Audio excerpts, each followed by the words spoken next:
There'll be many more turns in the road I've traveled. And what will sports TV coverage look like? Will there be a bit more dignity and less theatrics? Will we cover athletes' achievements with more interest than the money they make? We don't know any more than I knew what roads I would travel or for how long more than 50 years ago.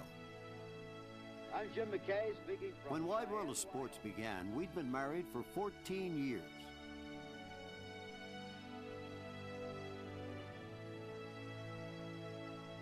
Now it's more than 50. It's time for the farm and Margaret.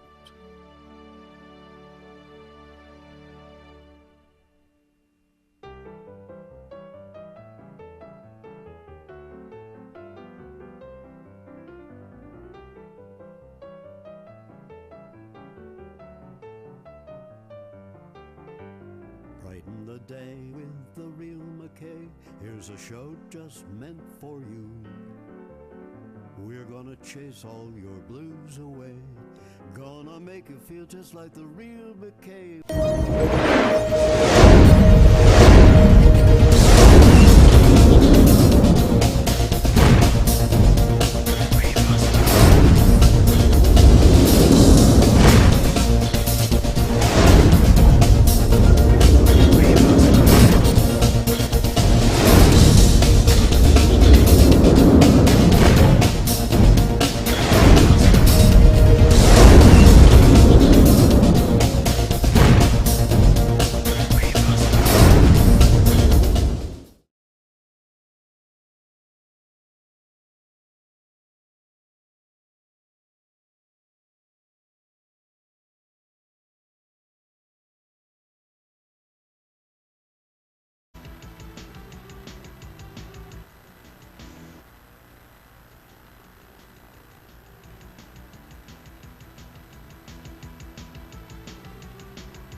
Where use? You get use? Yes, I get use. Well, now this is what they say I'll do and come out to the program and where use. The program they make you know different way they happen all about the country.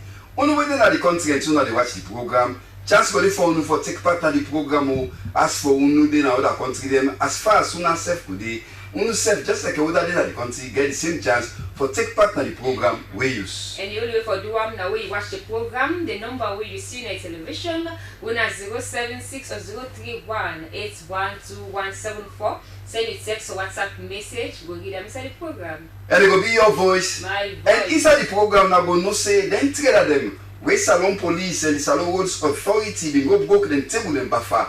Then together then they cry foul. Wait till then tell where you start keep me copy you go know na the program. Salon Roads Authority Deputy Director General Van C. French don't tell where use but the together then table and buffer where they been broke. Wait till say I say keep me copy go know na the program bon. The National Public Relations Officer for the Petit Trader Union, Alex Conte, don't tell where use, but waiting them feel, but then table them they where they go broke this BNTM. And serve the Chief Executive Officer for Native Consortium and Research Center, Edmond Abu, don't blow in mind, but the price for fuel, how if for being in the country. Edmond don't tell where use, keep me compare so you go know. Serve chance for them for me kuna see community watch as where use been taking time, go all the way now get pump with that. We then here take back tongue and the western party inside Freetown. All with here, I don't tell you so. Plus, other one they safe one no hint on about it. All line up in the program. But make I tell you something. Don't tell nobody if you want to tell person. Yourself can send video clip of waiting the happen in your area over maybe be part of we use. Once in newsworthy, you want the government in attention, send them the way use. Sometimes with that organization they save their attention where they go. All go turn. One people they say will get interest for what you send so. Send you video clip of what's in the area. Send it at 077 56 3646 and we will present the program. Raymond Fox nominee, and me and Kuna. Nando. Well, they can take a break, after which we will continue the program we use.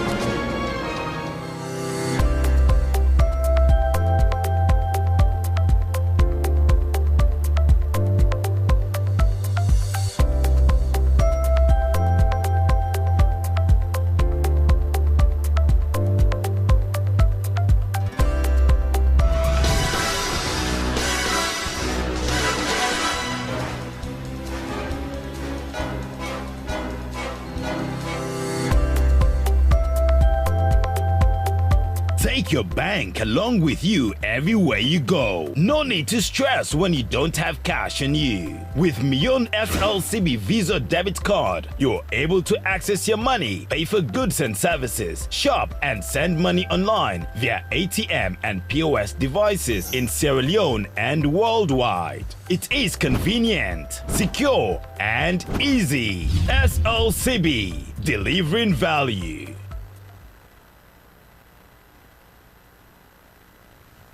Welcome back as we start the program. We're going to begin with this second demolition exercise where the Sierra Leone Road Authority, SLRA, and the people were concerned for secure with property and life, the one the police they do for ensure say the road and footpaths where people and they use, especially with streets where people and go build or go make markets for sale. The people and where this also affects on cry foul say when they call for concern. Then we talk to Christina Camara and Moses say inside this interview.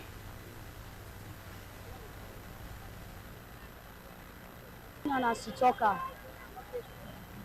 I'm working Thursday, and I'm working, but I know inform me anyway.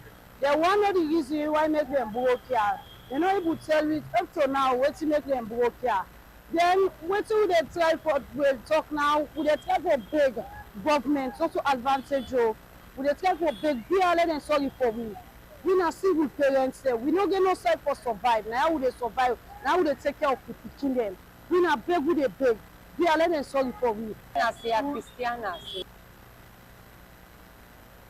Well, for follow up that story, the Salone Road Authority, the Deputy Director General Van DC, CJ Friends, been tell we use, but wait to no make them broken table and they wait he say, I'm not sure for no well. I mean that as I say, be hook up with the Deputy Director General Van the French, but in talk, but wait to make them broken trade at the table and buffer. Of course, you've said it all. The SLRA is currently clearing the right of way, and it's an exercise that started a couple of weeks ago, and we have targeted about 4 or 5 areas that we've cleared. I think you've mentioned almost all of them, and this exercise is being jointly done in collaboration with the Sierra Leone Police, and so far it's been progressing very well. The collaboration is very smooth. We do have a few challenges here and there, but overall the progress is quite satisfactory. Now, to your question, what makes it different from what used to transpire previously? This time around, we are going to not only clear, but we are going to engage a very robust monitoring program. And this program is going to look like, after clearing the first few areas, then we are going to spend the next few weeks, make sure we go back to the same areas and make sure that anybody who wants to venture again into the right of way that we identify will be cleared again. And this is going to be a continuous process.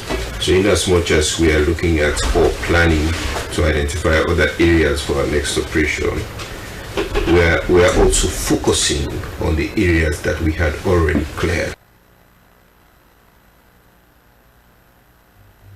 Well, from Yanda, Alex A. Conte, now the National Public Relations Officer for the Petty Traders Union, in Sewa concern over the exercise with the go on. Well, I'm going to say again, send this for we. The demolition of and the junction, not believe it or anything we government is just for bring me on board, because now we get the membership where they use their market there in a speech, and we did not ask them as an government for make them go able to improve. In 1969 non-retail trade act, somebody who don't get the capital for able to buy or bring container, get shop, for like could they sell one na the shop, who say that one day you know right for the petit trader where they go buy to Ramidosin in the sell, then in the sell na shop 1 that trader they hardly for like you pull na treat for like get and go na corner. See that one you know the issue. So we tell them, but then they're not ready for say the engagement could be continue so that the traders themselves they right then together. Okay, we don't see some engagements where they go for the talk now because of the Victoria Park where they don't complete or where they're about to complete now. For let them say that they use for the go sell inside there or come out now the streets. Yeah. But how that Victoria Park in capacity for locate all and traders there where they pull our streets? In fact, Victoria Park now we na the authority where they oversee the traders. They the time when the government want to do demolition, now we then call them say let we pull them trader in another place they for make them go able to react more than market. We agree, we tell them we do that registration there for say una come out. If you comment they can do better thing, let una not disturb. Then agree and then believe we and then trust to it. That one they done. So the area where the people therefore occupy this particular market, then take the market now and send them to a company where you know they consult the company named Semco business management. So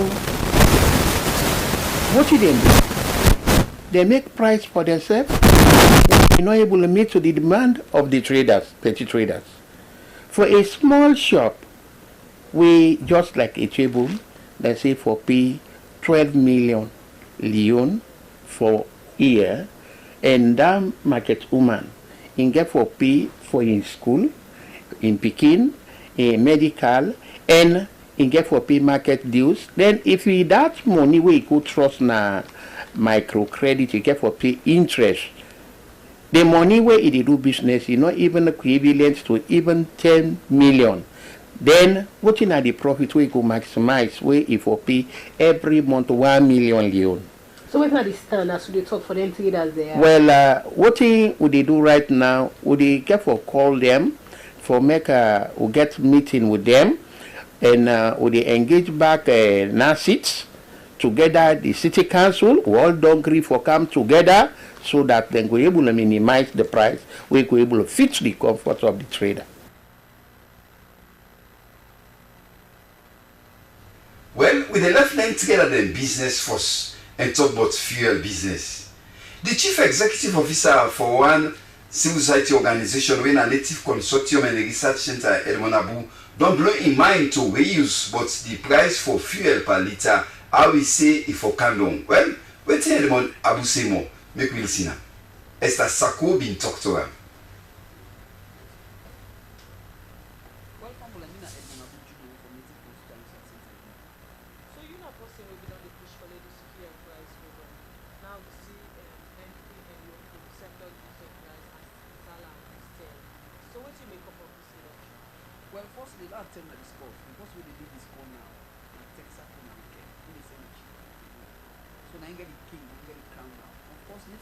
I've been an activist. I've been telling them 20 years ago, say it will come a time when we're not going to take this country hostage. They don't take this country hostage for a long time. Then go just sit them on 4 o'clock, the old man lock the station. And for me, then I'm the target for stop that bad habits, that cartel, where they take the country, take we hostage, create artificial scarcity. So with advocacy, don't make that they don't stop. Because like recently with this Iran is the war. So now we don't see USA NP don't reduce them pump price 24 diesel, 25 petrol. It's still not enough. People need to congratulate. No, nobody no congratulated me yet.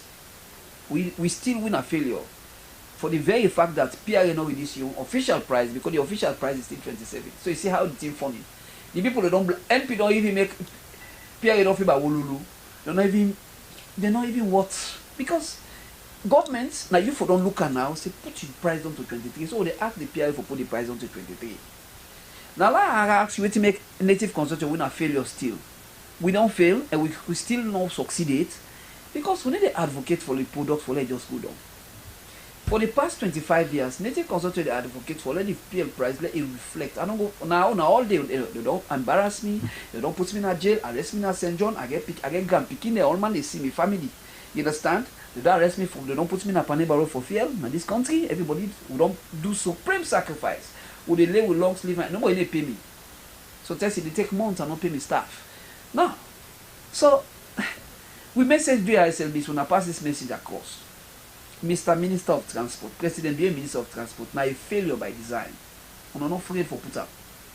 Failure in a sense where PRA put up from 30 to 27, you know bulge, you know make like it make or cocky.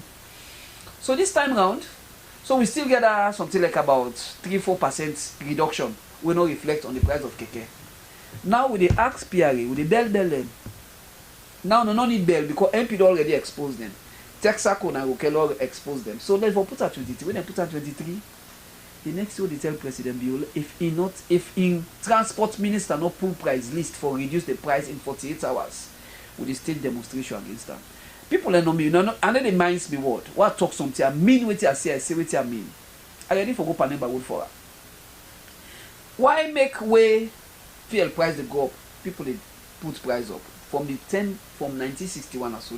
We pay a price go down. All the transport minister, but this transport minister, it's like saying a road construction, they didn't attention. So now they tell President Biyodia, we don't have a problem. We don't get enough with the fuel dealers. When I see with the FETME and them, we don't succeed that side is small. The biggest success for Sierra Leoneans, the price of transport from Freetown to McKay, Kenema, the price of keke, Okada, Puda, Waka Fine Bus, sea transport, boat, ferry, all for good down. If you not pull that list in 48 hours, would they ask for number one if I go?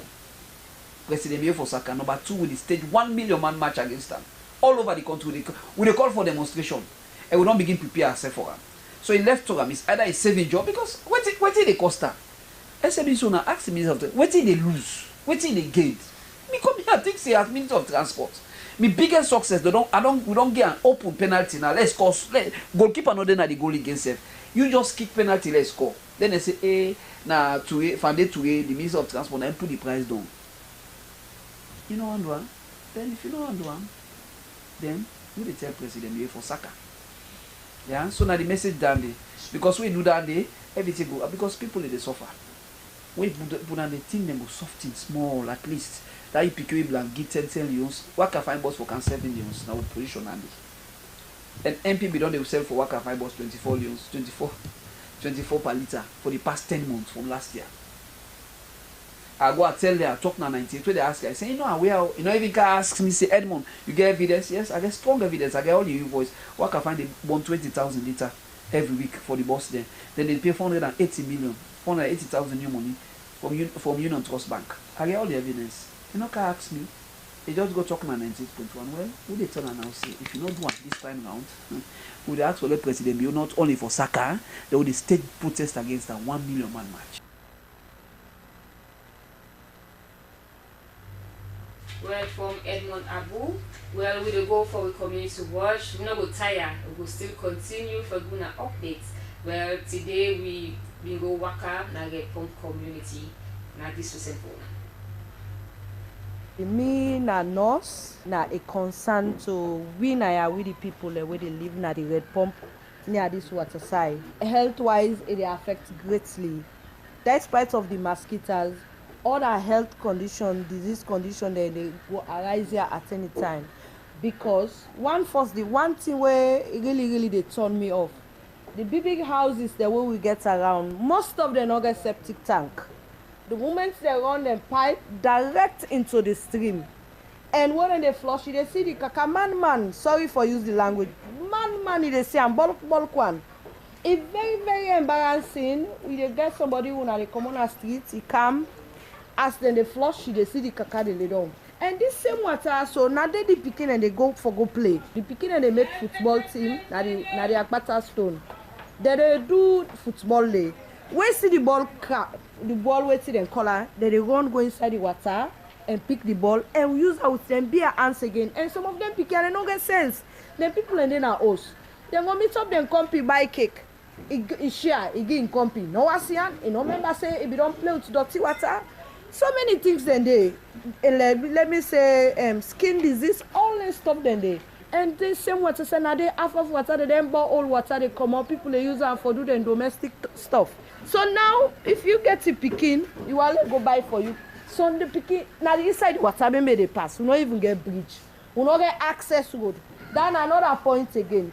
All man don't be na the access. All man don't be na the access. If you post it die in yourself, now inside water in the pass with a road no dey. Because say you go left for past day, you go bust na post in veranda. Where you come out there, you go bust na post in inside bedroom, you go bust na post in parlor for go no for fair access road no more. Access road no dey. That is another major challenge. And some of them things they bring, if you really access road day, it bring progress, it bring improvements at the area. Government is going to realize something. So we really cry to Papa government, let them look into this area, this red pump community, especially this water side. Lansana, I mean I teach in this community. But actually red pump community is a community where they facing a lot of constraints in the area of the water. Like for example, if flooding can take place as soon as they see the environment now. We on a project or them below rights concerning the road business. If we come on a junction, see if we come inside. But we need help from the government. When flooding can take place, water can enter and some of the houses them. You understand? And also mosquitoes are very plenty at the community. My name is Alex Bokari Sama. I live in a Tembeton community. So the community is a very nice place for live, very friendly people. But as you can see, I mean a lot the way they go, I mean, look okay. Now look like the environment you go see. The road network poor, water business na problem, the lights not too bright, it dark a little bit, you go see light this so but like we will do something. Very difficult challenges. One, where in the season you see water they float, say all. You already see the turn water away. I mean we they call on the one they wait in charge of the community development. I mean they can see people assist people at least in any way they feel possible.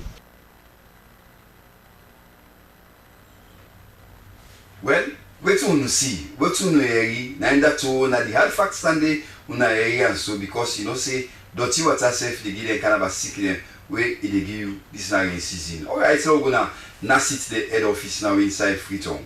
The head for the public affairs unit now sit the office. Mohamed Bangali don't talk about the plan when na sit get now for go open Sewa Grounds market. What's that go be? Well, me will commit Aminata say go to Mohamed Bangali na solo to be say.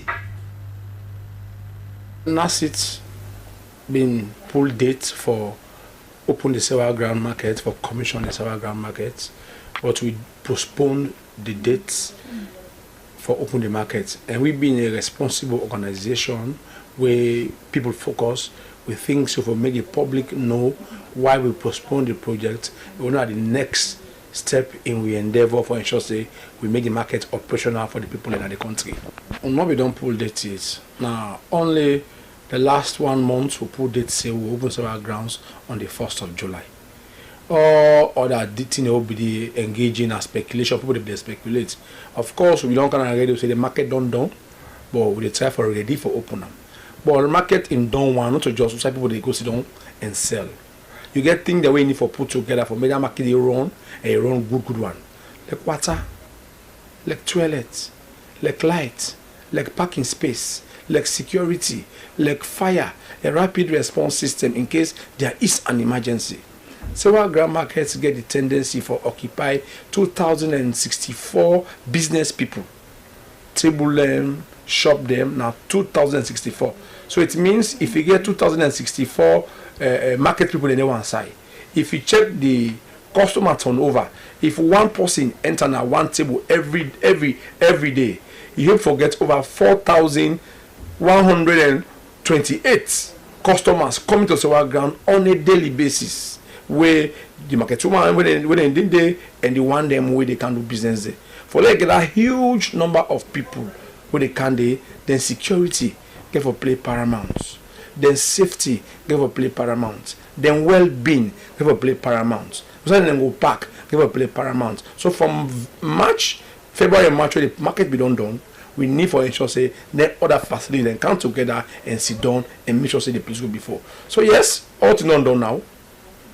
We've been set for open on the 1st, but we will get small challenge we come from with stakeholders about the price, the proposed price we put. You know, now sitting at people the money they every month they collect contribution with the hopes that tomorrow they pay you benefits. The law from that is say law they keep money on side and invest them so that we go meet the long-term challenge for benefits. Ramatu where they work SLBC, they pay every month. After 30-40 years, Ramatu will retire and want in benefit for law PM. You go agree with me say the money they pay today. 30-40 years, that money not going enough for PM benefits. The time value of money. So we they invest, but they put that money on business, what it's man call investments, so that we go make profits and begin, so that we go for pay. We benefit with that time they reach. We go also invest for make sure say we contribute to the socio-economic development of the country. So now we go Sewa Grounds. We'll go for go invest Sewa Grounds. We'll see one, a social crisis that we want for support the states for solve. Two, we see say now a marketing environment, now a business center we think say we can invest in. Three, now see self one go to informal sector. We want to take Nasi to the market woman now. So the best way for them, now for guys to go near them and do business with them, easy for get them over. Now that facing on several grounds. So from that time and they we in the Nepal, we don't want to open that market today without stakeholder engagement. We give with stakeholder whether the market people them. Where would they engage? They ask we how much the market price go be. We give them a proposed market price. We will do a market survey. We go Waterloo, we go Goddard, we go Lumley. We can have CBD, we go Bow, we go find out how then shop they will get so. When they then inside, how much people they rent them. Then table them, how much people they rent them. They will come back and look at how we, as a public fund, go do we own, we go make enough hearts of people. Whether because of that cry, when they cry, say the market, the money, whether that crowd and cry, say the money boku by them on the own. Now that make we postpone the marketing open one. So that we will engage them back, so that we all go sit down together again for review the prices. But Lala will also let us know say Sewa Grounds na investment, not to government money, not to government give money say we go build markets. No, now people the money will they collect their contribution at the end of the day. Then money they will put this so we get for pull them. We know say the Sewa Grounds get for take over 10, 20, 30 or 50 years for pulling money. But no, they pull out small. So one consideration on the pricing, that how they run the market. You know, then they take and say, na table. That table you get a bacha, not the same table you get at Sewa Grounds. That bacha table, you know you get security there. Now sits or Sewa Ground market get for pay for security, for secure that market we did. That Sewa Grounds, that market table you gonna bacha or na road the streets. You know they get water there, na that table there. We want water for was, for go na yard, for drink, pass you by. Sewa Grounds get water where they run there 24/7. That market na Abacha not get toilets where you go use pass you run go pay. We get over 167 toilets. Up to 70 of that toilet day now almost free for the one that will get shop there inside Sewa Grounds. The one that will they pay now the one that way they come from the public you want to use the toilet. My sister will go for clean that toilets there. We're going to clean the Sewa Grounds market. We're going to provide light if light not there. We're going to provide water. We'll not just connect to Guma Valley, but we'll also connect to borehole we'll dig where they we get 100,000 liter water tank up. We get generator 360 kVA for replace EDSA if lights go. Now then same people and tomorrow. If we say okay, let get them what they want. Let them pay what they feel. Tomorrow if we buy light, no we buy fuel for light Sewa Ground, light go. And then go say we don't can put them in a dark place. We never clean the toilet and then go say, Sewa Ground don't smell. Don't smell. We never clean the whatever for simple to say if you go there. What's can market this one can open. If you for simple who say in all day. Then same people who want the market, how they want for pay. That's what they want. They want get the market, how they want for pay. Then same people can raise those questions again tomorrow on the decency, the convenience and the atmosphere where the market stay. So we're going to put all those together and get there again. So we're going to call a win-win situation. No get what they want. They'll say when they want pay 2,000. Even if we say that market today now 5,000, they will still say it there. Saloma once he call government name for something, he won't get time for nothing. Or man can say all thing, not to paper market stand day, not to red permanent market stand day. No, I can't go provide that day. That market, not to paper market or permanent market or Yabas market. If my Yabas now by bag you go sell them. Now market where they for sometimes cutting, sometimes shoes, sometimes pharmacy, sometimes boutique, sometimes bag to bag them, sometimes rest by bag. You understand? Now they can market situation and they get for the under, and we cater for all of that then level and they. So we encourage them. We tell them say if we sell cotton here, one way enter Sewa Grounds, you say na cotton you want. Now one get angry they go.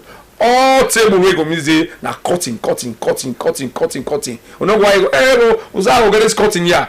If you no get Sunday, then pass it come on do. If na boutique you want go, na one area boutique all day. Boutique.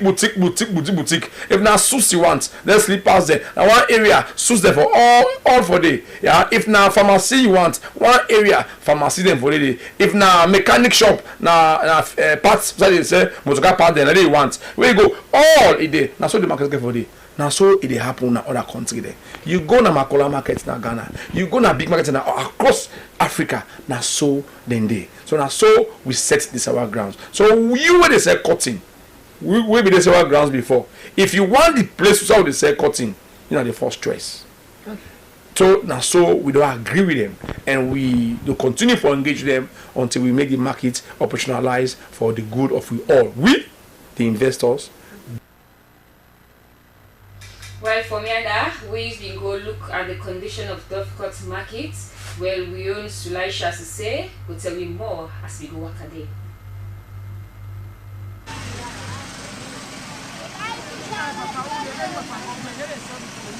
This rain season with the rain where they both gone so don't make like all the time now other year don't carry away Dovecot don't get beaucoup poto for push life go before not fine for people them. The poto way they make name na Dovecot don't make life tranga for the trader and the customer them. But all the way the dog government year in year out for make the government or would get seen at the country for turn attention for make Dovecot market be one kind of way go this so life for better for person the boy they say oh yeah it not be so. Dovecot market they near the main part inside the capital city Freetown. And on one side, plenty business people they come out different side all about for go get what they want forget for push their everyday today life go before. During this rainy season where the rain still the boat go on, Dovecot market still not get gutter outside the water for the making way for go size of for go. Don't make now the ground in a Dovecot is slippery and the poto not good for talk and they are bugging people there where they go up and down for push their everyday today life inside Dovecot. Khadija Kabia now one trader where they do business at Dovecot. He Rob say the poto don't make now it's ganga for them. And then customer them for do it and they do for push their life go before. Where the poto they carry the cow dirty, so the customer and they get away for pass. We can buy stones them, we put them, we make your eyes so the customer they label mass. All this Khadija say it's ganga for waka na the road inside Dovecot. Robot again say plenty pande where they do business at Dovecot can sick because of the kind of poto and pass market where they flag them up and down as they go every now and again for do them business at Dovecot. He say all that don't make now pass them use them rub medicine them for make they not go to feel the everyday today pain when they don't come out na Dovecot. One other trader na Dovecot Salima to Kagbo talk say the kind of rain where they both go on the other side we don't cause the kind of poto and the ground slippery don't make now life don't tranga for them the trader and the customer the way they are open. Beg the government they can make for with this road here. They are with a beg there let them make for with this road. Who they strain at this market here so for sale. Who they strain at this market here so for sale. Sign order for put all side poto. If you know where you boutique line they kill we. Salima to talk again say plenty pande where they do business can suffer from cold and nothing nobody pass and see. During this rain we still the bog run so Salima to say waiting and they sell then you don't put and patap them big stone them for make the poto no and bugging them market. The big government go turn attention at Dovecot market for make the condition of Dovecot market go better pass I will be not the naked down. According to one customer Kadiatu Bangura for Waka for Fenwiti you want inside Dof Court Market with the Canaba Poto and the Slippery Ground make now Kintranga for them. Plenty tende say them ki wearing boots and the boots kim puel. Basu they wear boots, so the boots and the puel now one. The Poto in weights. They get them go niche. So Papa government do I put a guard streets. The guard street the Poto them on away. The Poto we still don't marry Dof Court Market. Now wahala for the customer and even the customer them. They all with one voice. The big government another good that organization for make them go do it and they do. For make Dof Court Market better pass how we be on the day for make life go better for them as they carry on the everyday to the business where they are booked for do it and they do na Dof Court Market. Me na Raymond Fox we read this report for Sekami workmate Sulaisha Sise. Well, what you see so na so ibiso na that side when na the mama market for all the other market them inside capital city Freetown. The Western District Women's Fellowship in the Methodist Church Salone don't make ajo with Tine for it and Tine 702 for it to pick the way up na St. George's Foundation na grafting. How will you be? How will not be? Well, Nedewa Feronka go fenot bring this camp. As way for do Papa God work find one and be a blessing to other people them life, especially the less privileged one them. Make one Soriat Christian Woman Organization, the Western District Women's Fellowship, na the Methodist Church Salone, don't go give support to Pope Kingdom, na the St. George Foundation Salone. We send them for it, money, clothes, plating them, and plenty other thing them for put smile na the pikin them face and make themselves feel belong na society. This according to the president of the Women's Fellowship, Michela Beatrice George. Then lack for do the things of God. Every year, the last Saturday in June, we must go out and help the needy. According to Papa God, the word we don't tell when the Bible say, may we not forget the orphans, the widows, the needy. So we go with Christ in challenge. We take from the fund and members they save. They come with their own contribution for put smiles. That the less fortunate now different churches we promote. That is 7 society. We all na Methodist woman. After this, we plan for go do more because that God that He wants we to do. For go out, talk to people and help those that are in need. The vice president of the fellowship, Christiana Pierce, self been talking you. Make sure whatever we get to extend them to other people, let's say for benefits. And now that mainly we give charity. Most of them they give out charity to people the less unfortunately. Like we they think about them, we they remember them, we they make them say they are not alone. We also they help them for make sure say whatever they say aim for achieve in the future they go achieve. We pray that Papa God will uplift them. And when they see me, they come, at least that will uplift their spirit as well. And make sure say themselves be determined for do well and make sure say they be somebody tomorrow. The home manager at the St. George Foundation, Maria Maconte, on behalf of the Kingdom, been glad and tell thank you for the support. One for telling Boku thank you, the Methodist Women's Church. One for telling Boku thank you. And the thank you we don't know how to tell now because this is so good to we and also the Kingdom. Because people and they out there where they get the opportunity then they for Kangi to the less privileged them, then prefer them go beach, go pool, go enjoy them money them. But then talk and fit say, let them come to them picking their Kangi them, waiting and get. So one for tell them Boku thank you. The Kingdom been glad, sing and pray for the good thing where this women fellowship can give them. For SLBC, my name is Nandewa Togonka. Well, for me, people them where the Fabian blog na should be corner don't get support from good person. Mostly say get more.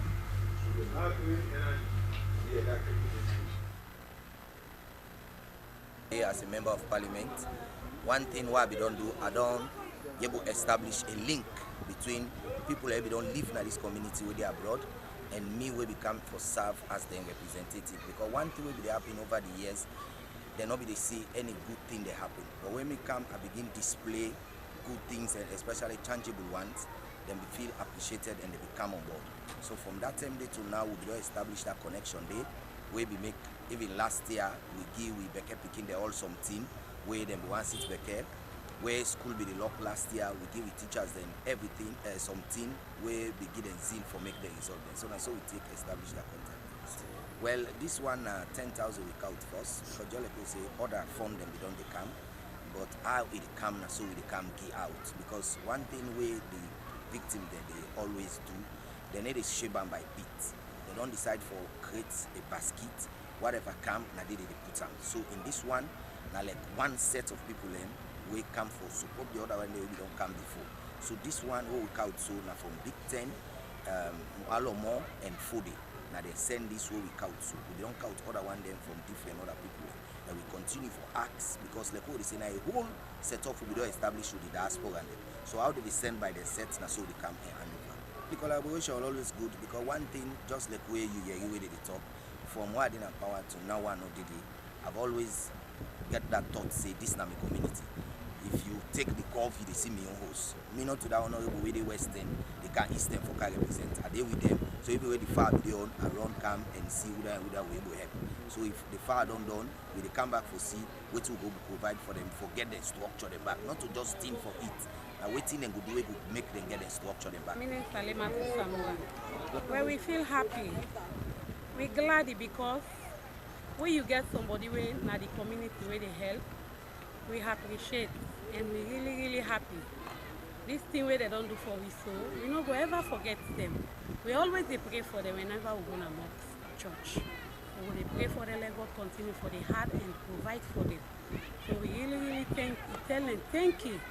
We tell them plenty thank you for waiting and do for we the people in Ayasu. Things don't happen at this place. You don't understand? Things them born, money born, people in lost, some are not pull nothing.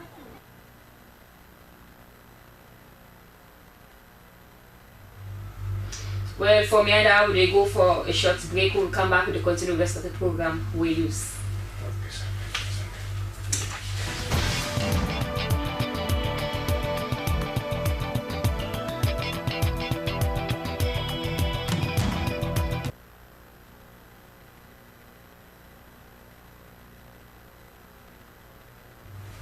Well, now this is the cabo for the second term to the program we use. Now we continue the program so they can make una know wetin no be guna, they can make una know am good fast now. Then together them we Salon Police and Salon Woods Authority we go broke the table and buffer. Them people then they together they don't cry foul to we use. Wetin they say? Well, listen, as me own company must seriously say and in company self been go capture them. Now this let me tell them.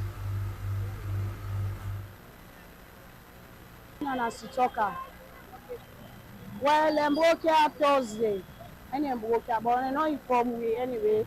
They one of the reason why make them broke here. They know able to tell it up to now what to make them broke here. Then what do they try for? We'll talk now. Would they try for big government, also advantage? Would they try for big BLN and sorry for me? We not see with parents there. We don't get no side for survive. Now would they survive? Now would they take care of the teaching them? We not beg with they beg. BLN and sorry for me. I say a Christiana, training. We are training because like me so I mean get me office because I call her office 9 days here. I call her office because I learn skill. Because they say we don't go far for education, we go learn skill. I believe that my skill been they help me a lot. Me na hairdresser. I dey make up, I dey dress your I dey fix nails, I lash, I dey skill and learn the way me learn, I dey plant. I know to yourself I learn me in Nigeria, I learn. So what I get training there, I get people there why they train. But right now all man don't scatter because we not get container. So before I sit down at house, see no more than a no more will be able to survive. Because some of we na microcredit. Then I dey pay me microcredit back then, I get for feed na house back. So it's not really easy. We don't turn displaced and refugee and we own country. It's not really easy with you. So we try to send this message here to the government. Say sorry for we. We will get with skill them. You know, I know say I sell small things attached to the skill. But if not the skill set make I get to your office, before they can go here, if they don't arrange other side for me, then get that with the makituma and then say, okay, we now McKay so will not be for killer. Sell building material, cosmetics, for putting a mixed match somewhere. Say no way pass up. I said, but now ask me. I said, no ask me. I said, I don't pay for ya. I pay for ground. I pay to sit down. No, no, the time when I say that the camera. And I said, you need one made a break for me. I said, no, I wake up in the night. If you go to me, you know, I get me to kill I buy me a two. I get wash, I get better, I get class 1, I get class 6. This is not class 2. So, inside we survive now, me and the people. If the people only go college, I will survive.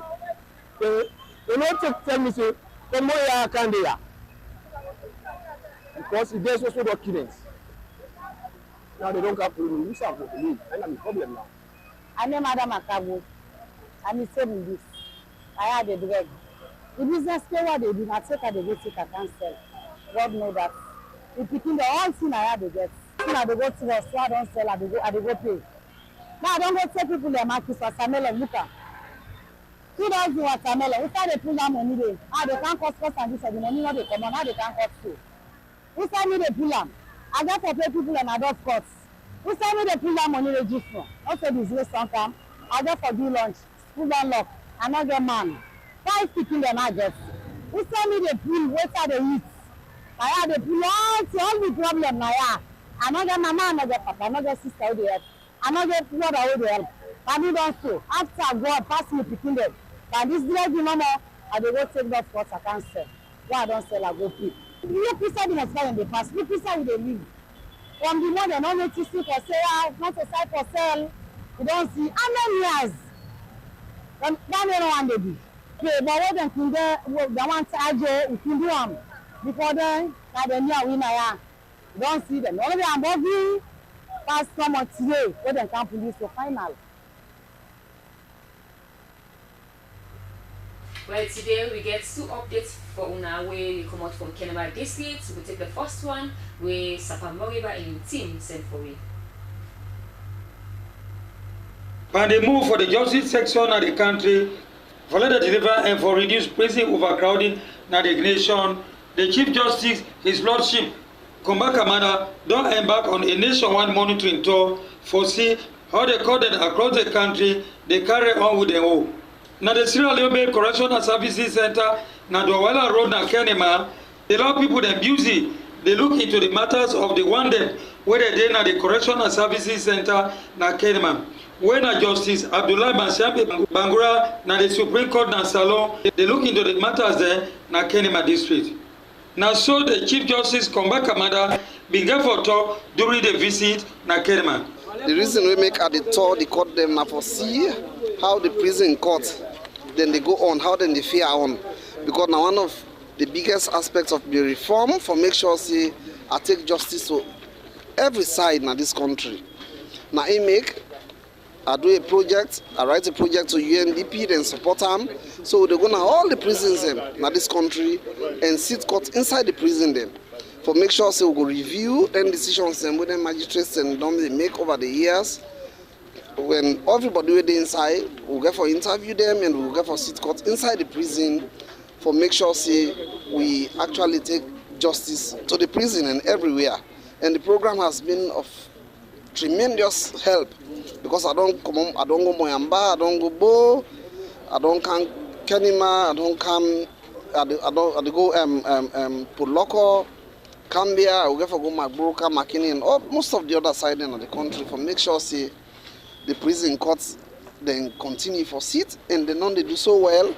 We don't release, they not release a good number of people who have been visited and supposed to release them and not just fair administration of justice. Now we they try for like preach and just like I see now part of me reform them for make sure see I take justice everywhere at this country. Okay, well then one day where the commoner them had to go areas them, I get for make sure see justice go meet them, we get for get a mobile court and then mobile court them at the current one of them communities them we had to reach. Judges them and magistrate then go move and go sit down there and sit court When they don't sit court, then it means say then transport to them people they pay for work at them long distances and for Canada then big town then for sit court, they not go sit court there again. In fact, just yesterday, I don't open court na mile 91. I don't appoint a resident judge there. We sit on there now for make sure say justice accessible to the people because I be the final say na Magbroka they go and the road not being good. So they find out so much difficult for able for access the courts that Magbroka. Well, from now we go living na Jala University na Mokende campus that is very Jaladi. We say now empowerments don't take place now for develop the minds and the one they way don't benefit from this one way they don't do for the student in Jala. Well, I be look like na Jala Mokende campus. Well, the company up in Mansari Bingodi when he come na the story this way bring come. Amina Yatasama, the National President for the National Federation of Farmers of Sierra Leone. I really one of the happiest person today because His Excellency, that dream where he don't dream, say yes, Sierra Leoneans will fulfill ourselves. We don't see say they put everything in place. We appreciate them as farmers of Sierra Leone. We tell them plenty thank you. And we want to tell the minister and deputies and the technical team plenty thank you. Because they said they work very hard for make sure say His Excellency's dream don't become a reality. One good news where I get, now this bridges where they be done they do, now the different communities na Sierra Leone. Now we get the bridge where they carry now, when at the Tompare Bridge, where government through the Ministry of Agriculture support from World Bank, where they do. We get the Manoa Bridge and at the Kailahu district, where it's now one of the bridges where they under construction, where they don't go down very soon. We get the Kenema Bridge where they're in Kenema district. So you go notice say all the districts and the bridges where the government they try for link all them bridges there. But today we get the other one where they na Matru John, where instead they try for link to one of the areas there where we feel say na productive area na this country where na Rutai. So on that bridge there, His Excellency Dr. Julius Madabio, together with the Minister of Agriculture and his team and all the other ministers, the Minister of Finance, the Chief Minister, they all get for the day for make sure say yes that bridge day they don't commission on Friday. So we really glad we get for the day big time we as farmers because that one day they link farmers to market. Okay, I understand say you know get for witness such occasion. You team where they send whose message you give them for tell the president? But that team they are not really need for give them message because they get the message already. Now we a minister then they pass all other areas then they in team just like we begin for say with the monitor from the beginning, the middle and the ending.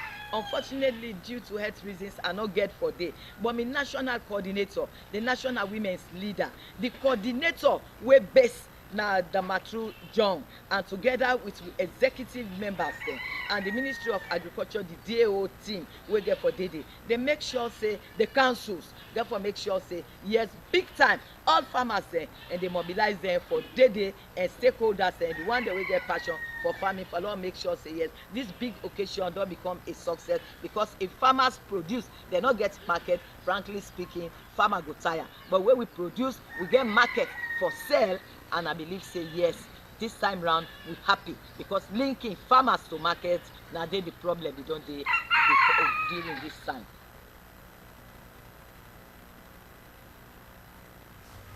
Well, because of time we get boku na store where we get from una but today the journalists them where they inside the sports business of the country especially in the world as a whole then they celebrate this day as today. When we could join with Abdul Kabir for updates.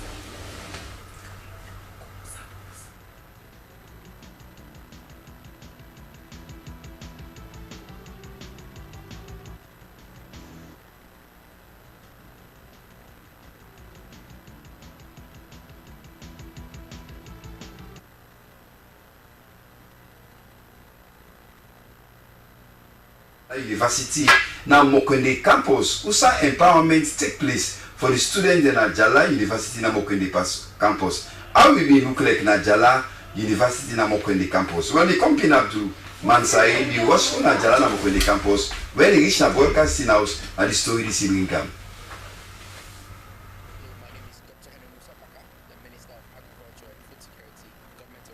Sierra Leone. We're here in Jala campus, Jala University. We're here graduating 174 young men and women who have undergone 3 months of training in mechanization service. That is how to repair, how to drive, how to maintain tractors, harvesters, how to fly a drone, how to map the swell even.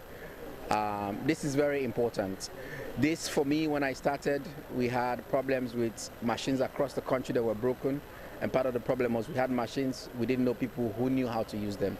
So it was one thing for me I was very intentional about after my first year, and it's really nice coming at the end of the second year for me that we've solved that problem, that at least from 7 districts we have 174 young people, men and women, 47 women across 7 districts, trained in how to operate, how to maintain, how to repair tractors across this country and harvesters. Very important. It's pillar 1, which is mechanization, but it's also pillar 6 around youth empowerment. We also here today gave... Well, now that time for Titrit. This now all about 161-year-old man, Liode Thomas, wait up number 7 Henry Street, at the western part now Freetown. Well, we got one say this 61-year-old man, Liode Thomas, wait up number 7 Henry Street, left heroes from Friday, June 20 this year. He take one keke. The keke number in Osabi, the keke caller in Osabi, the keke rider in Osabi, but this 61-year-old man, Thomas, tell the keke man say they're gonna you building up fields. From that day, Friday, June 20, where 61-year-old Thomas left heroes say they're gonna book fields now you building tenor in Okam. If you know anybody, this 61-year-old Liode Thomas, where is sick, then it's guy from Menam. Fen Adelaide Street Police Station, go tell and say that 61-year-old man we know well. You don't see him where you don't know him whereabouts. Or you call the police at 034 11 1930 or call 61-year-old Raymond Thomas in family at 077 401139 or 088 268476. The family don't left fighting for you. If you give what we will make them see this 61-year-old Raymond L. Thomas, because you know where they look for him. Well, now with that today we drop the cutting down finally in this edition of the program where you can to una so from broadcasting house in New England inside capital city Freetown. Plenty thank you to the transmission supervisor. Now broadcasting house fastener more. Control room operator them Pastor Tosan Onyeweng and Captain Jibril Akuruma. To the operator the Uplester Peak we salute you now. We camera operator them na 3 perfect gentlemen we at the studio with na camera operator Akiola Obad, Samuel Bangura and Jerry Cole. Production assistant na Joriana Dumbuya. We will present the program. Me ankona. But before I tell you my name, I want to say you can send video clip of waiting the happen in your area. Once in newsworthy, government go know. With that organization, then one people themselves go know. For me, they turn attention because we say your voice, my voice. Me na Raymond Fox, I want left food to be censored. Me and say against censored today. Yes, so when this wire so, you see if you see akara, swell or lingual part, to bluff it, they bluff. Well, you censored say, we begin to rape a mind, not beat them. Wait the way to go water, get a good beats. Then you say, willful waste, give it to willful ones. Tata.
side. I love the fish, we get them every day. In Jimmy, around the water side. Love the fish, we get them every day. So if you wanna get your bunga fish, you better take a walk to the water side. So if you wanna get your bunga fish, you better take a walk to the water side. In Jimmy, around the water side. Love the fish, we get them every day. In Jimmy, around the water side. Love the fish, we get them every day. So if you wanna get a bunga fish, you better take a walk to the water side. So if you wanna get a bunga fish, you better take a walk to the water side.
Welcome to News Hour. Coming up in this edition, former Liberian President Ellen Johnson Sirleaf congratulates President Bio on his election as chairman of the ECOWAS Authority of Heads of States and Government. UNICEF and MBSSC launch comprehensive national life skills framework in Sierra Leone. And my 91 community in Tonkolili district gets a magistrate court. These stories and more lined up in this edition of the news. Stay with us for the next hour. My name is Daphne Zainab Kamar.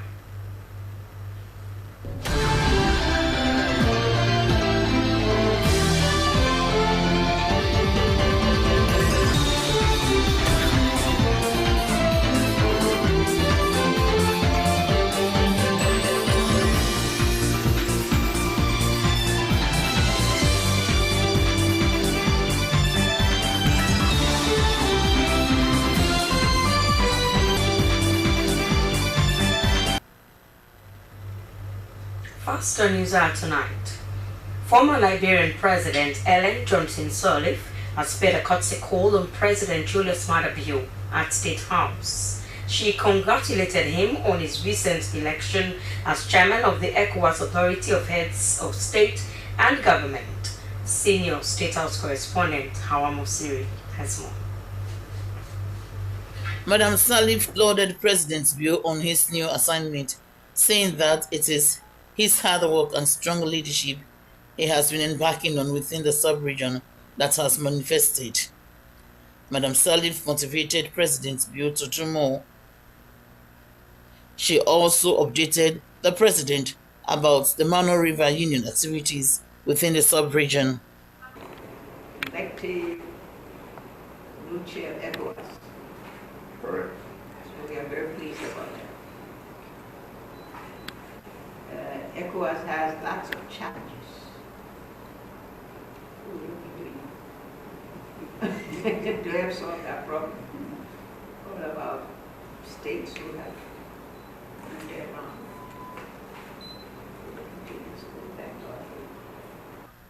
President Julius Maada Bio commended Helen Johnson Sirleaf, former president of Monrovia, Liberia, for the visit, adding that the two countries share boundaries and other things in common as well.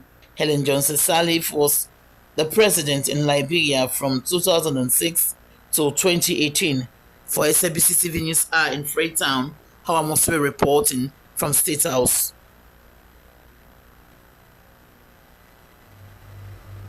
A recent demolition exercise targeting street trading along the Freetown municipality has left many vendors and their families in distress. The operation, conducted by the police and supported by the Sierra Leone Road Authority (SLRA), was aimed at alleviating congestion and ensuring the free flow of traffic, according to a press release from the SLRA. However, the unexpected nature of the exercise and the late notice provided by two traders at Model Road, New Road and Upcon have sparked dissatisfaction among those affected. Our reporter, Christiana Kamara, has more. Many of the vendors at Model New Road and Upgon expressed concerns over their livelihoods and the impact of the demolition on their families. According to them, the aftermath of the demolition has left them in dismay. I am a hairdresser providing manicure and pedicure services, and I dress brides. These are the skills I practice in Nigeria. So before I sit on our host, see no more than a granata because some of free and microcredit. Then I pay me microcredit back then. I get for feeding our host back. We really dey suffer under rain, understand now properly labor. We endure extreme conditions under the rain and burning sun to survive. None of us have husbands in offices. We must sell to support ourselves and our children. For me to survive. And we begin at the university. The one don't sit to us back. Now you need some this government, who they make papa government, they are met to support. A long-time vendor who has operated his business for over a decade at Upgon, Isa Kanu, said he has all the necessary documents from the Freetown City Council that permit him to conduct his business. He urged the SLRA and the police to hear his cry and reconsider their decision. We survive now here in the beginning. It's in the beginning of the college. I will survive.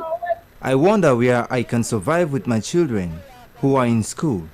They do not provide me with other options because of the documents I have. The demolition has particularly affected those who depend on street trading as their primary source of income. Another affected person at Upgon, Adama Kagbo, also shared a plight, stating her family relied solely on her business, but with the demolition, she is worried about how she will provide for her children. Last year, I not my sister. All things they go to us, so I don't sell, I go pay. I have nothing. I rely on credit for everything I sell. And now, I have accumulated debt in my business. Where will I find money to pay it back? I got to pay people and I don't cost. Who send me the pull money register? Also, this restaurant come. I got for do lunch. school don lock, I no get man. Why speaking them address? Who send me the bill, what are the eat? In response to the growing dissatisfaction, SLRE officials and the police are expected to meet with the affected vendors to discuss potential solutions and alternatives that could accommodate both traffic management and the needs of street traders. Many affected individuals remain hopeful for a resolution that balances public safety and the rights of vendors to earn a living.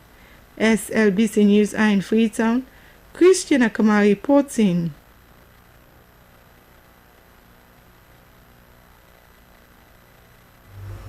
A new wave of hope for young people in Sierra Leone was officially ushered in today as UNICEF, in collaboration with the Ministry of Basic and Senior Secondary Education, launched the comprehensive National Life Skills Framework. The landmark initiative, unveiled at the Atlantic Hall, Lumley Beach, aims to equip adolescents across the nation with crucial life skills to shape their futures. Abdul Kabir witnessed the event and our reports. It's our pleasure to officially launch the Comprehensive Life Skills Framework for Sierra Leone, adapted to Sierra Leone, and developed by Sierra Leoneans. The framework, encompassing 12 key areas, including empathy and diversity, is designed to empower young people with the essential competencies needed to navigate their formative years and beyond. This collaborative effort signals a renewed commitment to fostering better conversations and deeper understanding around life skills among the youth. Speaking at the launch, Ann Kone, Deputy Director at the Gender Unit of the NBSSE, underscored the Ministry's unwavering commitment to the effective implementation of the Comprehensive National Life Skills Framework. She emphasized its crucial role in advancing the holistic development of young people in Sierra Leone. We have developed a framework on life skills. But before this time, for post-Ebola era, UNICEF supported line ministries of education, social welfare, and gender to actually support adolescents, girls, on life skills. And at that time, we identified 60 girls whom we actually gave knowledge and skills on life skills. And we came to understand that they developed well and they went through their schooling smoothly and transitioned into university education. Usman Kamara, Director of Curriculum and Research Unit at MBSSE, provided a comprehensive overview of the framework, detailing its purpose, implementation strategies, and rollout plan. Whereas the UNICEF Deputy Representative stressed the framework's wider applicability, noting how it touches every aspect of life. She urged policymakers to integrate the framework unanimously into the country's wider developmental plans. Development of young people's full potential at its very core. UNICEF warmly congratulates the Ministry of Basic and Senior Education for leading the development of this forward-looking framework. Its completion reflects strong national ownership and collaborative efforts of government, partners, educators, communities, and young people working together to support improved learning and life outcomes for children and young people in Sierra Leone. The event also featured a panel discussion where young people passionately articulated the critical need for the full implementation of the knowledge gained from such networks. They emphasize how these life skills will help to shape societal perceptions and empower them to thrive. The launch of the Comprehensive National Life Skills Framework marks a significant step towards nurturing resilient and empowered young people in Sierra Leone. Abdul Kabir, SLBC News, Freetown.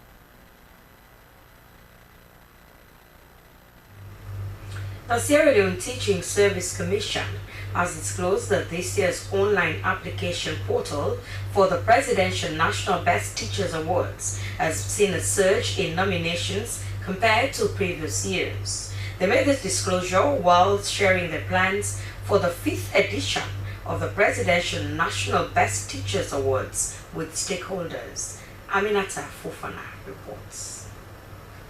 Teaching Service Commission, the Ministry of Basic and Senior Secondary Education, the Chair and Staff of the Commission. I formally launched the event of the Presidential National Best Teachers Awards for 2025. In a presentation, Director of Registration at the Teaching Service Commission, Hectoria Pine-Bailey, outlined that heads of schools must have completed a minimum of 10 years of uninterrupted teaching service, while classroom teachers are required to have at least 5 years of service. All applicants must have passed the Commission's licensing examinations, a milestone recently achieved by 9,118 teachers across the country. She noted that in addition to service duration and licensing, applicants will be evaluated based on professional training and development, outstanding impact within their schools and communities, excellence in teaching methodologies, innovation in classroom practices, and adherence to the Commission's Code of Conduct. Apply. You must be a Sierra Leonean.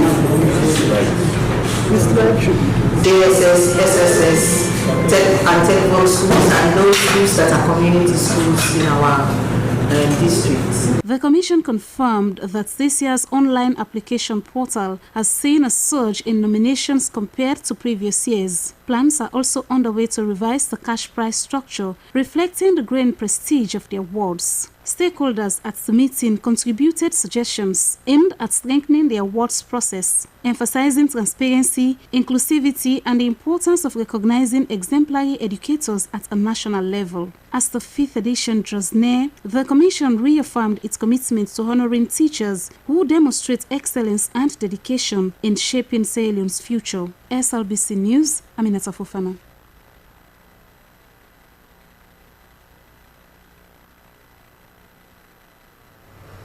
A new magistrate court has been established at Mile 91 in Tonkolili district, aimed at improving access to justice and expediting legal proceedings in rural communities. Honorable Chief Justice Kombak Amanda said the court's opening was part of a broader strategy to decentralize the judiciary and restore public confidence in the rule of law. Let's join Jonathan Tanner for more.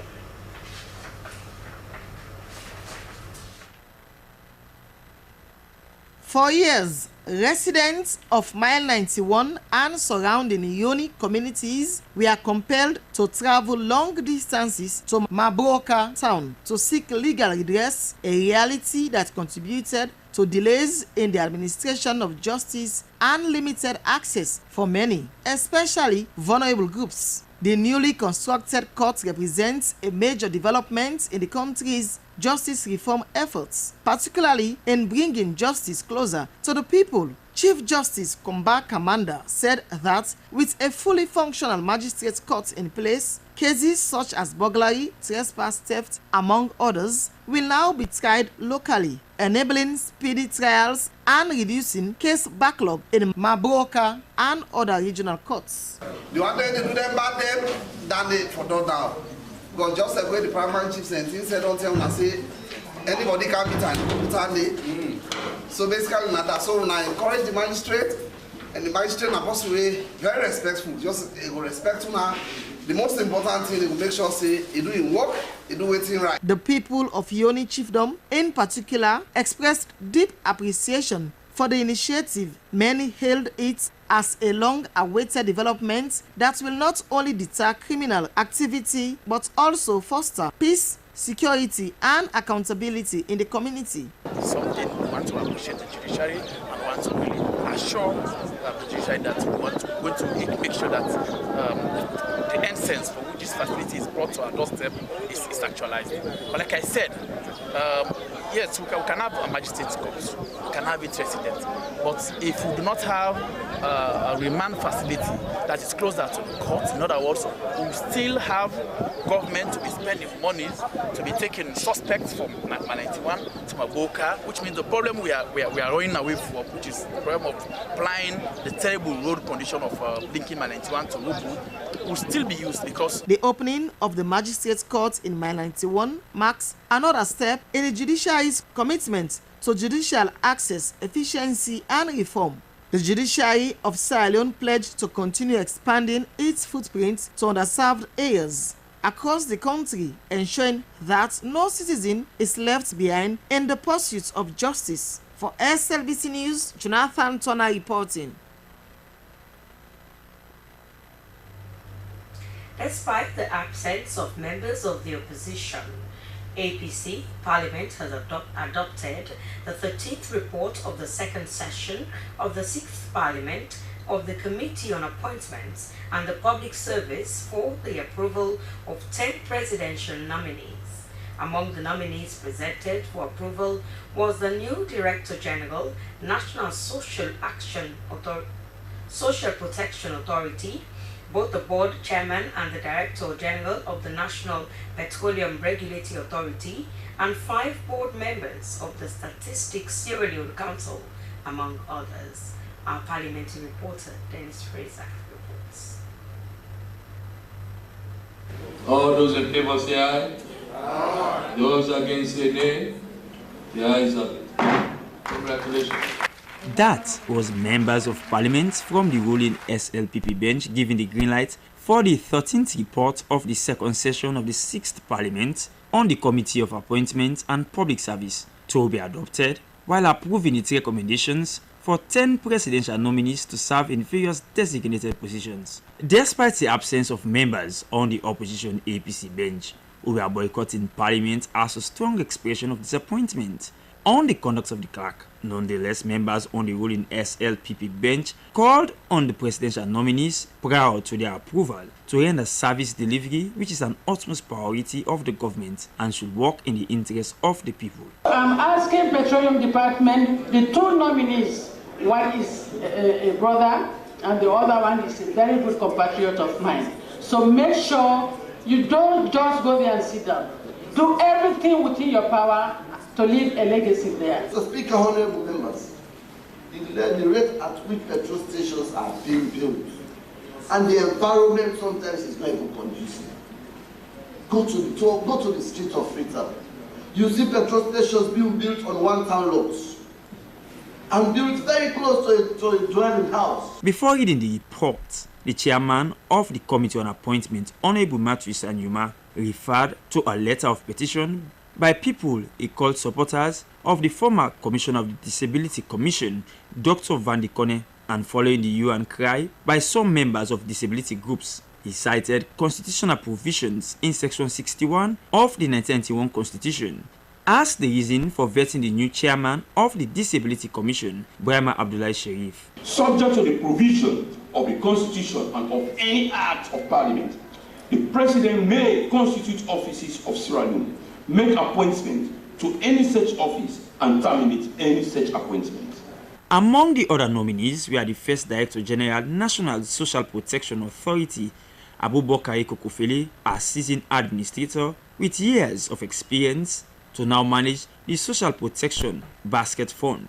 The board chairman, National Petroleum Regulatory Authority, Ali Michael Kondo, a former board member, Petroleum Regulatory Agency, for 6 years and with proven technical and administrative prowess. And Director General of the National Petroleum Regulatory Authority, Brahma Balua Kuruma, who has also served as the Executive Chairman of the Petroleum Regulatory Agency.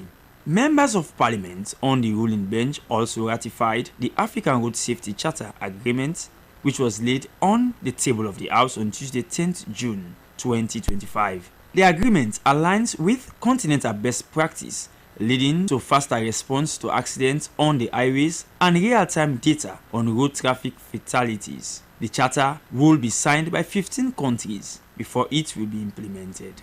SLBC, Dennis Fraser reporting. The Ministry of Agriculture and Food Security, in collaboration with the Sierra Leone Agribusiness and Rice Value Chain Support, has awarded grants to 30 businesses of second cohort of the Jala Enable Youth. The event also coincided with the graduation of 74 Jala-enabled youths out of 174 from 7 districts. Abdul Mansari reports. The Ministry of Agriculture and Food Security, whose core mandate is to formulate policies and advise governments on the agriculture sector, has engaged in promoting youth empowerment by providing technical agricultural skills through the Jala Enable Youth Projects. The project aimed at creating job opportunities and contributes to the human capital development in the country. Deputy Vice Chancellor, Jala University, Professor Ali Emba, emphasized the importance of youth empowerment in driving national development. He said the Enable Youth program was designed to equip young people with the required skills to improve agricultural productivity. Dean, School of Agriculture and Home Sciences, Professor Roland Suluku, said the project has supported agricultural students for an efficient productivity. He spoke on plans to strengthen the agriculture department, counting on private sector support. Wow, private sector. Most of these guys have decided to become farmers. I think they are the private sector.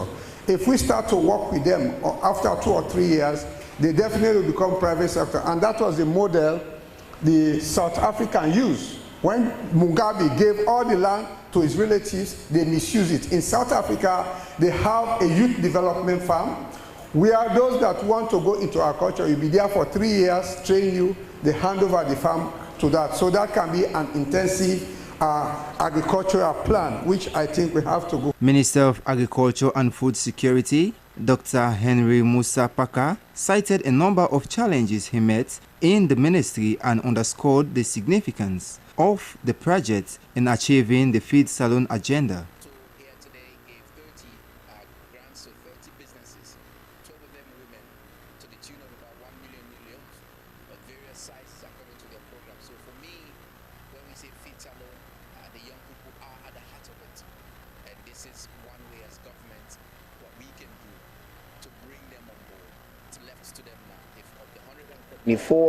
Even if 10, 20, 15%, if they succeed, I will say that's a big success for Feed Salone, and that's why this is so crucial for us. The highlight of the ceremony was the presentation of grants to 30 businesses to the second cohort. Beneficiaries from these 7 districts were awarded grants of over 100,000 loans aimed at supporting their entrepreneurial ventures in agriculture. SLBC News, Abdul Mansari reporting.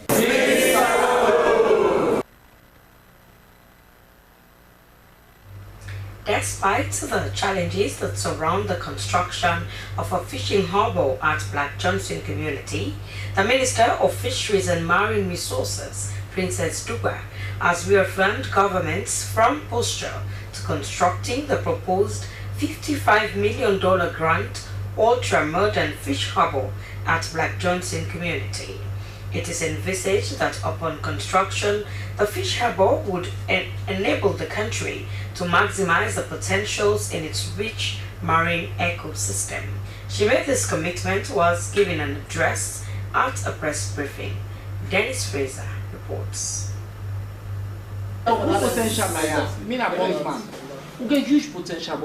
The press briefing focused on the controversies surrounding the proposed $55 million grant ultra-modern fish harbour project at Black Johnson, which has been facing strong opposition due to concerns over its potential environmental and social impacts, coupled with fear of displacement and loss of livelihoods by some occupants.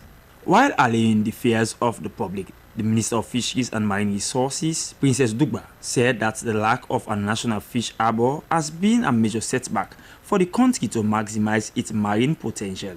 She said government had secured 252 acres of land for the construction of the 1 meter deep ultra-modern fish harbour at Black Johnson. If you could remember, we were given the implementation agreement just after they agreed to give us the $55 million. We then went and signed for the construction of the fish harbour. But prior to my time as minister, they have had a series of engagement on the implementation of the project, and I did same when I assumed office. We get a town hall meeting again where even the ambassador be go. According to the acting director of fisheries, Qcell, despite Sierra Leone being a signatory to various international activities to protect its dazzling marine lives, the absence of a national harbour has posed serious challenges for the country to benefit from the implementation of these agreements. It noted that the project comes with huge economic and social benefits. We can't forget fish market. Parts of the benefits of the project include the establishment of a fish market, which will be a hub for trading in fish. It will also be a hub to purchase fishes at a low cost. Also, the big area of about 200 acres around the seashores will be utilized by those who will be operating blast freezers and cold storage facilities. In the next 4 months or so, with the pilot what we call quota management system. On the fear of displacement and loss of livelihoods by some landowners, the legal representative, Office of the Attorney General, Yusuf Isaac Sise, explained that the government had almost completed the process of compensation to those who were genuinely affected. According to the minister, the proposed project will commence on 30th September this year and will become operational after a 2-year period of construction. Although concerns still hovers around by landowners, conservationists and human rights defenders on the ecological damage to the area's pristine rainforest, lagoon and wildlife, but the seeming benefits of the project tends to override those concerns. SLBC Dennis Fraser reporting.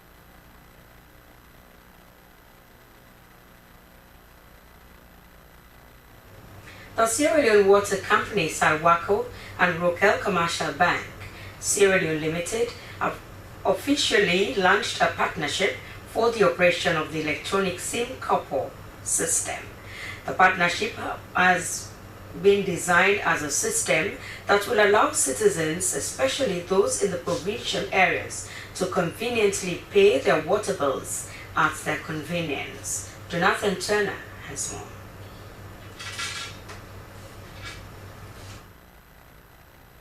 The initiative aims to reduce transportation costs, provide a fast and secure means of payment, and combat fraud. Director of Business Development, Qcell Commercial Bank, Abdulrahman Madi, underscored the bank's commitment to financial inclusion and digital innovation. He stated that this initiative will bridge the gap between rural communities and essential services through smart technology and strategic banking solutions. It will eradicate the issue of fraud.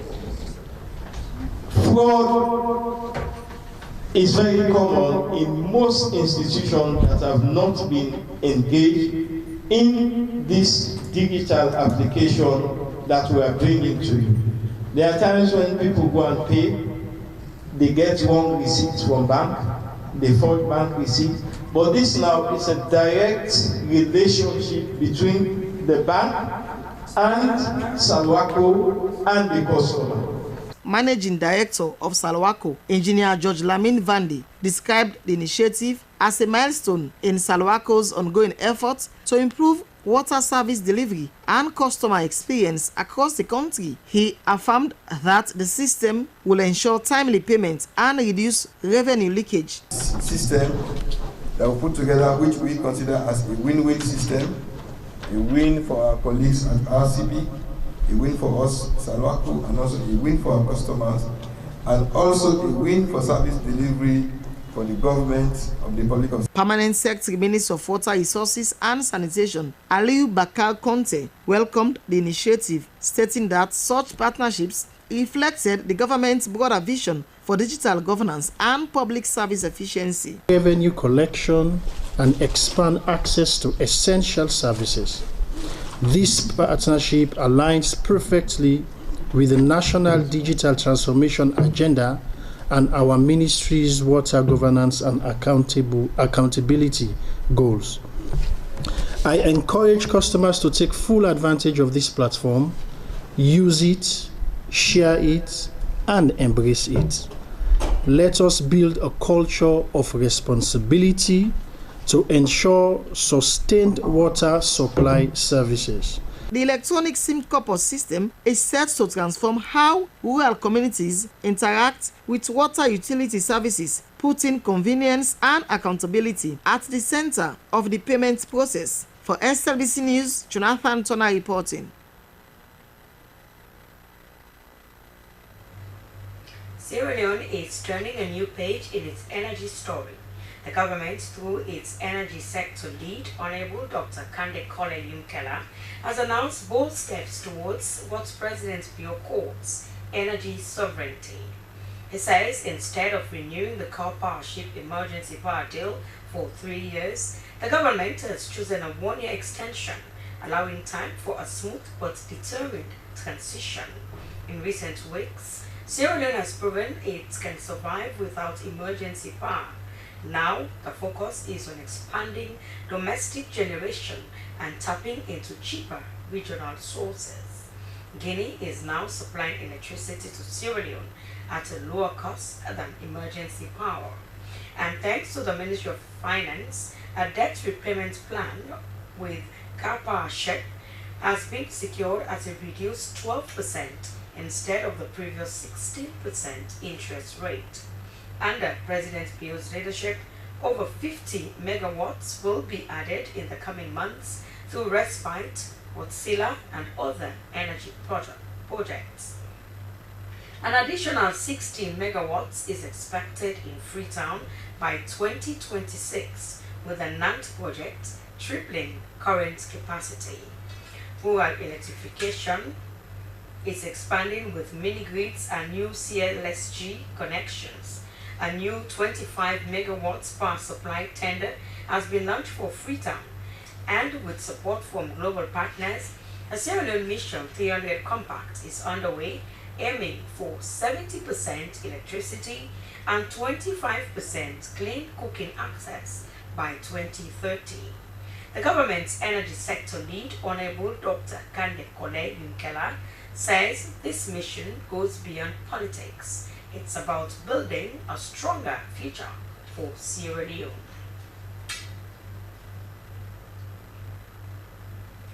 The Directorate of Precious Mineral Trading, National Mineral Agency, has ended a regional sensitization on precious minerals, pricing and traceability in Kenema and Bo cities, respectively. This initiative aims to foster an environment of transparency, equity and sustainability within the precious mineral sector.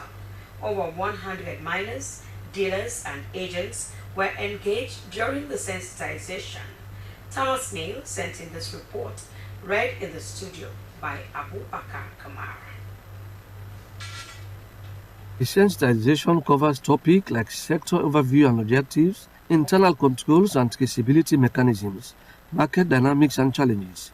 The Director of Precious Minerals Trading, National Minerals Agency, Mohamed Ba, highlighted critical challenges facing the sector, such as unfair pricing, smuggling, fraud and low formal participation, and disclosed that government has reduced the gold tariff from 3% to 1%.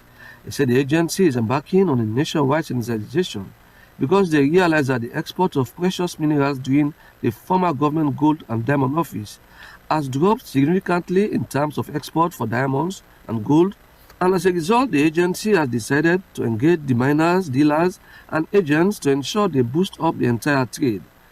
On the proposed pricing solution, the director pointed out that the agency will build a pricing margin that will include global reference price, allowance for export-related costs, and reasonable dealer and exporter profit margin, with the aim to make everyone benefit fairly. He reminded them about the importance of licensing and using official channels, which will boost national foreign exchange reserves, corresponding increase in tax revenue, and ensure traceability and internal credibility. Regional Manager East, National Mineral Agency, Mohamed Gaima, said as players in the sector, they play a vital role in the industry, and their insights and active participation are crucial as they engage them in the discussions concerning the challenges and opportunities that directly impact their operations. Miners, dealers, and agents consider the sensitization very timely and in the right direction, but we are ever concerned about the increase in license. Some ministries, departments, and agencies are obstructing their operations, especially the Environmental Protection Agency, EPA.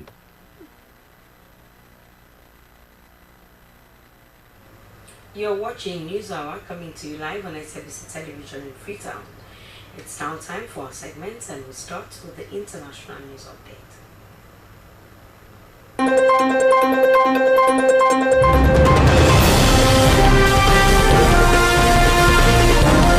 Hello and warm welcome to the International News Summary with me, Esther Sako. Music mogul Sean Diddy Combs has been found not guilty of racketeering and sex trafficking charges, but guilty of transportation to engage in prostitution after a nearly 2-month-long federal trial in New York City. Prosecutors had accused Combs of using his celebrity status and business empire to run a criminal enterprise to sex traffic women and conceal his crimes. A panel of 12 jurors deliberated for 13 hours before acquitting Combs of 3 of the most serious charges he was facing. The rapper had admitted to domestic violence but denied any non-consensual sexual encounters or a larger racketeering scheme. The mood in the courtroom was extremely emotional after jurors told the court that acquitted Combs of the most serious charges of racketeering and sex trafficking. The verdict comes after jurors on Tuesday told the court that they had reached a decision on the sex trafficking and transportation to engage in prostitution charges against Combs, but they were unable to reach a verdict on the racketeering count. After 6 decades, the U.S. Agency for International Development has been ended by the Trump administration. The closure is part of the administration's crackdown on the federal government and was one of the prime targets of Elon Musk's Department of Government Efficiency. The U.S. Congress passed the Foreign Assistance Act, and President John F. Kennedy set up USAID as an independent agency in 1961. Its mission over the years has been to partner with countries to end extreme poverty and promote resilient democratic societies. USAID's support played a vital role for agriculture's green revolution, credited with saving 1 billion lives around the world. The agency's work with other global partners has strengthened health systems globally, contributing to reducing death among children under 5 by 69% since 1990. World Meteorological Organization spokesperson Claire Nulis has said humans will have to learn to live with more frequent and intense heat waves as a result of climate change. This warning from the United Nations comes as extreme heat is currently gripping Europe. We are currently under the influence of a strong high-pressure system. This is trapping hot air from northern Africa over the region. And as we can see, it's having a pretty big impact on the way we feel, the WMO representative told reporters in a press briefing. The extreme heat also raises wildfire risk. In Greece, a large fire broke out near Athens in late June, forcing evacuations. Another one erupted on the Chios Island. And finally, the Economic Community of West African States, ECOWAS Commission, has expressed concern about the current state of affairs in Togo. Protests against the regime of Faye Gassimbe that involved a violent police response and saw at least 7 people die shook the country from the 26th to the 28th of June. After refraining from commenting on the event while the event took place, ECOWAS published a press release on social network X in the evening on July 1st in French and English. In the interest of social cohesion, the ECOWAS Commission calls for restraint and urges all stakeholders to favor dialogue, the organization wrote. ECOWAS also noted that it remained available to contribute to efforts to preserve social peace in the Togolese Republic. That's it for the International News Summary from the Sierra Leone Broadcasting Corporation. I am Esther Sako. Goodbye.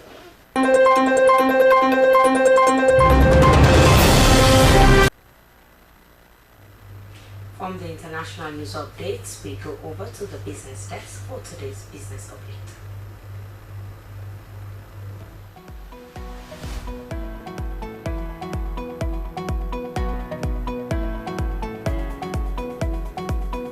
Hello, this is Business Update, the segment that brings you the insight in business and its contributions towards positively impacting the economy. I'm Dennis Fraser. Today we shall look at the partnership between Afrimoney and that of Qcell, which have now been a partnership to ensure service delivery.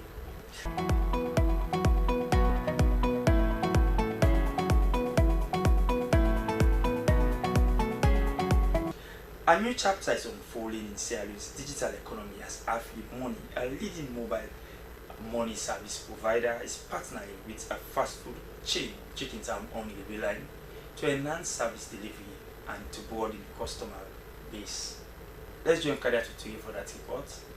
It's another major milestone for Afrimoney, this time partnering with Town to simplify food ordering and enhance mobile financial services across the country. The signing held at Town Lodge, Old Railway Line, Freetown, brought together company executives, business stakeholders, and digital finance advocates. Afrimoney Marketing Director John Conte said the partnership allows them to expand their reach and provide safer, faster, and more convenient services to their customers with no extra charges for Afrimoney transactions.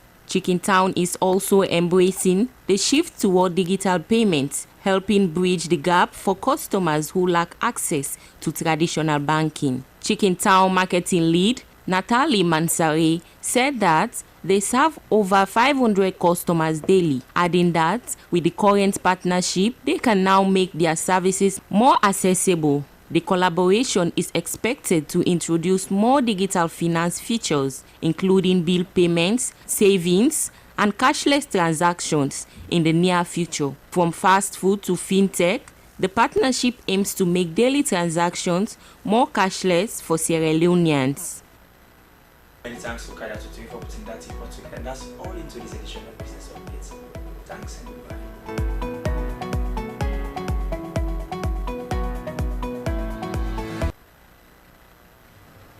And now to our final segment, the sports update.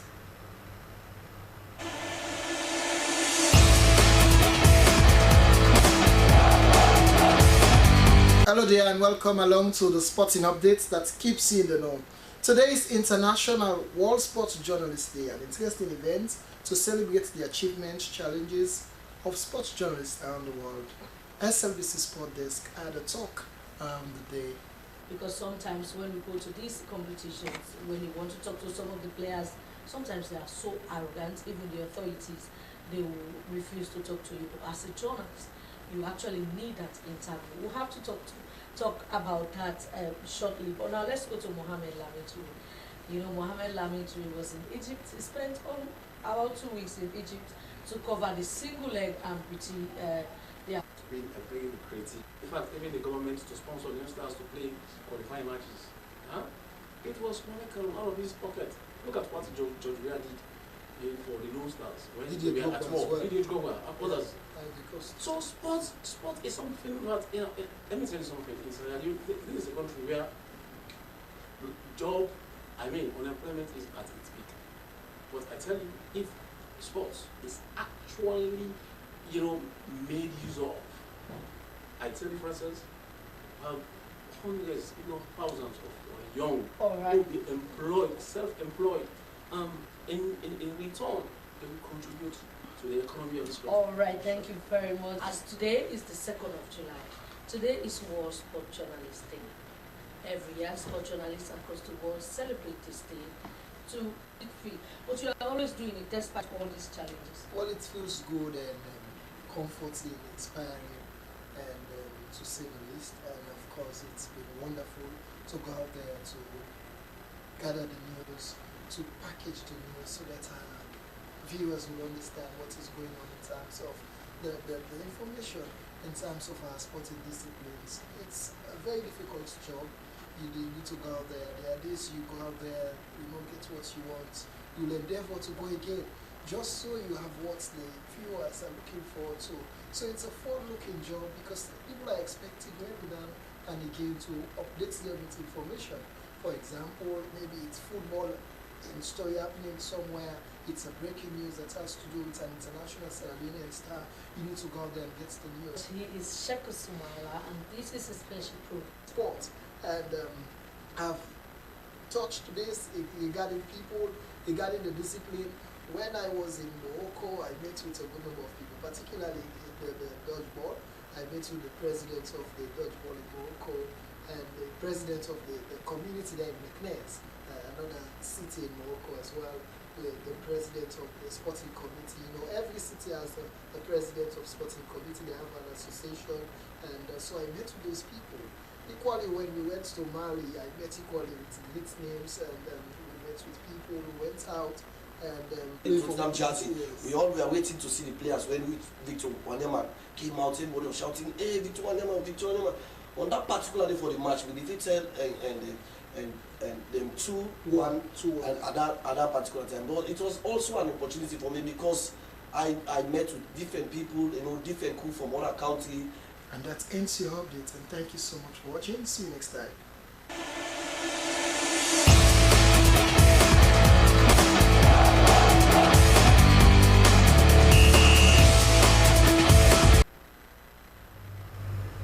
Now to a news hour, the main points again.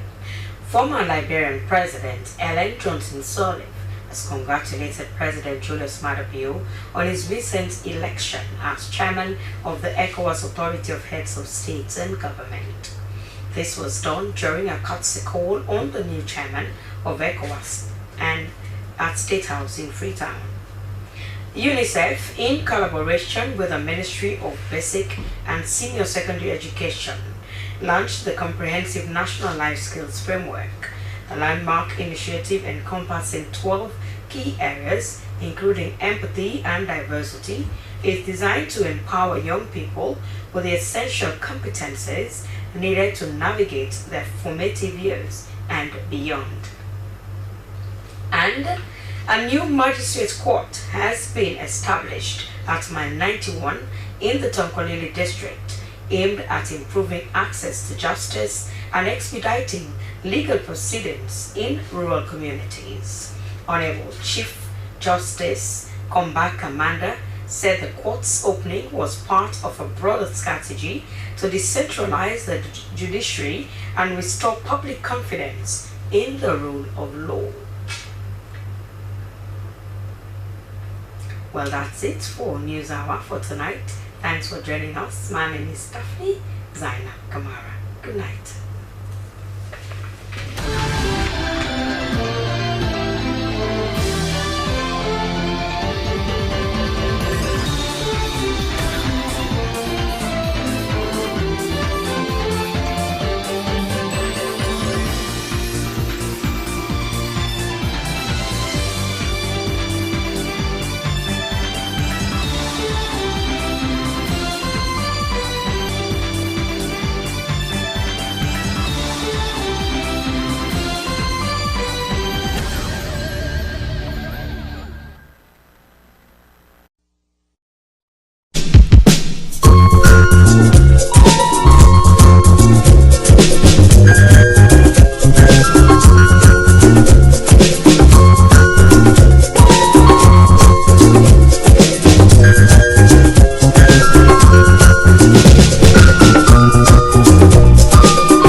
Around the water side, love the fish.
The Sierra Leone People's Party has dissolved its national officers, giving way to the next delegates conference for the election of a new executive. For 8 years, one face and voice that was synonymous with the SLPP, even in opposition, is the firebrand National Publicity Secretary, Lahai Lawrence Lima, who has ended his 2 terms as the image maker of the party. When an organization sees you as one they can rely on, one that stands for the organizational values, and at any moment they want to look for somebody whom they can rely on to leave this organization with, I think I come in as, it's my view, I come in as a better option. What legacy is the party's former spokesman leaving behind when he has almost in equal measure those who admire him and those who loathe him? I learned that we will be going from chairman downwards, and I've served as the public relations officer for 10 years and beyond now, so I want to give that opportunity to other people to learn. Because I came in as an inexperienced PR, especially for political party. But for the last 10 years, I've learned a lot, and I want to give that opportunity to other people to learn. And why I look forward to whatever opportunity the future holds for me. Join us this Thursday as Asmi Uba engages the former image maker of the SLPP on his journey from opposition to ruling party, and as the build-up to the next delegates conference intensifies. Bottom line, the show to watch.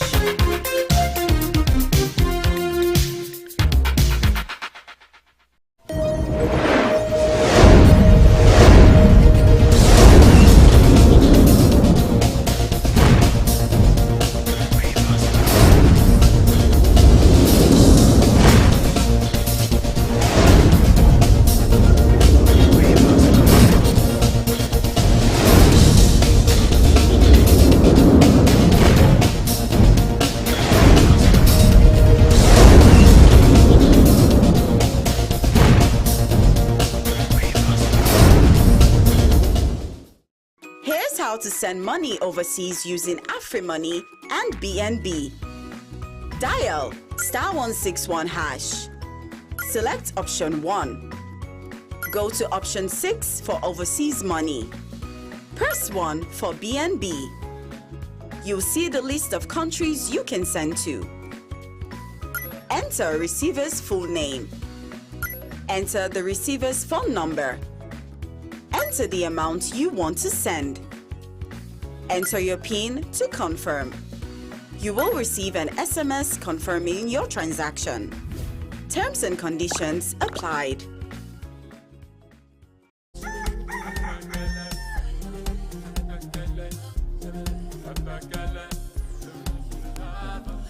For visit family na some partner upline pass you the tinker. Okada riding don't turn full-time work for plenty young people them na salon. 87% of salon people them they below 35 years. For plenty of the young people them yeah, now Okada then they ride for make money and survive. Auna Suleiman they ride your Okada na the Bandajuma Liberia Highway when a 100-kilometer road where they don't tap. As they ride by the highway, plus the big 162-meter Moa bridge, this road they provide safe, secure, and reliable transport for the community them. The good road and bridges don't replace cross water parking, and now the road they don't really they save life. This road they don't make it easy because since where they make it, they can find them easily for go na the border and return back. The road and bridges them don't connect village them, open plenty opportunity for farmers, traders, and other salon people them. Suleiman and other Okada man them, they come now and they enjoy the benefits where the road don't bring. Like for connect people and community them and for make travel more easy and safe. So tell me which road you want to travel.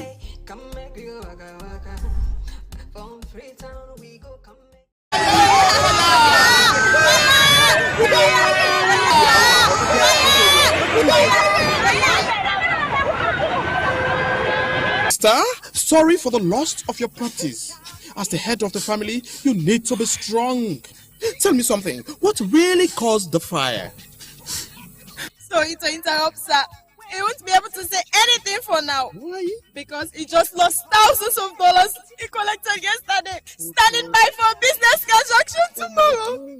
It happened right in front of me. I was watching TV when the light was taken. So I turned off the TV and fan from the switch. Few minutes later, the light came again. And I saw cable caught fire and started burning. That is when I rushed outside shouting for help. My people, see what EDSA has done to us. No, my dear. Not all fire accidents are caused by EDSA. There are many factors. Sometimes it could happen as a result of the substandard second class or third class cable we normally use to electrify our buildings. If the cable you use is 80% aluminium and 20% copper, within a short period of time, it will develop carbon and turn to dust. So when the light goes off and comes on again, because of the low quality and less copper, it will catch fire. So that is why it is advisable to use KMB cable from Bisomola Enterprises at number 59 Shani Apata Street, Freetown. For easy access, enter from Eastern Police Station, just a few meters to your left-hand side, opposite the church.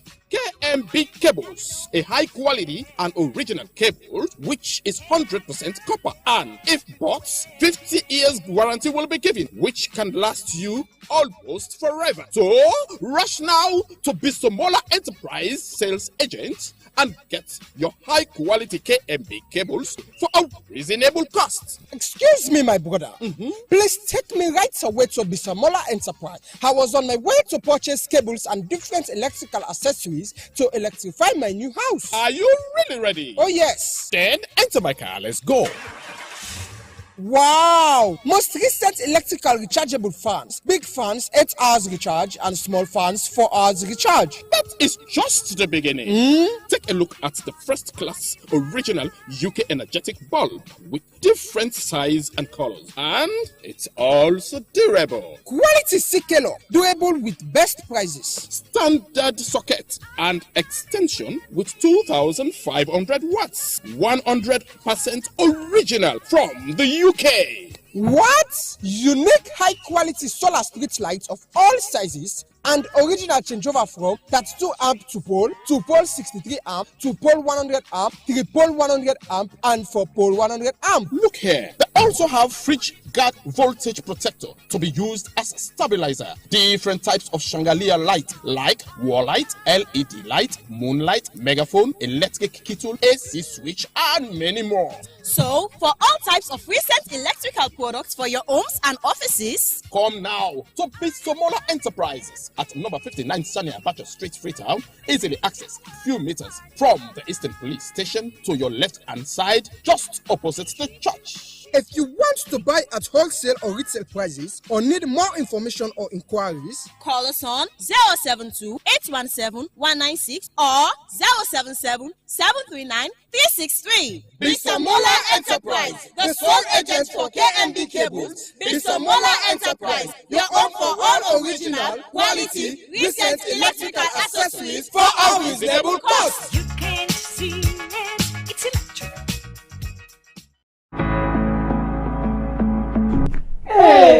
Me, for can go na junction for go buy EDSA credit. It want money. Say you want for go na street. Because the last EDSA credit wey me buy na ya asidom wey I buy am. This one hard for believe. Na true. Dial *363# with Qcell and tell me what it say. It say buy Q power, get last 3 tokens, register meter and exit. Easy. But I no get Qcell money. Na it make am sweet and easy. Just top up your Qcell and buy EDSA credit. No mobile money, no problem. It will be one day na salon. Okay. Pass with Qcell. Make a try, man. Hey! Lights don't come! Yes, use the Qcell top up and buy EDSA light anytime, any size. Just dial *363# and follow the instructions. Make sure say you register your meter number before you continue. For more information, dial 111. Terms and conditions apply. Qcell, Salon Pride.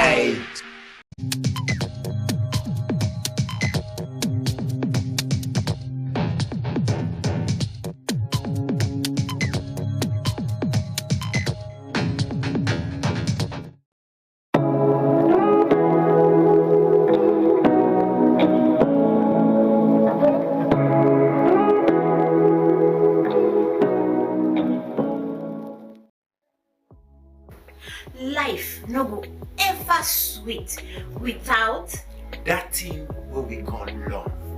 Now that make No fact na a very good program where any big person can look and enjoy. Now the kind program we for spend time for watch. Now the kind program we for spend time for sit down for look. And this program it may around land for my and I wonder you say life. The Love Factor show is about family, love, counseling, relationship. We say we dey build and maintain relationship. This na program we say we dey counsel you for let you know how for dey with your partner, let you know how for settle dispute between you and your heart to heart. Well, you don't hear it for yourself. Join the Love Factor team every Sunday, 10 p.m. for help make we all enjoy love and peace.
The Sierra Leone Broadcasting Corporation Television. This is Good Morning Sierra Leone, a program that always starts your day live from a broadcasting house New Englandville in Freetown. I am Sheku Smiler.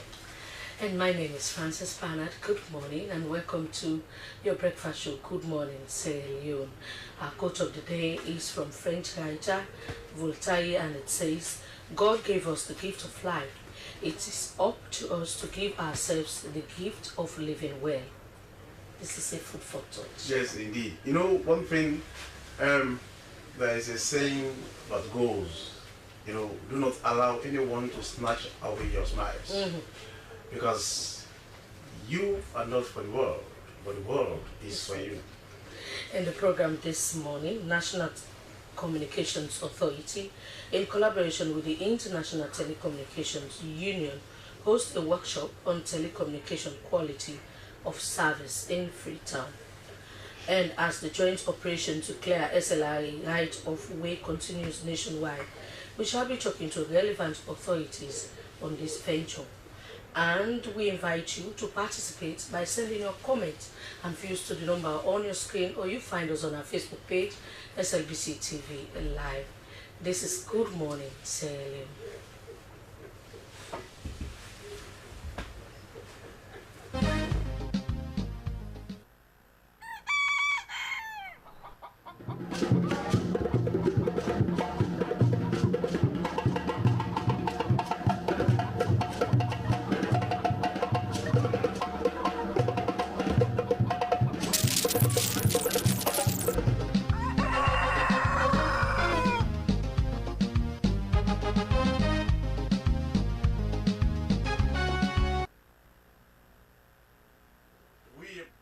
And the program you're still watching is Good Morning Sierra Leone, live from the Sierra Leone Broadcasting Corporation Television and through our social media handles.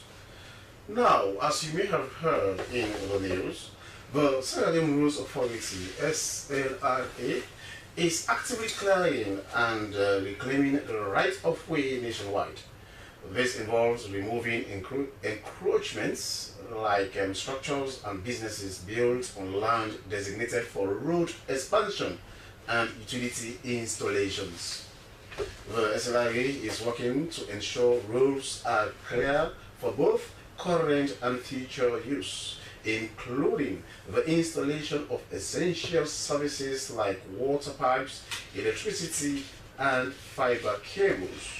On May 27, 2025, the authority cleared the right-of-way around IMAT and the American Embassy. Of another joint operation supervised by the Sierra Leone Police and the Sierra Leone Roads Authority targeted the clearing of right-of-way and leeways along the Kenema Road and Old Railway Line roadways under the task force on indiscipline and lawlessness. Model Junction and its environs were also not spared as the Sierra Leone Road Safety Authority (SLRC) demolished kiosks and other business structures as part of its initiative to enhance road safety for pedestrians and curtail road traffic. Well, in the studio this morning, we have key players from relevant institutions. Deputy Director General of the SLRE, Vandy CJ French, is here for us. Good morning, Mr. French, and welcome to the program. Thank you very much, and good morning. Yes, and we shall be joined also by the Freetown City Council, the Information, Education, and Communications Officer, Kuma Hassan Kamara, and shall join us later in the program. Also, we have a representative from representatives, or we are expecting a representative from the Traders Union, the PRO Petty Traders Union, Alex A. Conte, and also nurses. Well, today is a mixed bag. Well, on progress on the Sewa Grounds market. And he is the head of public affairs, Mohammed Ben Bangali. Good morning, Mr. Bangali, and welcome to the program. Thank you for having me. Okay, now let's go to SLRA. It says they have authority mandated by law to ensure that our roads are well structured. For that, I move on to Engineer Vandy French. Now, Engineer, so far we have read the intro, we've seen the actions you've taken already to clear the right of ways.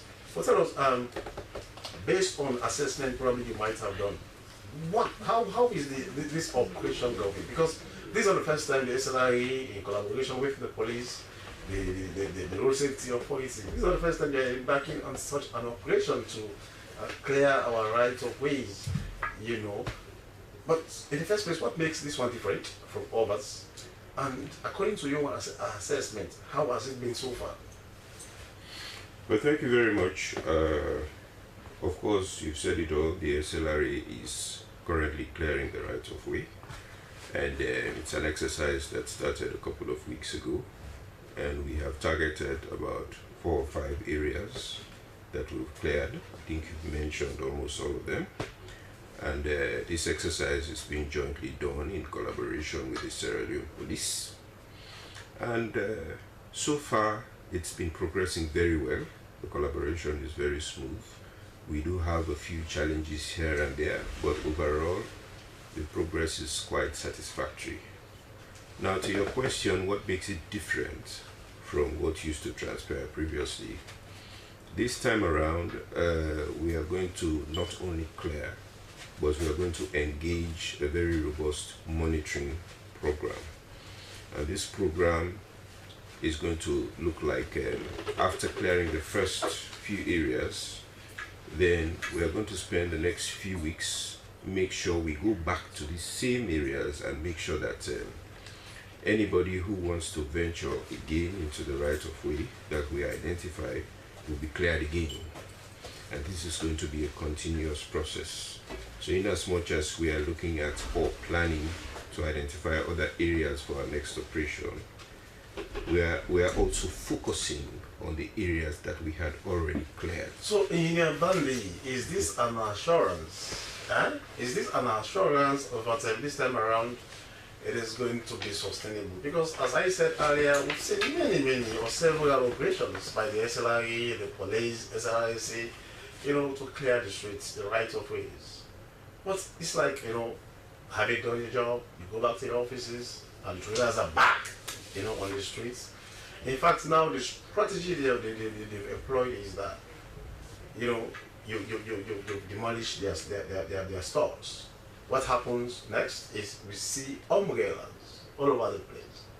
So, what is the assurance of sustainability in Kenema? As a matter of fact, some of these very umbrellas we've started clearing again in the areas that we cleared before. For example, I can tell you that Old Railway Line, King Hamman Road intersection, when we cleared, there were a couple of benches, tables, umbrellas that started springing up around. Even at IMAT, somebody started to put up some bush stick structure again after we cleared. So our monitoring team went around and identified these ones, and we again had a meeting with the IG. That was last Friday or last Thursday or so. And then we put together a special task force for monitoring, and we went around and cleared that. So as we speak, this week also we have another program to go around these same areas again and clear. So this is the strategy that we are going to use. In as much as we are identifying new areas, we don't lose sight of the old ones. Okay, engineer, if you look along the IMAT American Embassy, that interception, you know, the place is very clear. The other day, we commended your Director General for that. However, if you notice, the traders will come maybe after 5 p.m. If you go use that area, you definitely see them placing their businesses. Are you aware of this? Yeah, that's what I'm saying. It's a process that is going to be continuous.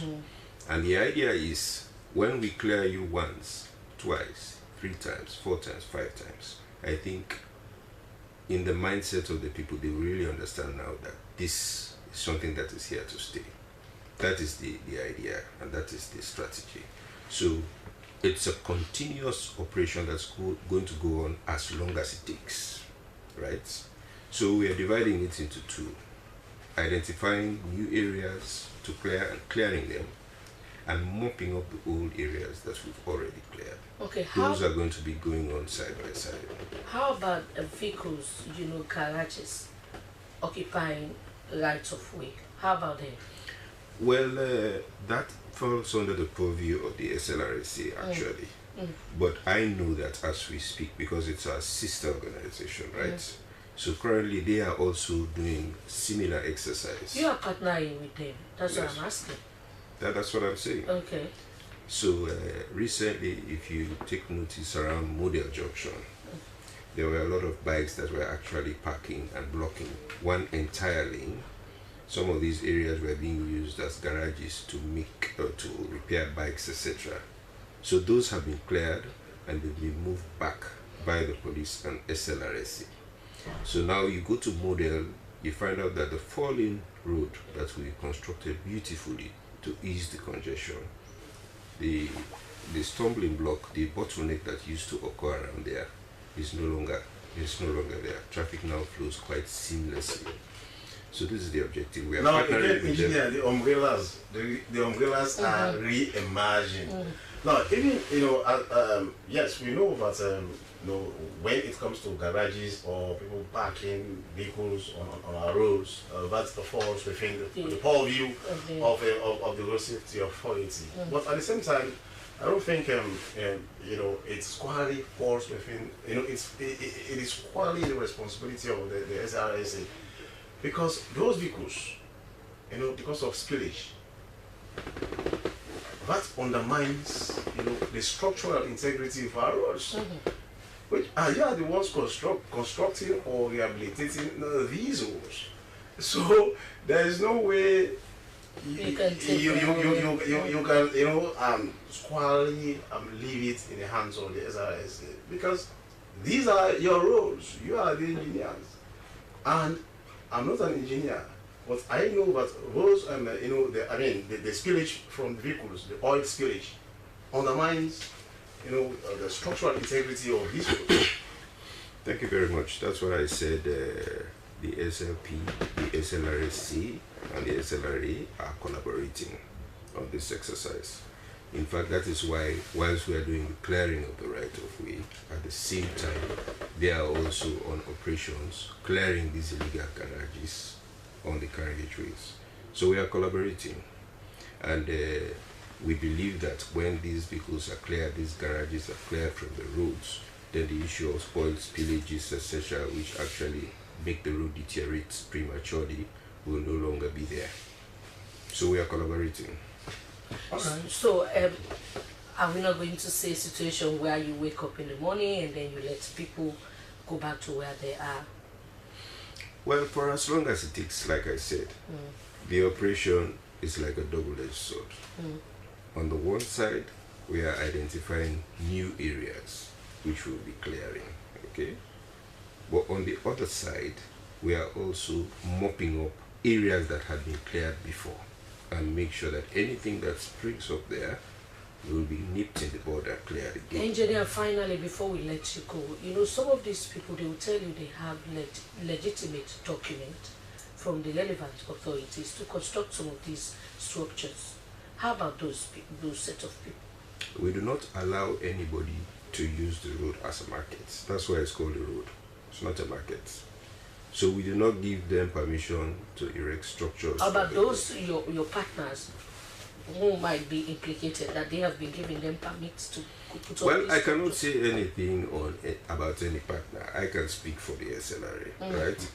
And the SLRA has the mandate to manage the national road network, which includes the carriageway and the right of way. But don't you think, you know, in as much as, you know, it is about synergy, because if our rules are to be safe, if our rules are to be maintained, there must be, you know, synergy. Now, for example, those, you know, traders who are having their wares all over the place, they will argue that market dues are being collected from them by the Freetown City Council, and that is true. You know, so how do you interface with the Freetown City Council on some of these issues? Because at the end of the day, you have the authority, you are in charge. You know, everything stops on your desk when it comes to road. So, is there any synergy between you and the Freetown City Council? In fact, coming from the radio discussion that we had, the Freetown City Council seems to be quite excited about our clearing of the right of way, because they have the mandate to transform Freetown. They want the city to look beautiful, and based on the discussions, we did not get any different kind of opinion from them or adverse. But in that interview, did they accept that indeed they are collecting market dues or dues from these leaders? Well, that is for them to say. I cannot say as SLRA. I can speak for the SLRA. All right, thank you very much. He is Engineer French, and he is from the Sierra Leone Road Authority, and that is the SLRA. He is the Deputy Director General. This is Good Morning Sierra Leone. We are broadcasting live from Broadcasting House, New England in Freetown. We are going for a short break, and this program will continue right after the break. As a mother of the house, whenever I want to prepare palm soup, there's no need pounding palm fruit. All I need is Nkulenu's Ghana's original palm soup base. My soup is done, and its preparation, it is not difficult at all. Nkulenu palm soup base, it's easily done with no difficulties. Just take few ladles and your soup is done. And its flavor,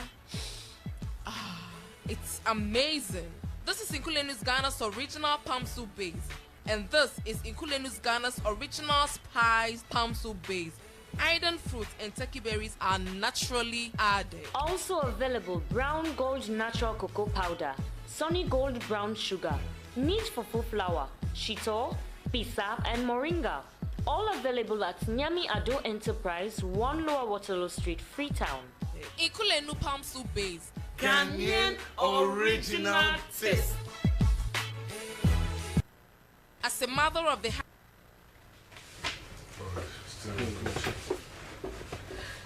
Welcome back. This is Good Morning Sierra Leone. We continue with the program. The National Communications Authority, NATCA, in collaboration with the International Telecommunications Union, ITU, is hosting a workshop on telecommunications quality of service in Freetown from July 1st to 2nd, 2025. The workshop will be followed by a study group session on subsequent days. The event is targeted at representatives from various stakeholders, including the regulatory authorities, service providers and researchers, facilitated by the Quality of Service Development Group operating under ITU T Study Group 12. The aim of this workshop is to extend the reach of ITU activities on telecommunication service quality in the African region and to advance the implementation of WTSA Resolution 95 on ITU-T initiatives to raise awareness on best practices and policies related to service quality. Well, for more on this, we have been joined in the studio by the Deputy Director, Engineering and Infrastructure, NATSCA, Melvin King. Good morning, Mr. King. Welcome to the program. Good morning. Thanks for having me. So tell us, after this workshop, what should Sierra Leoneans be expecting? Okay, thank you and good morning. So as you introduced the topic of the workshop, it's service quality. So NATSCA being the regulator in Sierra Leone and being a member of the ITU Region 1, we're affiliated with the UN Agency for Telecommunications, ITU. So there are different study groups. So the study group 12 is the study group in charge of quality of service, quality of experience and performance. And there are normally there are meetings around the African region, meetings around the world, and there are different study periods. At the moment, the ITU-T, the International Telecommunications Union Standardization Bureau study period after the WTSA 95 as a study period of 2025 to 2028. So there are different topics and different subjects they're discussing and studying. So at the moment, there is one topic I could take. Question 20 talks about quality of service for DFS, digital financial service, what we call in Sierra Leone mobile money. So there are different quality of service key performance indicators being discussed. We've got close to 70 delegates from all around the world, close to 50 from Africa, we are from Asia, we are from South America. They're here, we had to discuss different topics. Yesterday there were discussions around quality of service for DFS. Today there's going to be discussion for quality of service for OTT. When we say OTT, over the top, that's what you use. Most of us now, when we want to call our relatives in the first world, we don't use regular call, we do WhatsApp call. So that's an OTT service. Because we make through WhatsApp, through Skype, through Facebook. So we're going to discuss quality of service on that, quality of service on regular network, mobile network operators. There are indicators that we consider. There are things that have been discussed in these meetings, threshold, what should be the KPI, what should be monitored. These are things we do during this meeting. Okay, Mr. King, this is coming at a time when Sierra Leoneans have been crying about the output of these service providers when it comes to telecommunications. How serious are you going to be discussing this, and what will be your expectations after that? I know I did mention in the radio program earlier that there's no better time for us to host such workshops because I'm sure all of us in Sierra Leone and Freetown heard about the issue wherein NATSCA did fine one of the MNOs for bad quality. So in this meeting, there are situations wherein we monitor, because there are recommendations from ITU how to monitor quality of service. There are 3 ways you could monitor. Network management system, collecting raw files from the MNOs, generated into reports. There is drive test, wherein devices have been installed in cars, they drive around to get a customer experience, and there are customer perspective survey. We do surveys as well through the department. Now, Mr. King, a customer perspective, there is no way you can ignore optics in whatever you do, perceptions. Now, you spoke about fines being levied. When it is about fines, it is published widely. But when payments are made, it is kept quiet, it is kept silent. I don't know, because that has been a concern. Yes, when there is a fine, everybody knows. But when payments are made, it is not published. I don't know, probably I stand to be corrected, but that is what it looks like. Yes, you levy fines, but after I tend to disagree a bit with you. I've been with the regulator for a while, for like 15, 16 years. I could remember in 2016, 2017, we had similar quality of service issue wherein we did find the 3 MNOs at the time. We find Orange, Qcell and Seattle. And part of our regulatory, we did ask them to do free call. We did the free call, which was done wrongly because there were congestion, people couldn't make calls. But I could tell you the money received on the fines was probably, we did mention it, and the money was given back for corporate social responsibility to supporting a very big government decision in buying equipment they needed. In the present case, these are, I'm technical, I could not make statement on whether the money has been paid, but I know the money has been paid. The DG or the Department of Consumer Unit will come back to the radio and TV and tell people, we receive this amount, we're going to use it for this particular project. This is what we now, the recent case, Mr. King, because we're talking about quality, what we'll be discussing at this particular workshop is quality service, right? Yes, sir. But then now, let's say, for example, a fine was levied. For example, the latest being the $1 million. The one in question, the $1 million, I think it was on Orange or so. But I don't know. Did they make any payment? So that is what I'm saying. Okay. That's what I'm saying. With experience at the regulator and what the law says, whenever we find when they pay, we'll come back to the media and let people know. So in actual fact, what I'm saying, that payment has not yet been received by the regulatory authority. When they pay, we'll come back and let people know. And this money is being used towards a particular government show, a particular project within the authority that consumers will benefit from. The people that suffer from bad quality are the consumers. So whenever a compensation is being received, it will be given back to them. So now we are talking about this particular fine was last year. Yeah. And we are now in July. Yeah. 2025, yeah. And the fine was levied in 2024. So, has that fine, have you received any payment for that particular fine? Because the thing is that people still continue to complain about poor quality service from these mobile phones or GSM operators. And this workshop, like you mentioned earlier in your earlier submission, but it is not coming at a better time than now. So, what are the expected outcomes? Because we are discussing quality service, provision. Yes. So we all know laws have been made to address issues, and primarily in these meetings we discuss quality of service KPIs, thresholds, things that we could review along. As I speak, we had the quality of service regulation of 2020. It's been reviewed because we consider at the time we did that quality of service regulation, there were nothing captured in there for mobile money or digital financial service. So there's going to be a change in it. So in such meetings, that's why experts from different regulatory authorities around Africa, around the world, there are even lecturers from university at these meetings who come and discuss, we say, oh, this particular KPI that we were monitoring, the threshold was 97, but we see the MNOs, they passed that threshold, but there are still issues.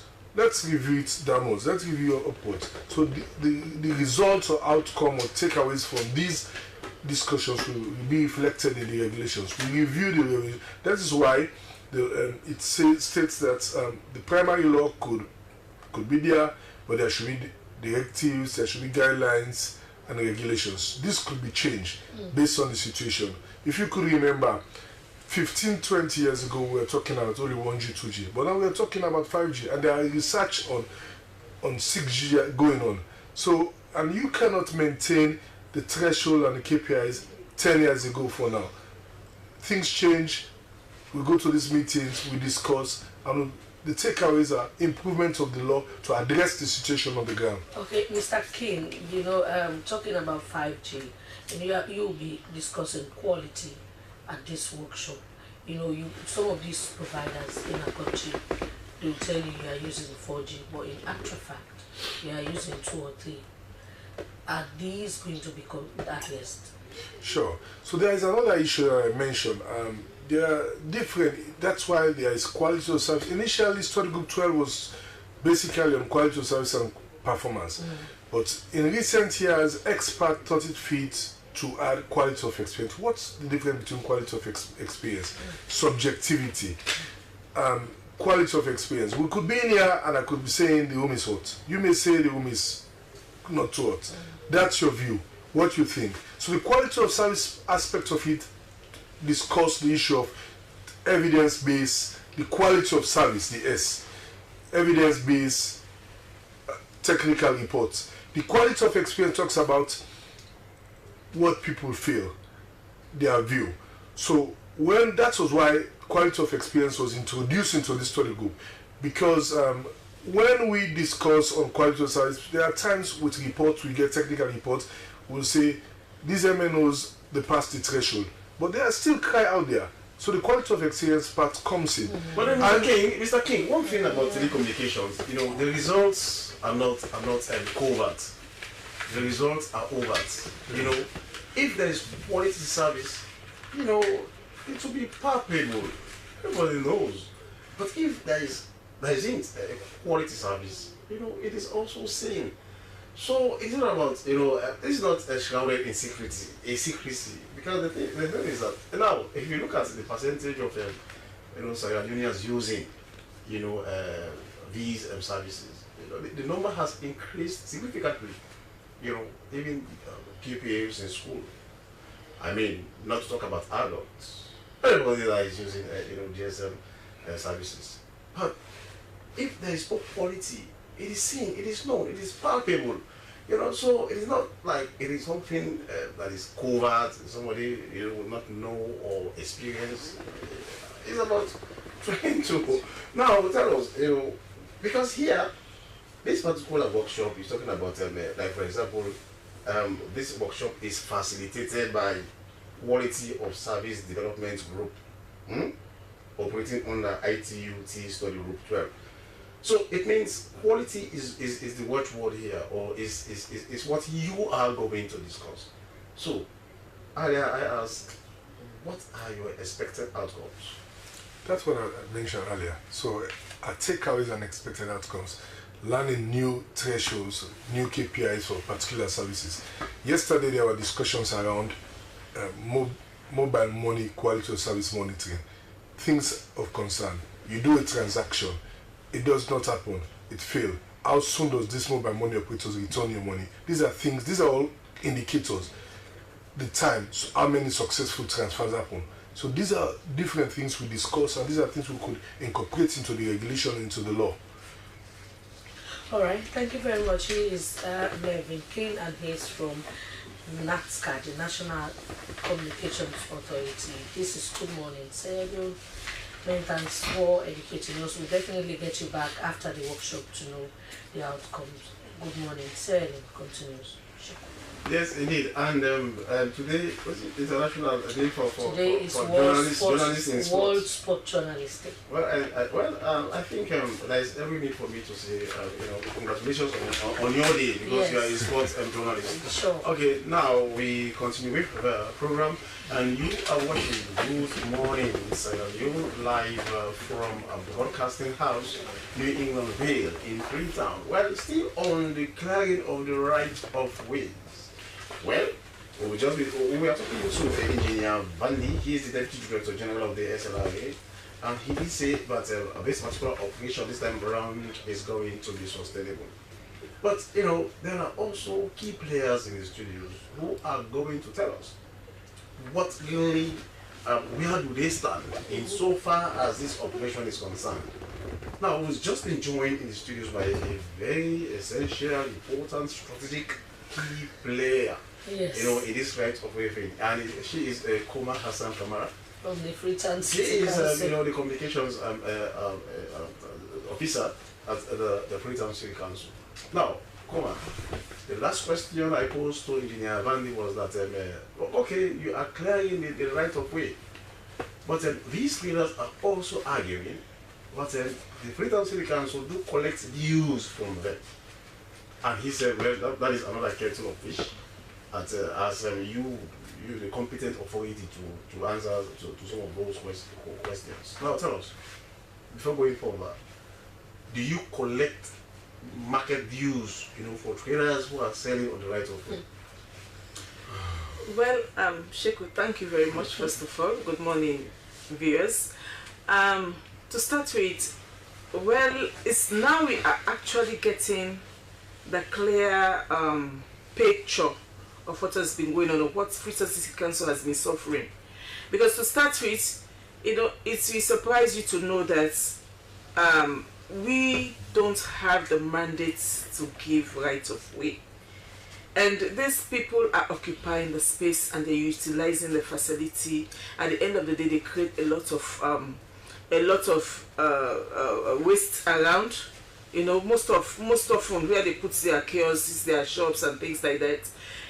At the end of the day, they just, you know, leave fields there, leave that there, garbages, and at the end we have to collect them. So we don't have any right to like take them off. SLRI has that mandate. They give and they take. But then, you know, and at the end but then you have your Metropolitan Police officers, and you know, I don't think you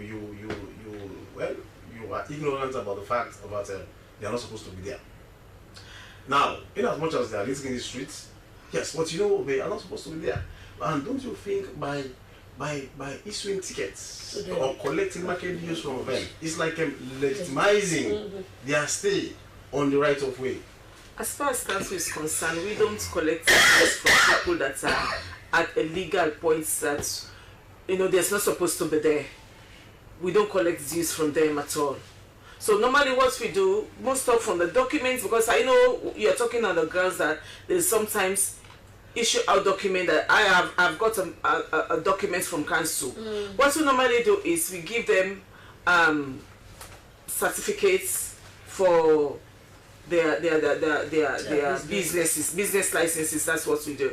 We give them, and sometimes, you know, the addresses they give us, because there are certain things they have to indicate on the certificate.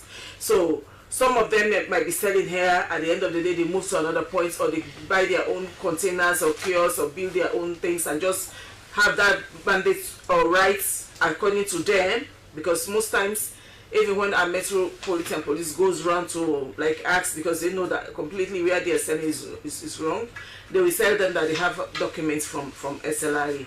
So that's where they do it. But that's notwithstanding, if they are doing businesses, our own mandate is to give them business licenses of operations. That's what we do. All right. So those are the documents they present. Okay, come on. So let's bring in another player in this. He is Mohammed Bangali from NACIT. He is head of public affairs. Now, Mr. Bangali, you've heard of the traders. NACIT has been working to get a marketplace for the people, but this is long overdue. I could recall you came here the other day that you are going to do the official opening depending on the timing of the president. Is it still not available to open this market? So get some of our people into the market. So the market has been completed since February, March. We only had some auxiliary fixings to harmonize so that it can be operational. That has been done. A date was fixed for yesterday, the 1st of July, for the opening of the market, but it was postponed given some challenges we have with some of our key stakeholders in the operationalization of the market. And you know, we exist at the Sewa Grounds as a pension fund, having public funds to ensure that we pay benefits to our members when a contingency occurs. So we invest those funds with the hope of having those funds back. And we also are aware of the role of our key stakeholders if that market is to be successful in its effective occupancy, say the market people. So when is it going to be open? I'm coming. We want to know, because I could recall you came here the other day, we are talking about the timing, and you said you've completed. Yes, you've said it again, but when will it be available? In fact, a day was set for the commissioning. If you got me right, I told you it was going to be commissioned yesterday. Yeah. What led to the postponement is critical concerns that came up from our stakeholders when we published the initial prices, the proposed prices for the facilities at the Sewa Grounds. We had a feedback from some of our clients, our key stakeholders, that some of the prices are on the high side according to them. So we know opening it will not be operationalized effectively, will not have effective occupancy, so we put on hold the opening to engage them. How long is this going to take? The engagement began yesterday, and we hope to complete it soonest, and we'll come to the public to open the Sewa Grounds market. But Mr. Mangali, now that market was supposed to have been commissioned yesterday by no less a person than President Leo, and all of a sudden we saw a release from that seat, a press release, but it has been postponed to a date that will be announced later, which means it has been postponed indefinitely. You know. Now tell us, it is that you are still grappling with this willingness, you know, from traders to go register, because the thing is, how can you operate an empty market? Was that postponement, you know, as a result of you know, traders not showing up, you know, showing interest in occupying the stores in there? No. The interest to occupy those shops are huge. The demand is high. But I told you of effective occupancy, not just entrance, but ensure that they remain and the business is up and running. And I told you, for us at NASIT and the states, we believe in consultations, we believe in collaborations and effective engagement to ensure that the market is operationalized. We are agreed on critical areas, and in our discussions, the markets people wanted to know, what is the cost of this market? If we were to occupy this market, what are the costs? We showed them the proposed cost, and it came back to us that no, with the current cost that we have, to us, to them, the cost is expensive, it's on the high side. And so we can't push our way if you want to have effective occupancy. We cannot push our way to ensure we go and open and say, well, we don't want leg camp, we don't want leg left. No. We decided to, okay, let's hold on the occupant, on the opening, on the commissioning, re-engage our key stakeholders so that we can have a win-win situation in the business operationalization of the market. That is why it was put on hold. Now it's together with the state. When I say the state, I mean government and us. Well, why did you in the first place agreed on a date for the commissioning without, you know, all of what you are now saying? Didn't you take all of those into consideration before fixing a date for the commissioning? Like I told you, we have been on a long engagement with our key stakeholders, all of our key stakeholders, the state, the market people. We are agreed on several other issues, and we are even agreed on the date of commissioning. In the process, pricing became a factor.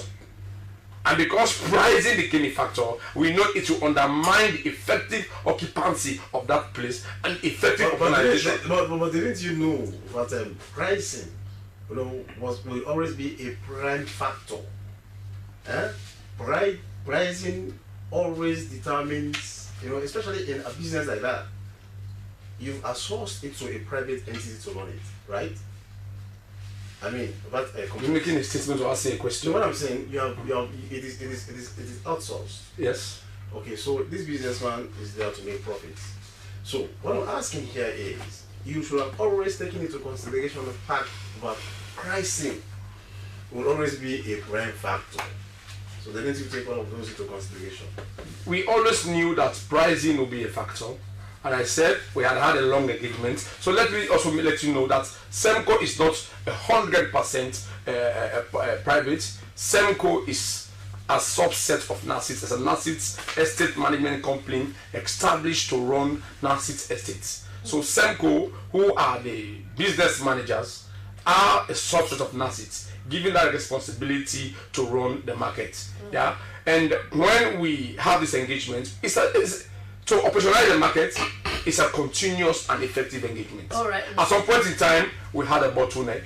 And when there's a bottleneck, we'll not force our way. We'll come back to the drawing board to ensure that we agree on A, B, and C to go forward. Have you engaged the traders about this new development? Because they are your partners. And of course, it is because of our engagement with them that the postponement came about. All right. Thank you very much. Continue to stay with us.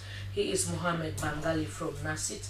Well, in the studios also we have Mr. Conte. He is from the Traders Union, Petty Traders Union. Good morning, welcome to the program. Thank you. So you've listened to Mr. Bangali, where it's not a debate. Do you think with the opening of the Sewa Grounds, your members will move away from the right of way? Provided if the conditions of service are met to the demands of the traders. Conditions you are putting up? Yeah, because this is the problem. They left us behind the arrangements of the payments. And the payment towards the structure, is very, very, very high towards the petty traders. And before the development of that market, there was a market on that area where the petty traders occupied. Government asked us to remove the trader to erect a better market, which they do very well. If we promise those traders that after the construction of the market, there will be the first person for them to enter. Then comes a way right now. They left out city council, they left out the trade unions, deal with the trader within themselves. And those traders... You mean individual traders? Individual traders. So you mean they are not dealing with the union? With the union. This is the problem. Of late, after this date, which was already postponed, the matter came to us. And there are no way the area of the petty trader for them to pay for their small structure, starting from the petty who is just dealing with pepper, salt, yabas, pay 12,000 leons, new leons in a year. Is it the list? Yes, they have it, but we take it from them, we copy it. Then you see the amount is very huge. So from the you are saying you have the copy of the price. They did not give us the copy, but we have it. Okay, so from what you have, what's the list? Starting from the least trader is 1,000 for a month. The 1,000 for a month? Yes, that is 1 million. And the 12 month is 12 million. For a store? For a little store. And the other bigger one is 15 million. We have 20 million. We have 50 million. We have 100 million for a store, according to the size of the store they rent. So we look at this. It's need for us to sit down and engage our traders who will occupy those stores. But without we to consult the traders, do it for themselves, it brings, the hiccups. And the traders tell us, fact, the amount is very high. So, Mr. Conte, are you saying that out of the process, because that Sewa Grounds project, it's not a new one. It's not a new one. It has been there for years. So, are you saying that throughout you are not consulted at every stage of that project? You were left out. Is that what you're saying? Yeah. Because now, after when the issue of Sewa Grounds matured, they take it from even the council and the trade sector, send it to the NACIT, and NACIT send it to a company called SEMCO. And this SEMCO cannot even deal with the traders, cannot even deal with the council, the individual. So we let the council come and so... because if they deal with the council will call us, because council are head of the traders. And I believe if the market is handed over to council, when council happen to receive anything of that sort, the council will pay. So in your view, you want the market to be handed over to the council? If it is so, we are proud of that. We are glad of that because council is the city father, and council is responsible for the traders. All right, Koma. So you've just heard that you have not been involved in this whole arrangement of the pricing together with NACIT and in the Traders Union. Is that so? The whole thing, like the project, we know that it's been undertaken by NACIT, and they have their own criterias and everything. But being that the traders are under our supervision in the we are like directly responsible in terms of supervising or overseeing their affairs, and they are running within the city. You know, it has always been council's duty to manage the affairs of the traders. You know, but in this situation now, it's very, very difficult because it has been always while we'll be having interviews or people have been coming to ask about the NASIT, the Sewa Ground Market, which we have always referred them to NASIT for explanations or updates.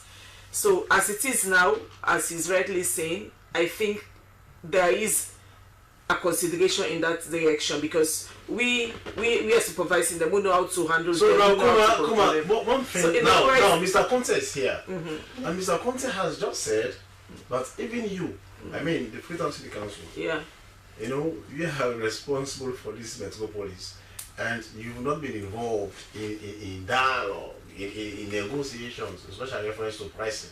Yeah. You know, is that true? Yes, definitely. Okay. As a council, we have a committee, which is the Municipal Trade Committee, and also we have a department, which is Municipal Trade Market Department, that are responsible for all this, and we have not got any reports wherein we are being highly involved because in our monthly council meetings, there comes up, you know, issues and I mean matters that we think we can discuss as a council and come up with resolutions, but we have not got. Okay, Mr. Bangali is also here. Mr. Bangali, now you've seen, you know, you are in the middle. Mr. Conte is here and Kuma also is here, and they are saying, alleging though, but you left them out in the entire process, especially when it comes to pricing. And pricing, like I mentioned earlier, is a prime factor in everything, you know, that should happen at that Sewa Grounds. So is it true that they've not been involved? So I like your angle. You said alleging. Yes. Yeah. Sewa Grounds is a joint venture between NASIT and City Council. City Council has a percentage, has a share in the JV. So there is no way you can implement a JV without involving the other partner. Yeah. So there have been discussions with council on A and B issues when it comes to Sewa Ground construction and operationalization. As even before we commissioned the market, we sent a letter to the mayor to let her know that the market is completed and A, B, and C are happening, and we are proposing the commissioning of the market. We sent a letter to the mayor. The pressing is not. Let me come. Okay. Yeah, don't drag me beyond what I want to say. Yeah. So they said they are not involved. Yes. I am saying it can be possible. Yeah, that's one. Two, on the marketing, on the market people, there is an association in the Sewa. You know, that's the Sewa Grounds. The petitioners are a polarized market environment. Yeah, they have a Sewa Grounds market people association. They have the women and men, and the market is situated at the Sewa Grounds. And so, most of our engagements have been done with the Sewa Grounds market, both men and women. We have. But they have an umbrella. Yes, I'm coming. They have an umbrella. I'm coming. For over 3 times, the Traders Council have come to our office for engagement. We have Traders Council. We cannot be talking to every group. We have to focus on the leadership. We have to have engagement with Traders Council. We have engagement with we localize it now to those residents at the market, the Sewa Ground market women. And on pricing, before you negotiate pricing, you have to propose a price. You cannot just come, let's come and tell me what you want to pay. You will not be able to arrive at any cost. But, so what we did, but that should be before commissioning. No, see, that should happen. That should happen before commissioning. So that's what we did as an investor, is to do market survey. Let's first do market survey, not just to the market women, but existing facilities across the CBD, Waterloo, Goldrich, Bow, Freetown. We arrived at a pricing, proposed pricing that was or that is lesser than most of those facilities of the same stature across the country. And so, for us to negotiate, we have to have a beginning. Okay. Yeah, so we brought to their attention. So, Mr. Bangali, I must say that many times we've hosted you and What's his Traders name? The Council. chairman, the PRO of the, is it the Traders Traders Council. The Sierra Leone Traders Council, yes. Yes, the Yes. PRO. Yes. And you have been engaging. So, Mr. Conte, what's the difference between your organization and that of, is it Bobo for remote? That he has a name that we popularly. We have the United Indigenous Commercial and Petty Traders Union, who have the majority of market women in the market. But you have an umbrella. You have the big one that we are Let me talking clear about. this point. Okay, go ahead. At some point, all of us consider to become oneness, to say let us form a council. But that council is not even operate for 6 months. You understand? Heir of the organization decides to divide everyone go about our own normal business. So you have a council. You have a council that is incapacitated. A council that cannot represent you. Is that what That's you're saying? very good. So Petty Traders Union, we have the Gazette. We have Council 2-1. So all the laws of Sierra Leone, we have everything as a member. And to be specific, my brother, we have the majority in the market, the Petty Trader. So if you do anything whatsoever called council without the knowledge of the Petty Traders, it's not going to be our responsibility. But soon the matter reaches us, we have to come to the authority for us to sit down together and arrange things. All right, I think because we have the members. No, I think we need to go, but then quickly, what is the way? A few seconds each of you. What's the way forward? You know, how do you get out of this? What seems to be a quagmire? How do you get out of this? The way forward. A few seconds each. I'll start with you, Kuma. Well, our concern is the traders because they are utilizing the facility, and the facility is within our jurisdiction, and whatsoever concerns them concerns us because we are oversight. We are playing an oversight role. We are supervising them. So we hope and pray because, the Nasit was just saying. So you need more engagement. We need more engagement, All right, okay. and also. All right, okay, thank you so much, Mr. Bangali. And Kuna suggests that you engage more. Of course, we have always been engaging and will continue to engage. For us, we do not see a quagmire.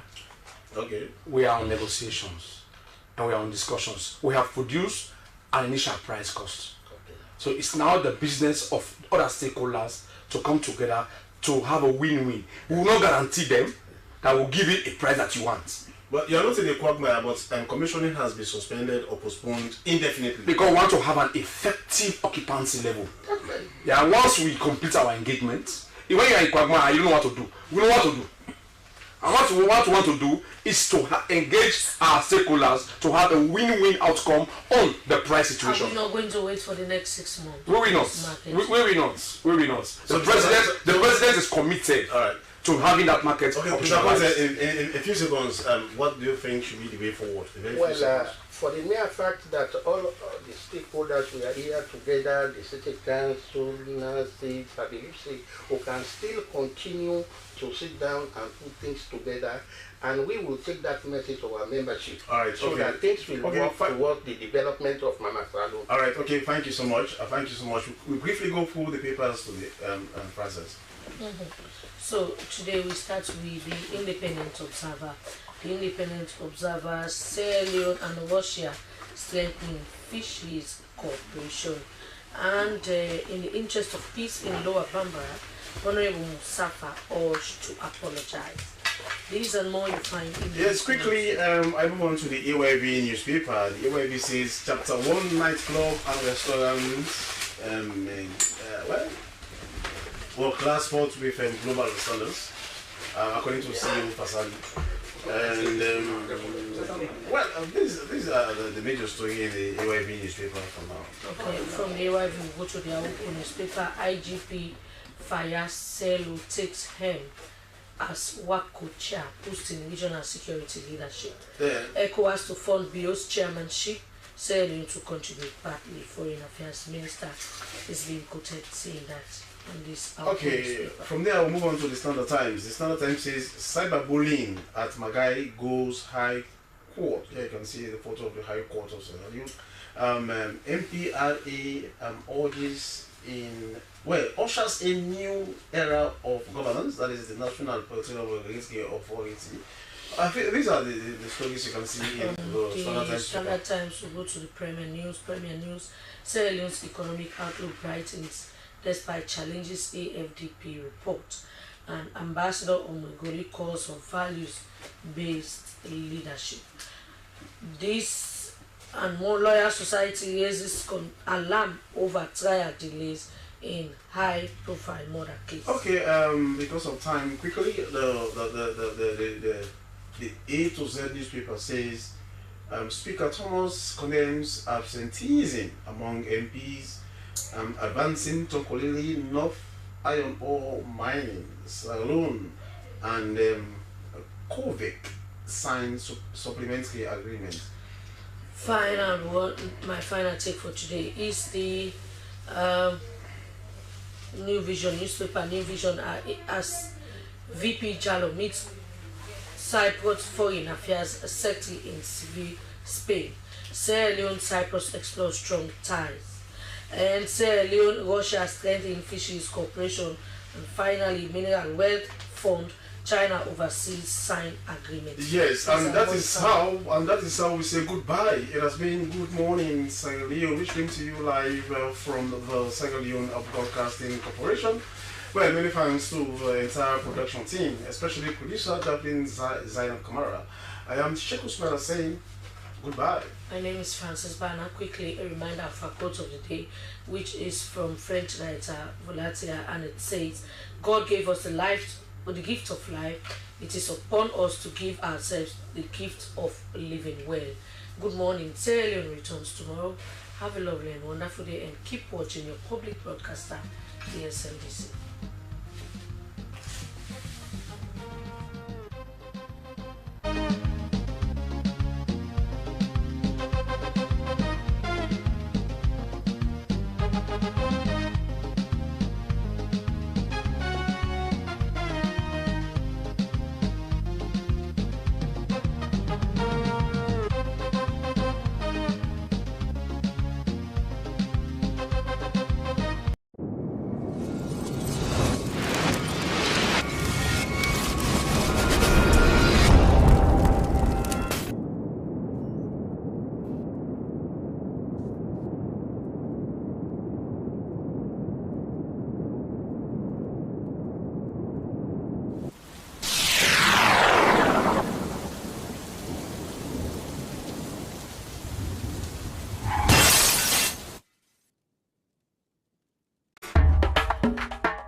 The Sierra Leone People's Party has dissolved its national officers, giving way to the next delegates conference for the election of a new executive.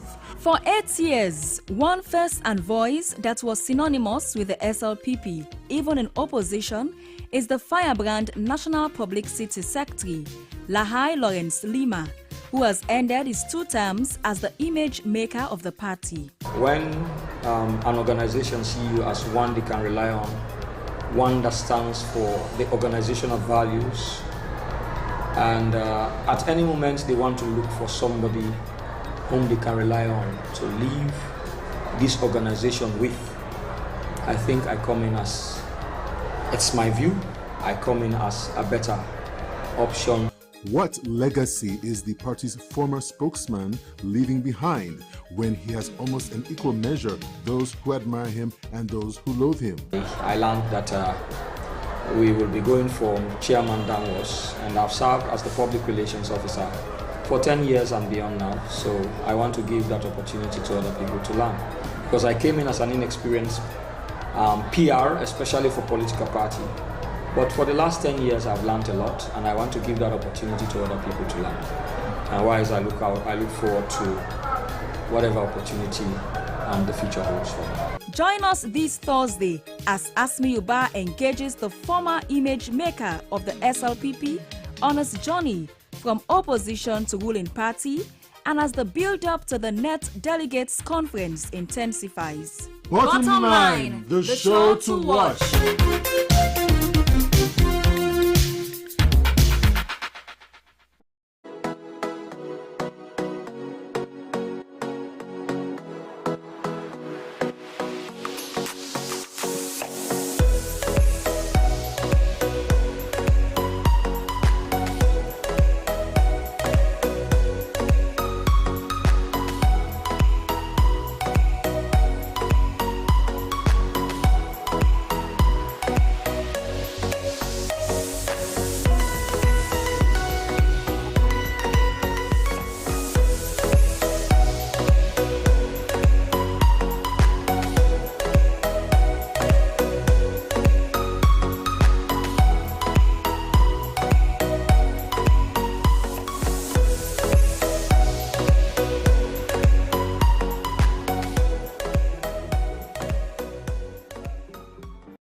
my voice.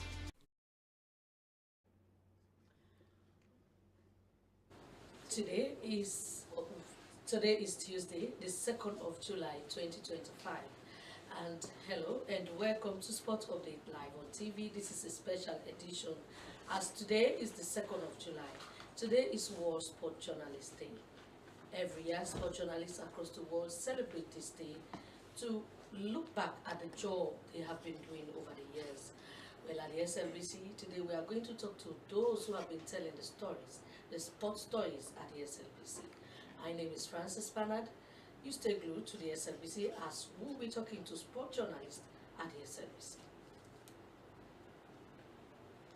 Join SLBC Sports as we celebrate World Sports Journalist Day 2025. Tune in at 2 p.m. on SLBC Channel 31 for an afternoon of special sports. Don't miss a moment. Watch live on SLBC Sports and SLBC Facebook Live. Join us today as we honor the voices behind the game with a dedicated broadcast of special sports. And for those on the go, we'll be live streaming every moment on SLBC Sports and SLBC Facebook Live. Be part of the celebration. Join us live on SLBC Sports and interact with us on Facebook Live. It's your voice, my voice. Alice Day 2025. Tune in at 2 p.m. on SLBC Channel 31 for an afternoon of special sports. Don't miss a moment. Watch live on SLBC Sports and SLBC Facebook Live. Join us today as we honor the voices. Back, this is Sport Updates live on TV. As you've heard just now, that today is World Sport Journalist Day, and today we are celebrating sport journalists across the world, and particularly those at the SLPC. Sport Journalist Day was first celebrated in 1994, marking the 70th anniversary of the AIPS. Well, today we look at the job journalists at the SLPC have been doing. Well, to further the discussion in the studios this afternoon, I have Abdul Kabir, our ever-ready Abdul Kabir, who is always there to bring you the sports stories. Good afternoon, Abdul, and welcome to Sport Update. Hey, good afternoon. Thank you so much for having me. And we also have Mohammed Lamin Toure, always out there to also get you the stories making the rounds, especially in the world of sports. Good afternoon, Mohammed, and welcome to the program. Thank you very much. And we have our head of television. He's also someone, he's not a sport journalist, but he's very, very, very much concerned about the activities of sports, and of course, he's always there to tell the stories. Good afternoon. He is Sheku Sumaila. Good afternoon and welcome to the program. Yes, probably I'm not a member of SWASA, but I've been a sports journalist. You know, yes, I've been a sports journalist, and so I'm glad to be here. All right, thank you very much. Well, viewers, these are my guests for this afternoon's edition of the program, and definitely they will have to tell us some of the challenges and the pleasure they go through to cover the stories. We are going to start with Abdul Kabir. As you and I know, Abdul is almost always on your screen bringing out the sports stories. Abdul, we are going to start with you. How does it feel in the first place, or maybe should I say congratulations on celebrating today's World Sport Journalist Day? Well, thank you so much. I love the introduction and the congratulatory remarks regarding the day itself, and it's a very important one for all journalists.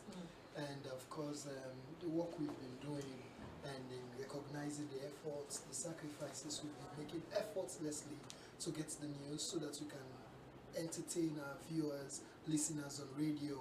It's been good, it's been tough, and I could recall my historic moment when we sought qualification for the African Cup of Nations. It was a moment for me. Abdul, don't worry, we are coming to that. We know you want to talk about your experience, but we are coming to that. But let's talk about, that feeling. When you talk about sport journalism, it's not just like the other areas in journalism. Most of the times you have to go out there. In fact, they don't call you. You just go there because you want the news. You want to make sure your media house is being fed with the necessary news. Therefore, you go there. You are not called like the other journalists in other areas. You just go, you find out. Sometimes you just read and then you create the story for yourself. How does it feel? But you are always doing it despite all these challenges? Well, it feels good and comforting, inspiring, and to say the least. And of course, it's been wonderful to go out there to gather the news, to package the news so that our viewers will understand what is going on in terms of the information in terms of our sporting disciplines. It's a very difficult job. You need to go out there. There are days you go out there, you don't get what you want. You'll endeavor to go again, just so you have what the viewers are looking forward to. So it's a forward-looking job because people are expecting you every now and again to update them with information. For example, maybe it's football in story happening somewhere, it's a breaking news that has to do with an international Sierra Leonean star. You need to go out there and get the news. For me, there was a time when we go to remote places in terms of getting the news, like Mambela Community Field, you know, football from the And slum. how do you are good at that? You're always at Mabela and the other places Yeah, of course. to These make are sure you places, get yeah. the story. Yeah, these are places you will go to get first-hand news, to get quality news. People out there might not know about. So you go out there to ensure that you get the story, you put out the information. So at the end of the day, they will understand that, look, Mambela community is a community that is very much filled with joy in terms of football. A community, for me, that community is washed with stars. Football in stars. If you go back in 2003, one of the players hailed from that community, Akibo, he represented Sierra Leone in the youth competition in Finland. So a good number of other players, Alpha Joba, Parisco, and host of other players, Junior Tubo and the like. You know, when you go to these places, you understand that they produce some of the finest names in terms of sports in Sierra Leone. You get pleasure. There's also another guy who's doing athletics and 100-meter hurdles and the like. Umar Ali is not just into athletics, he's also doing another side also in terms of grinding mill. He's using this grinding mill machine to get funds for him to pursue his athletics career. There was a day I went there to interview him at the Dove Courts access the markets there. You know that community is always filled with people. So I went there and I interviewed him and he was so pleased about it. And he told me a lot of stories. Look, if I don't go to the field, this is where you can find me. Okay. So you see, those are the things we do so that people will know that the athletes are not just into sports, they have other things that they are doing. Alternative means of getting livelihood or all right, Abdul, we will have to come to you to talk about we know you've not only been covering football stories. In recent times we've seen you've picked interest in climb sports, cycling and tennis, and so we'll have to definitely talk to you about it. But now let's go to Mohamed Lamin Toure. Mohamed Lamin, I think my experience with him, he was this one journalist or reporter who is always afraid to go to the field. But in recent times, Mohamed Lamin Toure is something different when it comes to sports reporting. Let's talk about your experience in the field of sports journalism. You started it way back when you were in Maburuka, and then you came back. You came down to Freetown, and now you are something else. Let's talk about your experience as a sports journalist and how does it feel. And congratulations, even as we celebrate today's World Sports Journalist Day. Well, thank you very much. I think it's a journey, I can say I gave God the glory because it started all in Mabuka, just as a commentator. From there, started to see how best I can report on stories, and then I moved to being a member of SWASA from the Northern region, from Mabuka to McKay, and now in Freetown. By and large, it all seems to be a thing that a part that I will play till death, because I'm looking at it. Sometimes I want to do another story. People will just call me like, hey, we have this event. It's recently, I was in Potloko after days without reporting sports, and then I was just thinking, how can I report sport? Looking at it's almost weeks.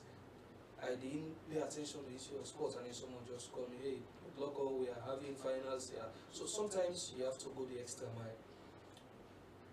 Being in McKay for the Anispa Trophy and other places, sometimes it's very challenging. Especially, I can still recall Swasa Slaffer. At any time you go there, you try to interview them. The last time you have to handle the whole issue because I was there, and then the guy just say you have to leave this speech, you now report this story. So sometimes it's crazy because you want to feed the audience the story. You need to report it. They should know. But by and large, we are at this stage and then celebrating World Sport Journalist Day. I think it's actually good. Okay, we are going to deliberate on the theme for this year, but I'm going to throw that to Sheku Sumaila. Yes, he's not a member of SWASA, but indeed I will tell you that he's a very good analyst when it comes to sport. The only thing is our deputy DG used to say that he is a sports soccer and not a player. So Sheku, the theme this year is championing fair play, reporting with integrity and impact. This is the theme for 2025 World Sport Journalist Day from the AIPS. You know, Francis, my interest in sports journalism started far back in the late 90s. And when I entered journalism in the 2000s, you know, I was very active reporting sports. I reported, you know, international matches. I even ran commentaries, you know, or international matches. I can remember the last active commentary I ran. It was the match between Mali and Sierra Leone, and that was the last match Togo played for New Stars. And on that day, it was the day of Zingeli, Umaru Zingeli Bangura, when Pasafa was red carded, and Zingeli went to the central back, and there was this Kamte guy who was at that time a very outstanding player. That was the day Zingeli did his debut. You know, I mean, debut in the sense that was the day he really, proved to the world that he is someone, a defender to reckon with. Now, let us come to the film. It's one thing about that film is just speaking to the fact about as journalists. You know, it doesn't matter if you're a sports journalist or reporting politics or social issues, as the case may be. Fairness is at the center. And in fact, it is the centerpiece of what we do as media professionals. It is imperative that we always, I know that all of us have feelings. Especially, for example, when New Stars is playing against Liberia, Blue Stars, and you are in Sierra Leone. Yes, you are a journalist, integrity must be maintained, credibility must be maintained, fairness. But I tell you for free, in fact, in the journalistic ethics, there are exceptions. I tell you, when it comes to national interest or personal interest at times, though you try to suppress them, but journalism is constrained. Let's say, for example, Guinea is at war with Sierra Leone, and you are a reporter reporting on what is happening in the battlefield. You just have to be, even though yes, you want to balance the story, you want to be fair, but at times it's very difficult to do. But what this particular film is speaking to me is that you don't have to be emotional reporting sports. Yes, I am probably a fan of Arsenal. Well, yes, for sure. But when I'm reporting, as a reporter or as a sports journalist, make sure you suppress your feelings. It is difficult to do. It is very, very difficult to do, but try as much as you can or could to suppress those feelings. These feelings are, they are in us. It is innate. But try as much as you could or can to suppress. So fairness is at the center. So therefore, as we sit here, celebrating world of sports journalism day. This day, as you mentioned in your intro, started as far back. The first celebration was in 1994, and that was, it was to celebrate, individuals who have contributed immensely. To celebrate them, to recognize those who have done, their bit in sports. So this day, which was first celebrated in 1994, just imagine. From 1994 to now, a lot of things, about the sport is evolving. And all of us know the developments that are taking place in sports. So if we can sit here this afternoon talking about this day, which one of us are celebrating, as somebody who did not only report sport, but I did sport as well. So it's like a passion. Even though yes, I'm all-rounder. When it comes to journalism, I can report politics, sports, I can report social issues, everything in the economy, business, as the case may be. But I have special interest in sports. I'm not a field reporter for now, because as you and I know, I'm an administrator. But my interest cuts across. All right. So now, thank you very much, Sheku Sumaila. Continue to stay with us. Gentlemen, let's talk about the challenges we go through. You know, my experience as a sport journalist, I'm not going to talk about it. I know many people will know what I want to talk about. But let's talk about the challenges you go through when you report not only a local event, but also when you go out to cover international competition. Fortunately, at the SLBC, almost all of our reporters have had that international experience to cover events. Let's start with you, Abdul Kabir. You know, you are, at the SLBC, they call you the lucky man. You are the sport journalist who went with the national team, Leon Stars, when we qualified for the first time after 25 years, when we last qualified for the Nations Cup. You were in Guinea-Conakry, and you were with the team, and you guys traveled from Guinea-Conakry to Sierra Leone when you came home to a welcome, where every member of the country, Sierra Leoneans, went out, including the president, to welcome the people. Let's talk about that feeling and the challenges. Well, it was a bittersweet experience for me. We went through a lot. You know, at the height of COVID, you know, it was tough. The match should have been played in Freetown. The Benin team, they denied that they will not play in Freetown because of the Ebola situation. A number of their players tested positive, and they said, look, we're not going to play. So they had to see how they will have another venue, neutral venue, and they agreed on that in principle. So for me it was good, because at the end of the day they staged the match in Guinea at the General Lansana Contest Stadium, and before the match the Leosters team had a couple of training sessions. It was good, the players were okay, you know, team talk, and among many other things, the gaffer, John Kista. So before we went to Guinea in the first place, we had some challenges along the line. The team was stopped in Cambia because of a certain document regarding the COVID. We had some time, and we had a journalist who posted that on Facebook, and others were saying, no, this is bad, this is about Sierra Leone.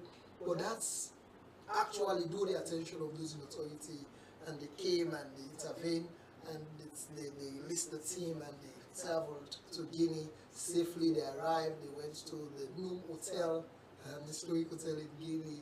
They had fun. It was a moment of fun and laughter for the players. They were together, Kai Kaman, the host of the other players.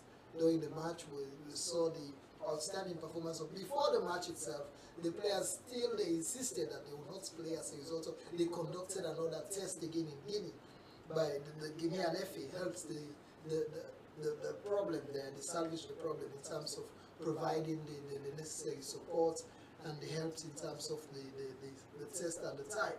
If 5 of your players tested for COVID positive, they would not allow those 5 players to play. So that was the problem. So they had to go back and forth. The arrangement was there. It was tense. So finally they agreed, and a gentleman's agreement was reached, and the match played, and we saw that historic goal scored by Kaya Sukama. The entire stadium went into ecstasy. Everybody celebrated that victory, including JJ. JJ was so happy. He ran into the pitch. Celebrating the goal. Coach John Kista, most of all, we captured the moment. It was a watershed moment for Sierra Leoneans. As a journalist, what was that feeling? It was absolutely delighted. It was a delightful moment for me, and a fascinating moment. And I was so overwhelmed with joy. We were there with host of other experience, including Mohamed Fajabari. And Abdul, that's not the only international event you've covered. You also went with the team to Morocco, and then you played in Mali or so. You were supposed to play in Burkina Faso, but that match played in Mali. And I'm not sure it was like the one in Guinea. I think that experience was a bit different. Yeah. The one in Burkina Faso, in Mali, the Burkina Faso, but the Stallions of Burkina Faso, the World Cup qualifiers. An interesting match as well for me, because at the end of the day, we had the opportunity to work with a few other journalists around. And for the team, the team at that time, they played well. You know, they were down 2 goals down, and they came from 2-0 down to level the scoreline. We saw that wonderful goal from Ahmad Bakayoko, and that goal gave the entire team absolute joy at the time, and it was good, because you know, the moments there in Mali was so great for the players. They had the time to play, they had the leeway to perform, everything was there, the motivation around the the authorities and the players, the coaches, everything was in okay. place. Abdul, we will have to come because it's not all rosy as you think it might be.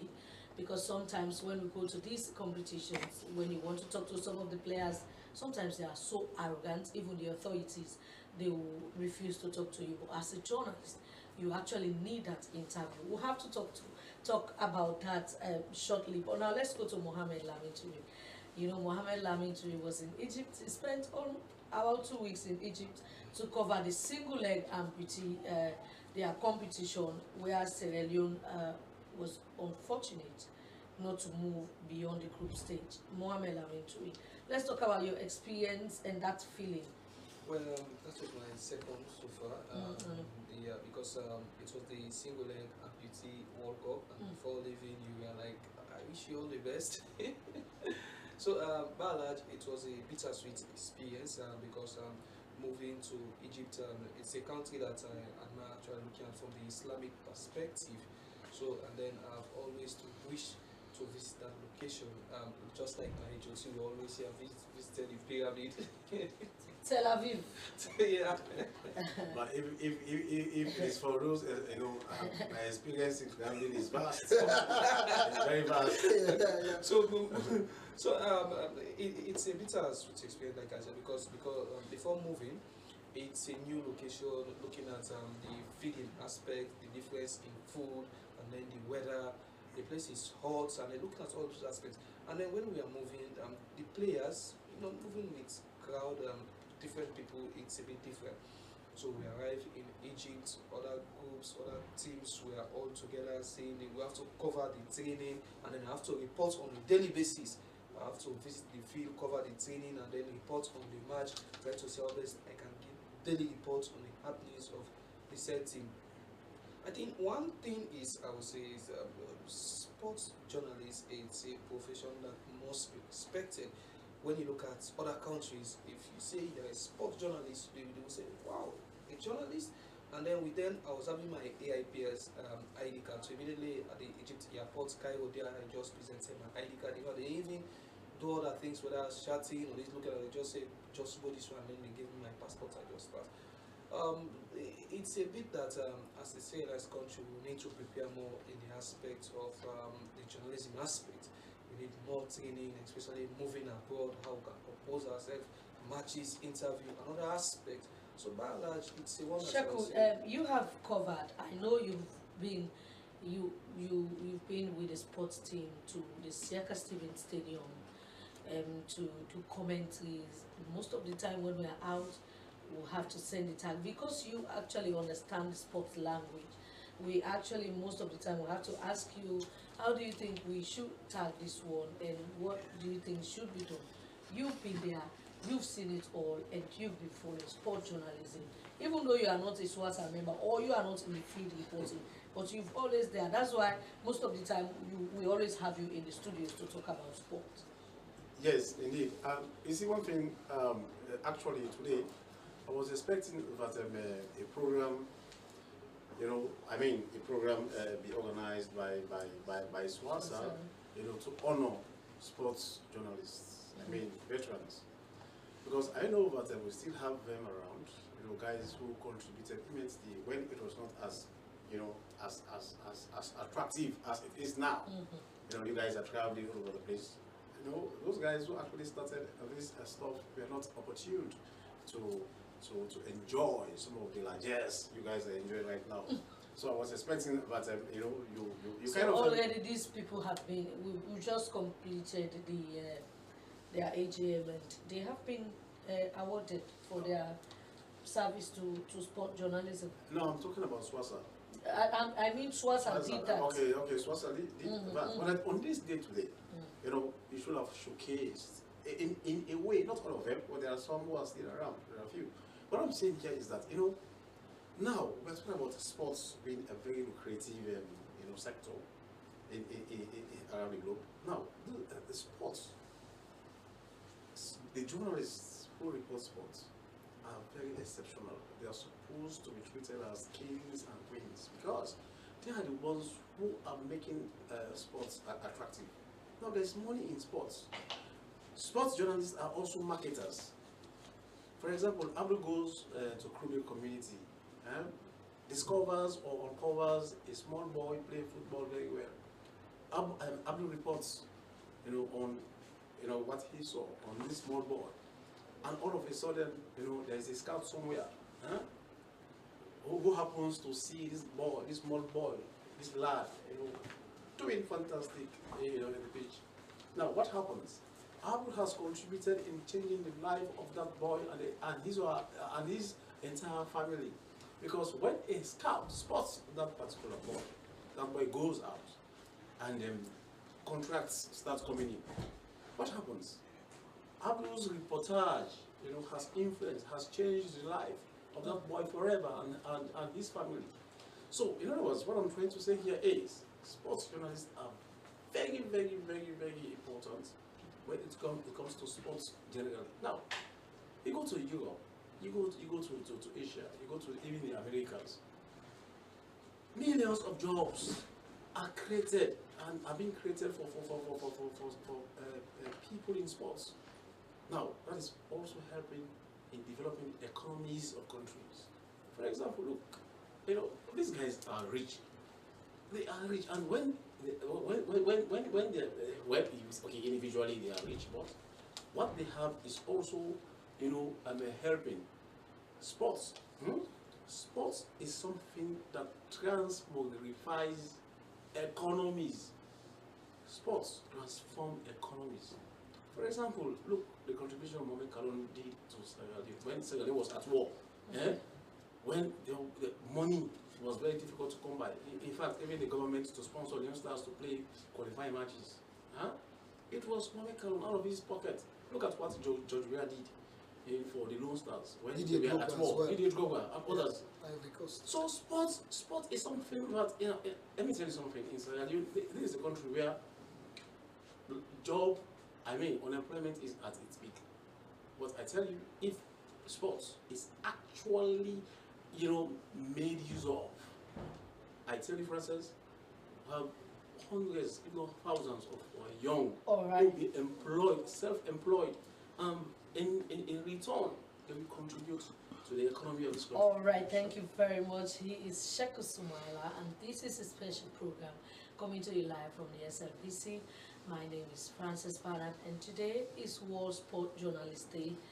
We are looking at the contribution of journalists across the world, sport journalists, but we are particularly focusing on our sport journalists here at the SLBC.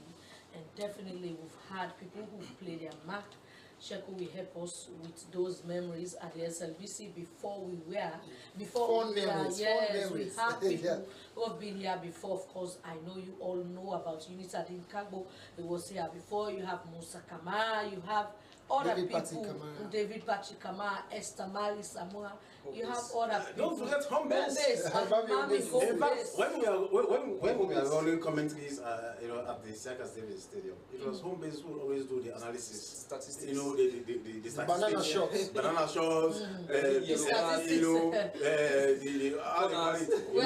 possession. Where you have possession 65-40. And UDK, I think UDK is one person we need to celebrate. Yes. UDK did a lot. I mean, Unita did cargo. He did a lot for sports, especially at the SLBC. In fact, UDK as a big brother, before you guys came, we used to go to the stadium. He was our producer. You understand? So, in fact, special tributes to you, UDK, for your contribution to sports and to the sports desk at the SSBC. Yes, and thank you very much. And indeed, a special one to Unisa Di Cargo. Yes, he was the producer of sports here at the SLBC at some point, and indeed he did a lot of job at the SLBC. In fact, one of his apprentices, if I could say so. So now let's talk about before we go to the challenges, let's talk about the opportunities you have being a sport journalist. It has no boundary. That's what I keep saying. With you being a sport journalist, if only you have the right platform, you meet with people unlimited.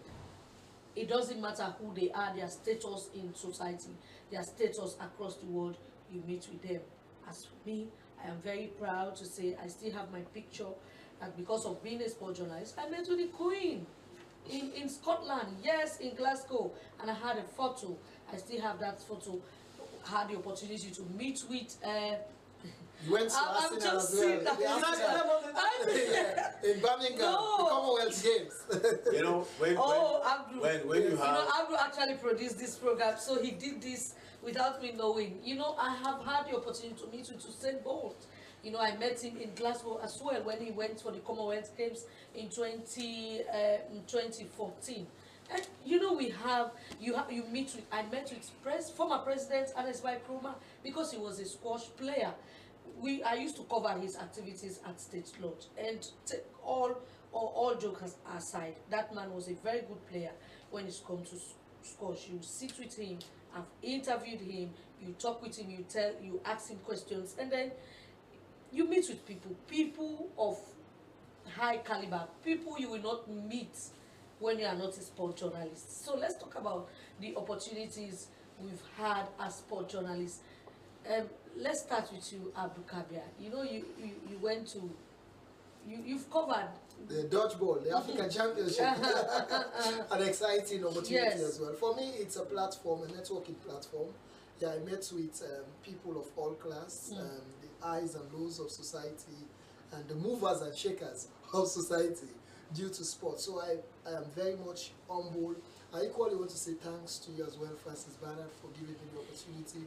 You've played a crucial role in my sports journalism career. You know, I started out as a commentator equally, like Mohamed Lamin said. We are going to talk about yes, and for me, I've met with great people. And all thanks to the desk, Francis Bernard and the rest of the team. You know, when you support people who are coming through the ranks, then there is every room for you to see growth. I believe in giving opportunities to people, and for me, it's a good opportunity so that you'll be able to bring out the issues, you'll be able to uncover things, you'll be able to equally display or exhibit your potential. For me, I've seen it all in terms of the goodies in sport, and I've touched base regarding people, regarding the discipline. When I was in Morocco, I met with a good number of people, particularly the dodgeball. I met with the president of the dodgeball in Morocco and the president of the community there in McKay, another city in Morocco as well, with the president of the sporting committee. You know, every city has a president of sporting committee. They have an association, and so I met with those people. Equally, when we went to Mali, I met equally with great names, and we met with people who went out, and we are treated nicely because of the profession. Also, the Leon Stars movement as well, we met with great names, and there was a guy who helped us along the way. So I've met with on a normal day, you not just meet Kai Kamara on the street or Mohamed Kalon, but you've had the opportunity to speak with these people, talk with them, share their stories. Mohamed Lamintu, let's share your own story. Well, basically, let me just use this opportunity to say thank you to you, because it is all because of you that we are here at this moment. You know, it's a fine moment that actually the said journalism aspect actually exposed me. Like, I have to visit the Van Nile, where I took the water. So you mean you want to equalize with the head of television? Visiting Tel Aviv. The Tel Aviv, the pyramid as well. Yeah, the pyramid. Yeah. You know, that is the beauty of journalism. You know, journalism exposes someone. You know, no, to be very frank, you know, it's not like I want to pull your legs, but that is what journalism does. Yeah. You know. And then I brought the water, I still have it, and then I will keep it. That's a souvenir.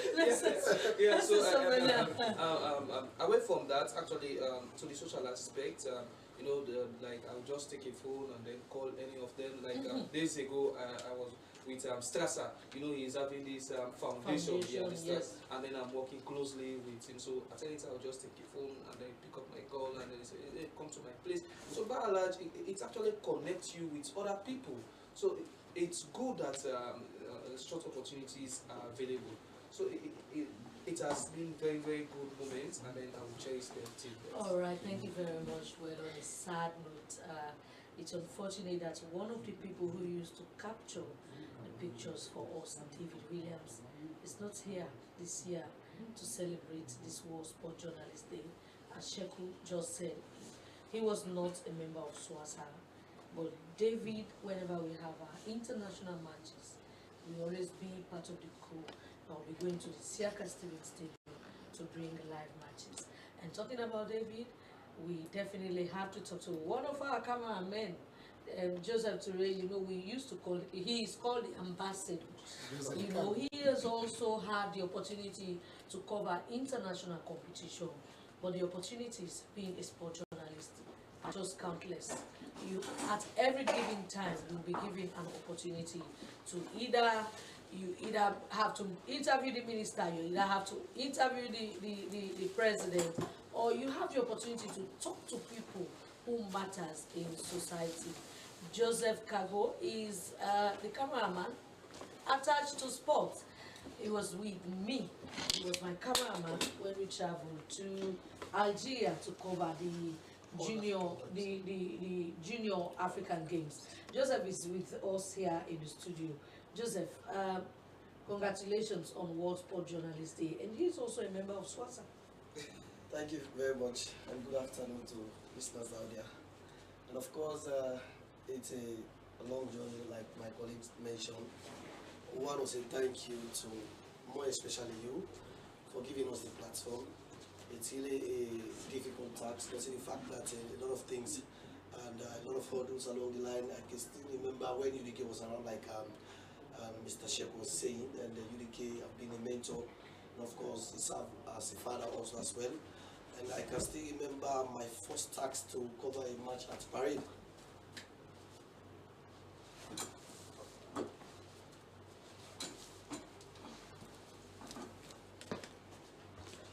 My first task to cover a match at Parade, you know, I find it very difficult because I don't have the equipment to cover the match. Of course, I was having a very little camera that UDK gave to me. So at that particular point in time, I used that camera to capture the match. When I came back, I brought the footage to UDK. UDK says, well, you need to put more effort on this. That's how I started. I started going to the community because I like community football. I started going to the community to take footage, you know, like and Abdul and Mohamed Amin have said. You know, we face a lot of difficulties whenever we go out there to cover matches. But again, it has been a very interesting one because it's a moment of learning for me. And of course, my first international match, I can still remember South Africa and that of Sierra Leone 2012 at the National Stadium. It was a very packed one. You know, we were all anticipating to see David Pina, Shabalala, you know, the great players at that time. So we went there. I had the opportunity also again to face the camera to ensure that we give a very good picture. But at that time, it was not actually easy. But there's one thing that you want to forget. Let me remind you. You are actually assigned to work with the super sports guys. Yes. Have you forgotten? No, that's the guys from Guinea. The guys from Guinea. Yeah. The match between Kenya and that of Sierra Leone. I can still remember. Yes, you work with the super sports guys. The super sports guys. I understand. Yes. So that was another opportunity. Victor Wanyama. You saw Victor Wanyama. Victor Wanyama. Yes, I saw Wanyama. Everybody wanted to see Victor Wanyama. When we went to Radisson Blue, we were waiting. Everybody was waiting. I can still remember Emil, a sports journalist as well. You know, he supports Tottenham. Yeah, was putting on the Tottenham jersey. Yes. We all were waiting to see the players. When Victor Wanyama came out, everybody was shouting, "Hey, Victor Wanyama, Victor Wanyama!" On that particular day for the match, we defeated and them 2-1 at that particular time. But it was also an opportunity for me because I met with different people, you know, different crew from other countries, and also again the cameras, the equipment. I find it very difficult again, except the white man have to come to my side and ask me that, say, boy, you need to do this and this. I was also given an opportunity to do a test, you know, before the match. So they graded me, and UDK was very proud. So for me, I think today has to be a very good day for me because it has been a very long journey for me, and taking me to this point, it's all the blessing of God. And also, when you have a very good boss who also give you an opportunity, who also give you a free hand to do what you are supposed to do. And of course, I know there are hurdles, there are challenges along the line, you know, but we are able to learn along the line. And also again, thanks to the HOT, you know, I always have always have to learn from him. I ask him, I say, HOT, you have a lot of idea, you have a lot of background, a lot of players in this county. For whenever you are asked to speak on the TV or you are asked to speak, you always give reference to players in this county. You also know players, African players who have contributed a lot in Africa. I say, I want to learn, you know. He say, boy, we have came a long way. So for me, Francis, and it's a very good one for me, and it's a blessing. I want to say thanks to everybody, to the team, and I hope that we're going to continue celebrating this day going forward. All right, he is Joseph Kago, and as you've heard from him, he has also had his opportunities at the SLBC. So now, quickly, gentlemen, let's talk about our challenges, even as we try to wrap up the program as sport journalists. I'm going to start the ball rolling. Of course, my story is not a secret anymore. We all know what happened when we had the Lone Stars match at the Sierra Leone Stadium, and also it was Leone Stars again. After they had a very good competition, they went to, it was in Leone Sem or so, to do a presentation, and I had an attack from one of the players saying that I reported that he has not been a good player and he should not be called to the national team. Well, these are just the things we go through to bring you the stories. Let's get to hear from you, gentlemen. Abdul, let's start with you. Well, it's quite a challenging one. There are days you go out there to get the news, particularly to interview certain players. You know, there is this journalist, mentored Yosini Thomas. I've made several attempts to get him. So, no, look, I don't like television. I'll not talk as long as it has to do with television. Not just Yosini Thomas. The other day I attempted to interview again Ali Muba, the then Secretary General of the Sierra Leone Football Association. To me, look, man, I'm not going to grant you a TV interview. If it's for radio, then I'll be ready to do that. But for TV, no. Again, we've made some efforts to get certain players also, but to no avail. This lady who is now shining with Liga FC, Zainab Kubabraima, I called her, I texted her, and there was a day I called her. I said, look, Zainab, I would like to interview you on XYZ. She told me, look, I'll come. At the 10th hour, she declined the interview. I'm not in the mood to grant you this interview anymore. The other day, I told her upon her signing of this, upon her deal, the Riga deal, I told her, look, now today I'm celebrating you. I've been trying to reach out in terms of an interview. You denied me on several occasions. She did not say anything. I said, look, we need to help each other. I am here to promote you. I'm not asking you for money. I'm doing this to promote you and the country as a whole. So let's see how we can work. The other lady again, I want to say thanks to her, Sarah, the captain. Anytime you call her, anytime, any day, even if you have 1 minute to the program, she will come. Don't be surprised. She's a conventual. I know. Let's stop it. You know, she has shown leadership. She has no business to do with Aka. I know. But the fact remains, Sarah has been a wonderful footballer, a female footballer with a defense. She's quite an understanding footballer. Yes, she granted me interview a couple of times. And the last time I hosted her during after the WAFU championship in Mauritania, and that interview was massive. I had calls from all over the place. Look, the interview was good, it was nice, it was okay, and she said, look, anytime, just call me, I'll come. So again, the other day as well, I was trying to reach out to Martha Conte, the deputy coach of the national women's team, the Sierra Queens again. But to no avail, I called. Okay. You know, there are days you want to have an interview with certain people. They will not honor your call. They will decline your interview. So that's the difficult part of the job. And we must commend some of the associations that are almost always available. The Sierra Leone Cricket Association, we want to say kudos because you know their CEO is, whenever you ask him for an interview opportunity, that man is always available. If not, he will tell you, okay, I can't be available now, but wait for some other time. And the former Minister of Sport, Nyeleke, he was almost always available for him to be interviewed. You have other people, even the former Minister of Sport before Nyeleke, Ahmed Khan, Paul Kama, they were always there to make sure they give you the news. And again, I think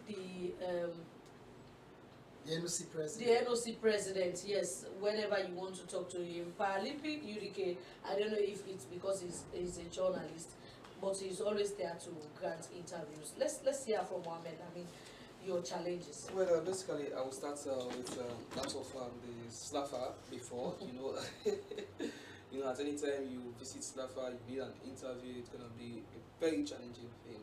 You have to call, you have to write a letter, and sometimes it becomes so personal that even, and then these are stories that are related to the issue of national interest, because it is either the youngster national team or female team, but for you to get their side, it's always difficult. Sometimes you have to call IBK, IBK will say, I'm at Waterloo, let's wait at this time. So sometimes you have to visit the staff and they say, don't film this, this is just a training session. So it's very difficult, and sometimes you have to intervene to see how best you can address some of these issues. And then that of COFA. I recall the last time we were at COFA, I took Joseph to film this competition at COFA. Immediately 60 minutes of the match, and then they started belting stone all over the same place. And Joseph was shouting, you brought me at this place now, look, they will kill me. I was saying, okay, it will be settled. So the match didn't end, and then I have to ensure that Joseph's safety is of priority, so we escaped this stadium, because it's of issue of life and death at any time we are out there. So at any time I recall the incident, sometimes I just look at the hotel and said, no, it's not now. And then Cricket Association, like he said, we are the province over 2 to 3 weeks, you know, being in town. Then sometimes it can be so difficult that leaving your family and then putting your life to the risks. It's a dangerous, it's very, very challenging. But by and large, we are here, and then to ensure that we bring out the stories and then tell the people the actuality behind the scene, from the cricket to the pitch to that of the court. So that's why people should understand. Sometimes when you go to cover these international competitions, especially like tournament, for example, AFCON, it's difficult. Matches are not played at the same venue at all times.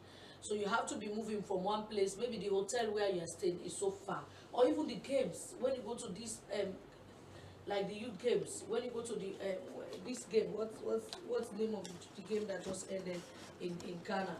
The All-African Games. The All-African Games. You are Games. staying at your hotel, and the media boss will only be available from the game center to from the venues to that of the game, the athletes village. That's the problem. Or sometimes your country, Sierra Leone, have 2 competitions ongoing at the same time. You have boxing at a particular venue, and you have table tennis at another venue, and the distance to these venues is something else to talk about. Sheku, I know you are behind the scene supporting us, because if we are talking about all these opportunities, is this because we have a free hand at the SLBC for us to do whatever we have been assigned to do. But now we have to go. Time is not in our favor, but as a sports, well, I'm not going to say sport journalist, but as a sports person. As a sports person. Yes, as a sports person. As somebody who has been a sports journalist before. Yes. So let's round up the day. Sport journalism, and the theme is championing fair play, reporting with integrity and impact. No, the thing is, you know, one thing that Abdul left out is that, well, I'm glad it was mentioned by Mohammed Lamin, pelting of stones. I remember when we used to go to this, especially the community leagues. Yes. You know, at the end of the match, probably before the end of the match, you guys are in the commentary booths. You know, you see stones coming from all angles, right, left, and center. You know, that also is a challenge. Yes, you are targeted. Probably they will say, okay, you where they go this commentary selection, this team here uniform. But then by and large, you know, gentlemen and lady, one thing I want to register my disappointment. My disappointment, especially special reference to the way journalists, I mean sports journalists, are treated by, you know, national organizations. For example, even the SLPP, you know, and other organizations who are in sports. There are times you see the stars going to play a match against Liberia, for example. You see a lot of officials, government officials, you know, who have nothing actually to do much in so far as that particular match, you know, will be concerned. But there will be, the delegation will be, the composition of delegations to some of these sports meets, not really favorable. They will prefer to drop a journalist for somebody who has little or nothing to do. You understand? Why? I think it is high time the SLFA took this into consideration, and also the government of Sierra Leone, the Ministry of Sports. But let some preference be given to sports journalists to be covering these events. For example, the star goes to play, let's say, for example, Egypt. And all we have to do is to rely on probably a feed from somewhere, amateur videos, poorly done, no commentaries. I mean, it is uncalled for. It is high time they started taking journalists from SLBC to go cover these sports events. So they'll tell you that the SLBC should be responsible for the SLBC. I don't think so. In fact, if it is for sponsorship, some of these associations or organizations, there should be actually searching for kind of sponsorships for these journalists to be covering some of these events. All right. Because if you go, for example, a delegation of 20, you have 20 officials, probably only one journalist. No, that is not correct. Thank you very much. He is Shepherd Sumaila, and he is the head of television here at the SLPC. And we have to go, but before we go, they said the reward for hard work is more work. And as the producer of sport at the SLBC, I think this is going to be a yearly event. This year's sport journalist, I think Abu Kabia is our journalist of the year for the SLBC sport. And Abdu, you won yourself an award, and that award will be presented to you. And HOT will help me to present that award to you. Because I know you've been following the SLBC, and you know Abdu is always there to make sure the news is available. Congratulations, and we wish you all the best. And this is how we say goodbye for this edition of the program Sport Update Live on TV. And congratulations to all sport journalists around the world. Many thanks to Eunice Adinkago for giving me the opportunity many years ago to be where I am today. Thank you very much, and we wish you all the best. And we are not going to forget our lady. She was here with us. Esther Marie Samoa, you and I know she's also so we want to wish, for me, all other women in sport journalism, congratulations and enjoy this day. Have a lovely and wonderful day, and we want to say thanks to the management of the SLBC for giving us this opportunity. We must talk about something unique that the SLBC is bringing to your doorstep. Don't worry, we saved the best for the last. So that's what we are doing now. We must let you know that the SLBC, we are bragging, we've just been given the rights to air the FIFA Club World Cup. All the remaining matches will be aired here at the SLBC. Definitely we'll bring in analysts who will be analyzing the matches before, during the break, and also after the matches. We'll have analysts who will be here to make sure we bring you real-time reporting, especially when it comes to the World Cup. Sheko? Yes, indeed. And probably it was going to be a huge mistake if we had forgotten to talk about what we now have. We are boastful because we've been given the sole and responsibility, the sole right to cover the remaining matches in the ongoing FIFA Club World Cup competition that is currently ongoing in the United States of America. So for that we are very proud. All the remaining matches, will be screened live on SLBC. Unfortunately, for those of you supporting Manchester City, you have no business in this. We're now talking about the Real Madrid. We're talking about the. I think PSG is still in, right? Yeah, PSG. And commiseration to Juventus as well. Yes. Commiseration. All right. Thank you very much. Well, this is how we say goodbye. And many thanks to the technical team. They have been working to make sure we bring this program to you. We're not forgetting our man, Babatunde. Guy Alamin. Yes. Our goalkeeper. Our goalkeeper from SLBC, the cameraman, the technical team. Have a lovely and wonderful day. My name is and Richard as well, Of course, Richard, the team. We will not the names are too many. Chef Kamara, Stalin, Mohamed Kamara, Abubakar, and to everyone. Senator Makavori. Thank you very much. William Jr. Thank you very much. We will not complete naming these people. So we say have a lovely day and keep watching the SLBC, your public broadcaster. Goodbye. This day 2025. Tune in at 2 p.m. on SLBC Channel 31 for an afternoon of special sports. Don't miss a moment. Watch live on SLBC Sports and SLBC Facebook Live. Join us today as we honor the voices behind the game with a dedicated broadcast of special sports. And for those on the go, we will be live streaming every morning. The Sierra Leone People's Party has dissolved its national officers, giving way to the next delegates conference for the election of a new executive. For 8 years, one face and voice that was synonymous with the SLPP, even in opposition, is the firebrand National Publicity Secretary, Lahai Lawrence Lima, who has ended his 2 terms as the image maker of the party. When an organization sees you as one they can rely on, one that stands for the organizational values, and at any moment they want to look for somebody whom they can rely on to leave this organization with, I think I come in as, it's my view, I come in as a better option. What legacy is the party's former spokesman leaving behind when he has almost an equal measure those who admire him and those who loathe him?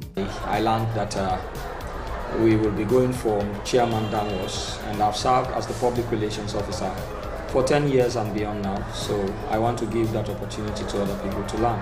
Because I came in as an inexperienced PR, especially for political party. But for the last 10 years, I've learned a lot, and I want to give that opportunity to other people to learn. And wise I look forward to whatever opportunity the future holds for me. Join us this Thursday as Asmi Uba engages the former image maker of the SLPP on his journey from opposition to ruling party, and as the build-up to the net delegates conference intensifies. Bottom line, the show to watch.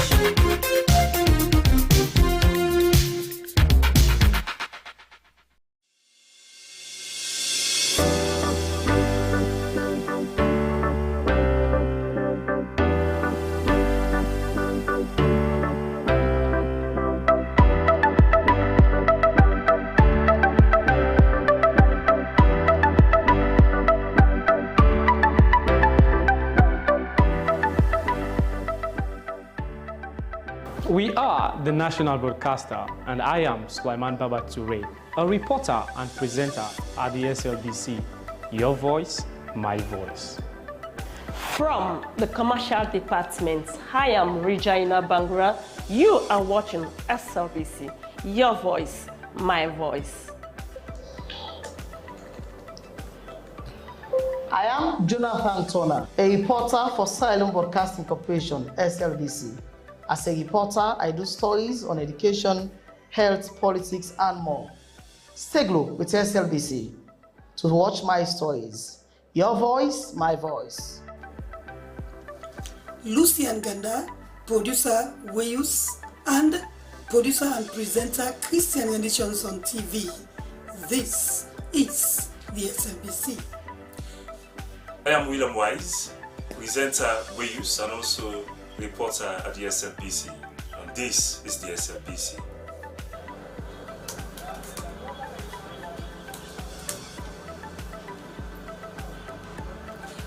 I am Salma Tabak, television executive producer.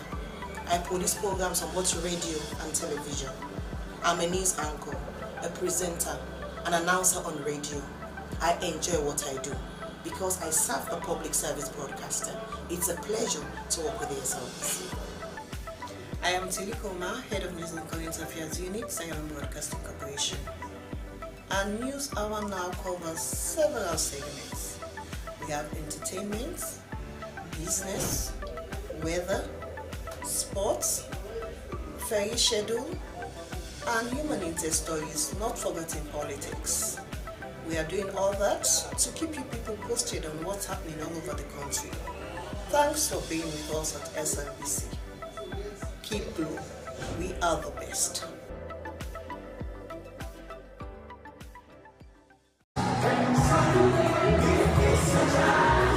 The Sierra Leone People's Party has dissolved its national officers, giving way to the next delegates conference for the election of a new executive. For 8 years, one face and voice that was synonymous with the SLPP, even in opposition, is the firebrand National Publicity Secretary, Lahai Lawrence Lima, who has ended his 2 terms as the image maker of the party. When an organization sees you as one they can rely on, one that stands for the organizational values, and at any moment they want to look for somebody whom they can rely on to leave this organization with, I think I come in as, it's my view, I come in as a better option. What legacy is the party's former spokesman leaving behind when he has almost in equal measure those who admire him and those who loathe him? I learned that we will be going from chairman downwards, and I've served as the public relations officer for 10 years and beyond now, so I want to give that opportunity to other people to learn. Because I came in as an inexperienced PR, especially for political party. But for the last 10 years, I've learned a lot, and I want to give that opportunity to other people to learn. And wise, I look forward to whatever opportunity the future holds for me. Join us this Thursday as Asmi Yuba engages the former image maker of the SLPP on his journey from opposition to ruling party, and as the build-up to the NET Delegates Conference intensifies. Bottom line, the show to watch.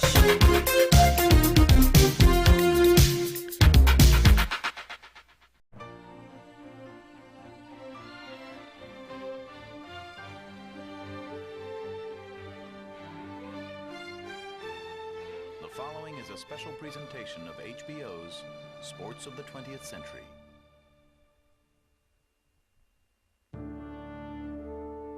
You take the highway, I'll take the byway. A race against time going on right now. You take the interstate, I'll take the road less traveled. I'm Jim McKay, speaking from Cheyenne, Wyoming. I've been taking that journey for most of my life.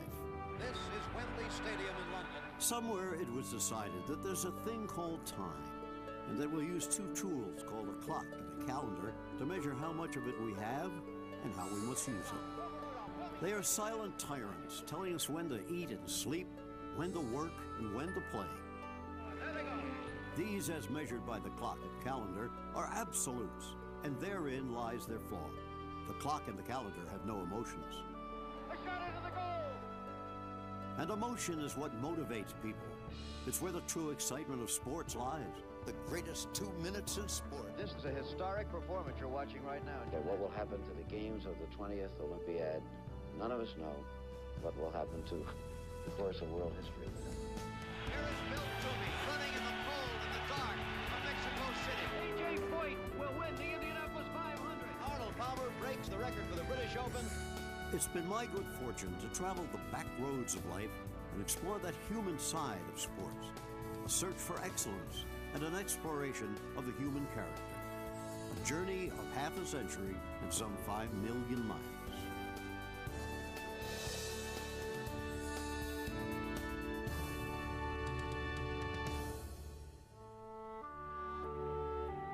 Jim McKay is primarily a writer, and he is an extraordinary storyteller.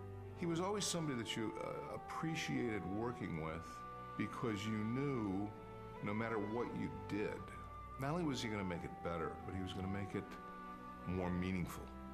His words to the pictures were like the lyrics to the music, like a modern-day Bruce Springsteen. It was poetic. He had such a deep appreciation for sports in the widest possible way. I don't think there's ever been anybody quite like him.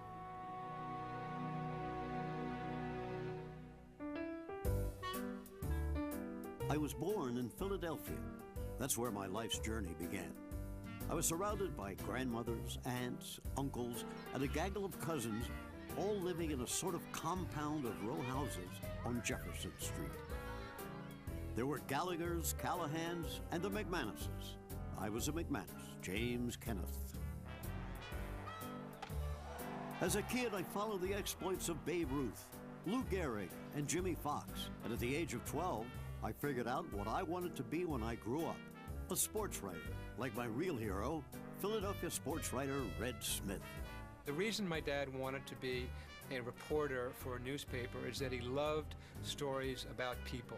He didn't care as much really about the score as the people behind the score. He met Babe Ruth, and he signed a ball for him, and that was probably the highlight of his youth. When I was 15, we moved to Baltimore, and the Jesuits taught me how to write English by teaching me Latin at Loyola High School and College. I joined the Navy in World War II and became in time the captain of a minesweeper. After 3.5 years in the Navy, I got a job as a police reporter on the Baltimore Evening Sun. My first day, I was told to take the only empty seat in a crowded newsroom. That seat would change my life. It belonged to someone named Dempsey. And he thought, oh, Dempsey, prize fighter, must be this big guy. But I'd been out sick for a couple days, and he was sitting in my desk.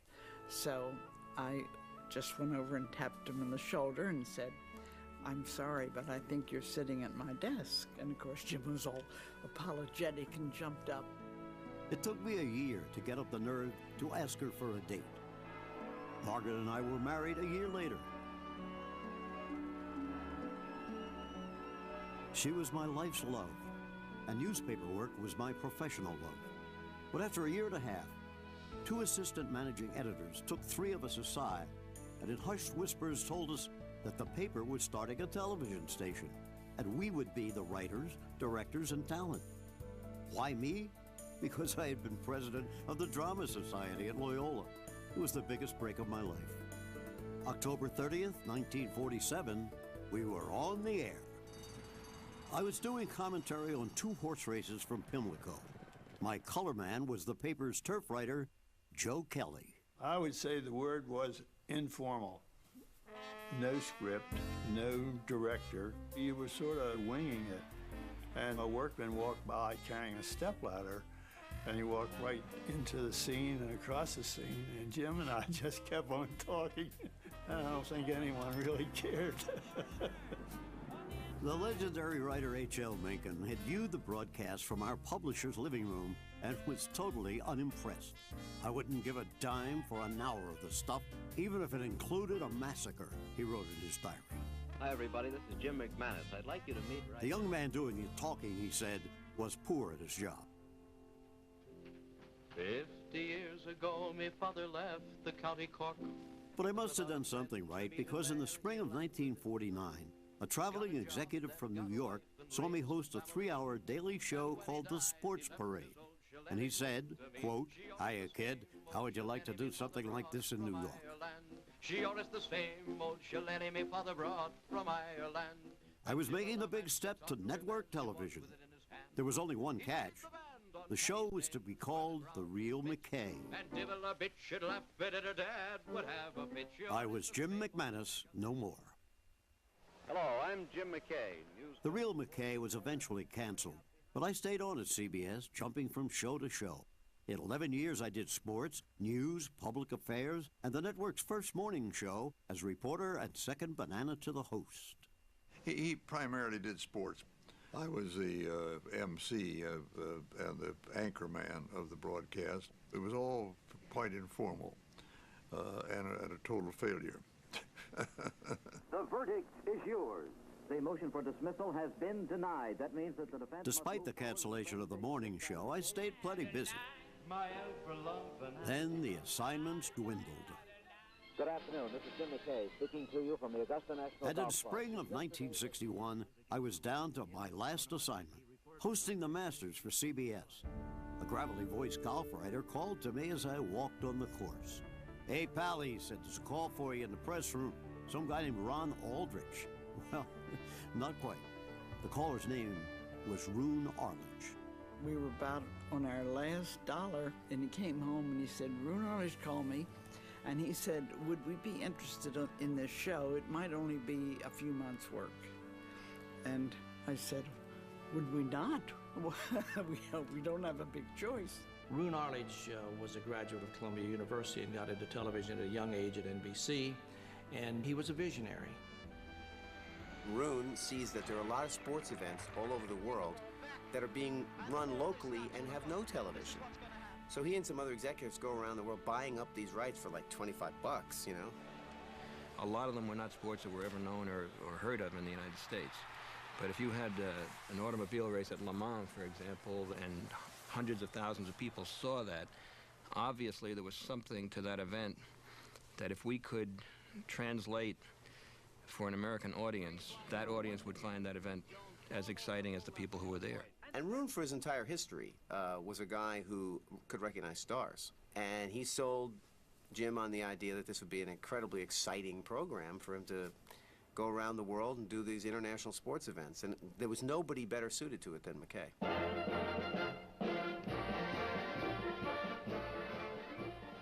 I'm Jim McKay at Franklin Field. He was the perfect person at the time when we were starting Wide World of Sports, because there's a dimension beyond just the stadium. And I think Jim personifies a person with broader interest than just sport. And he has a great eye for interesting details and particularly interesting people, all of which was something that nobody used to focus on. I've always felt that the most important thing in sports was not the world records or who won or lost, but more about the human beings involved, who they were, where they were from, and why their moment was so important to them. These are all traits that I believed the audience could identify with. Upon meeting Roone Arledge, I realized that I'd never met anyone whose approach to sports was as similar to my own. So with no other job opportunities to consider, I followed Roone and signed on. We'll bring you all the excitement and drama on ABC's Wide World of Sports.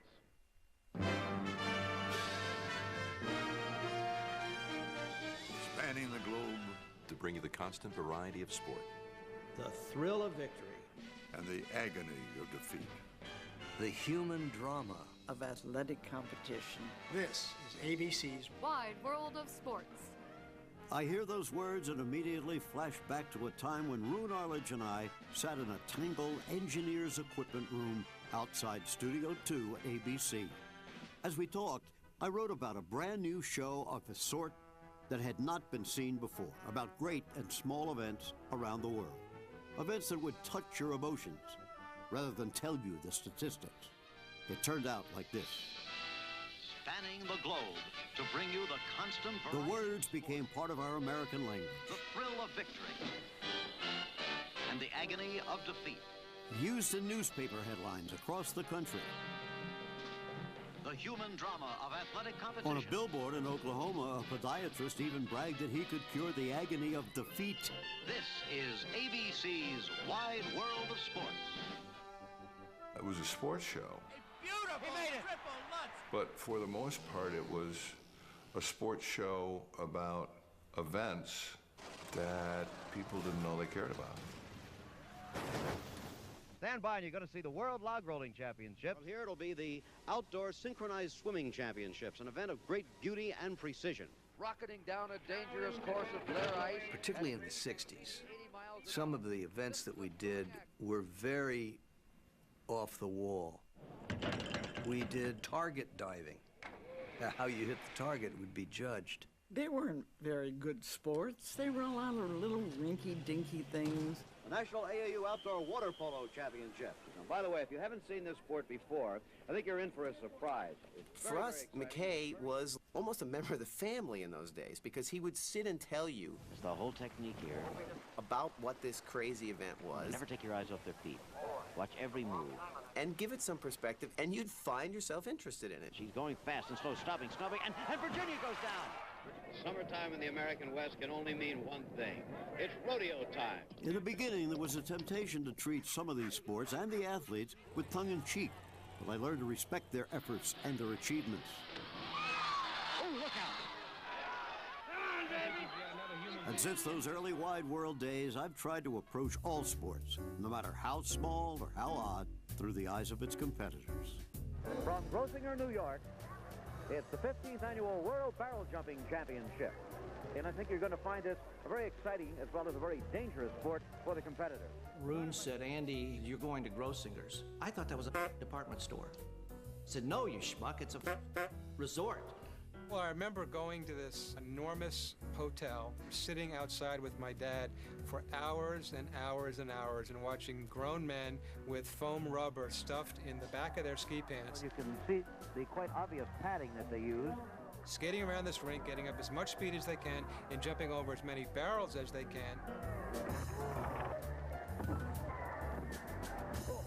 I said, the barrel jumping. What's really fun is watching these guys whacking themselves into this wall over here, but I'm putting the camera right here. And you see the guys coming right into the camera.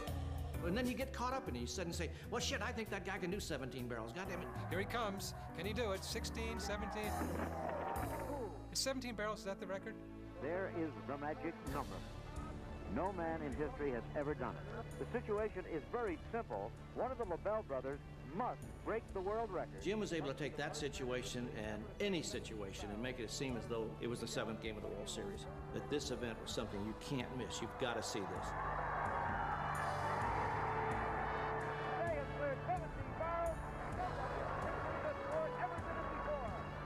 Like running the sub-4-minute mile, clearing 17 barrels had been considered an impossible feat. I realized this was a moment to be respected. 28 feet, 8 inches, a new world record by a half an inch. And there's Kenny's wife, just as cheerfully excited as if her husband just won the World Series. Kenny's supporters swarmed around him and lifted him to their shoulders. To that dedicated band of skaters, this was Bob Beeman's leap in the '68 Olympics, Mary Lou Retton's perfect vault at the LA Games. Here is Ken LaBelle, again the world barrel jumping champion for the third. It's a moment they and I will never forget. This is Jim McKay, and what you're looking at is sumo wrestling in Tokyo, Japan. Travel?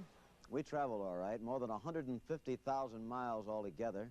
Wide World of Sports was really the first show that took us as viewers into places that were exotic names on a map. Paris in the spring is everything you've ever heard it to be. Sacré-Cœur and Montmartre. The artists painting in the square. We live those trips vicariously through those broadcasts and through that broadcaster. This is the beautiful city of Prague in Czechoslovakia, and I'm Jim McKay. Today, Monte Carlo is the scene of the Grand Prix of Monaco, and there they go. We were home, and we would turn on the TV, and he would be there. That's how we kept track of him.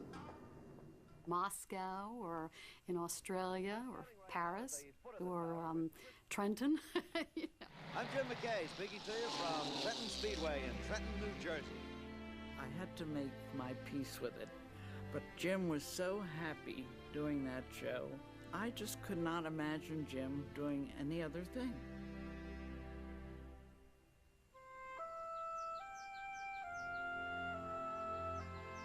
Someone said that the only trouble with traveling is the traveling. That's certainly been my experience. It can be a first-class seat with impeccable service or a middle seat in the last row of coach. It really doesn't matter much. It's still traveling. It's being away from my wife and kids from Thursday till Monday, 45 weeks a year. But the destinations, well, that's another matter. That's where the people are. That's where I find my stories. I'm Jim McKay, speaking to you from Lenin Stadium in Moscow. For the first time, an American television network has brought its own live television cameras into the Soviet Union. The occasion? In 1961, at the depths of the Cold War, I went to Russia to cover the USA-USSR track meet. Upon arriving in Moscow, I remember being aware of the gray and depressing surroundings. I missed America. Once at one of his earlier jumps. We had brought our own equipment, 20 tons of it. The funny thing was when some of the crowd got a peek at one of our monitors, word spread quickly and soon hundreds of people were watching our operation instead of the track meet. The Russians had never seen videotape. Well, certainly one of the most dramatic things that ABC did in those early years was the USA-USSR track meet. The athletes of the United States and the Soviet Union. We were all raised to believe that we were under nuclear threat.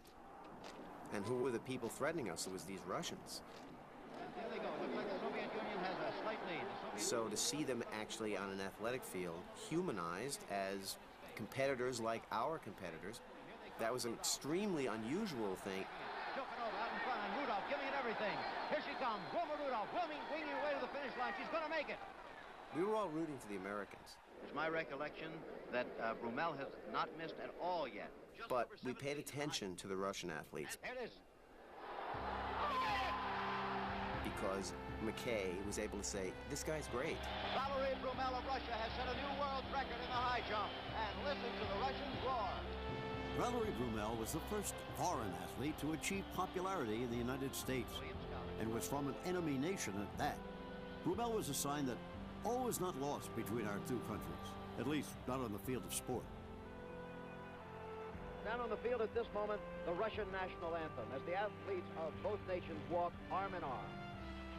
But the bigger revelation was the fascination our viewers had in the meet.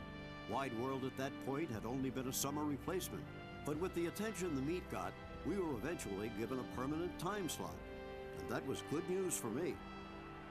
Well, I don't know about you, but the past 4 or 5 minutes must be the most moving thing I've ever seen on an athletic field.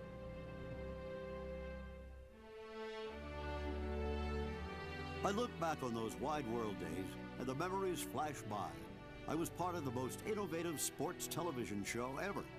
And through it, I would watch a great variety of sports from the choicest of seats and tell my stories. What could be better? But what was really amazing is that it was only a year before Wide World started that I had spent the most miserable year of my life.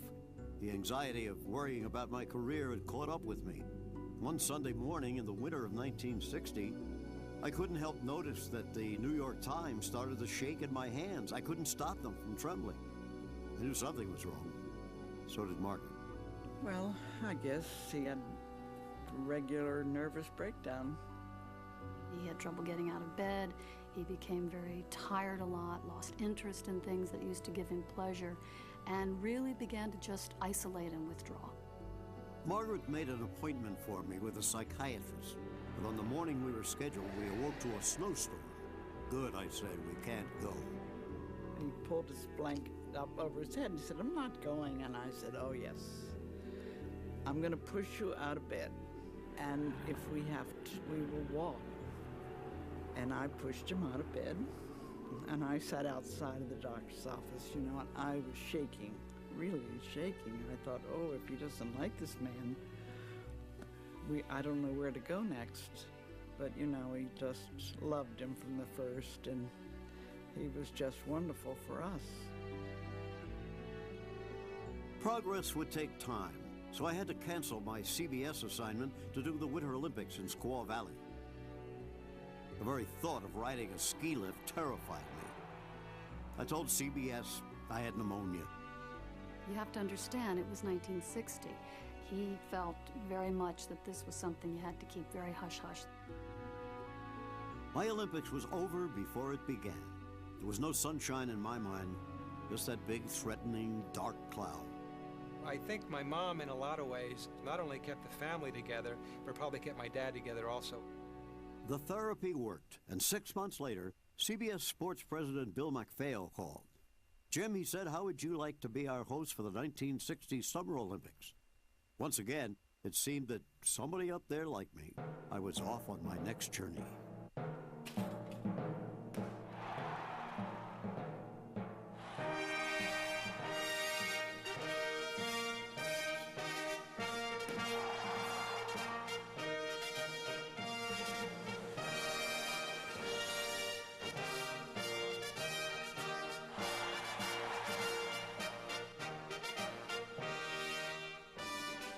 The Olympic Games are excitement and thrills and world records, but they are... George Keeley has been in constant ski racing training since he was 14 years old. That's 10 years and all for right now.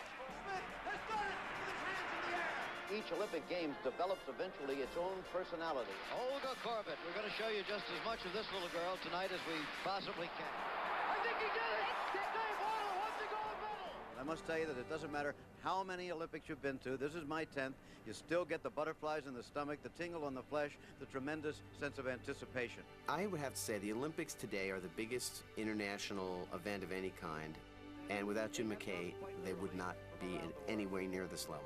Hello, I'm Jim McKay, and, well, here we go again. The Olympics is the largest regularly scheduled gathering of mankind. When you see one, you remember it all your life. And each Olympics I did meant a new beginning for me. Not just once, but 12 times in 6 countries. The venues changed, but the reason for the games was always the same: the athletes. Theodore Roosevelt said it well, that the real heroes are the people in the arena, the athletes, who put themselves on the spot before millions of people around the world in the hopes of winning a medal. Martin Luther King said it well too, that a person should be judged not by the color of their skin, but by the depth of their character. And it's the athlete with character that became part of my Olympic memories. I wasn't so much impressed with the medals, but more with the marks these athletes made. Miler Jim Ryan was supposed to win gold in both 68 and 72, and as bad as I felt watching him take second in 68, what happened to Jim in 72 could have been devastating. I was very well prepared physically, emotionally, spiritually, and I felt that it would be my Olympics.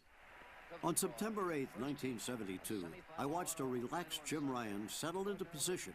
He barely needed to break a sweat in this early qualifying round to move one step closer to a goal.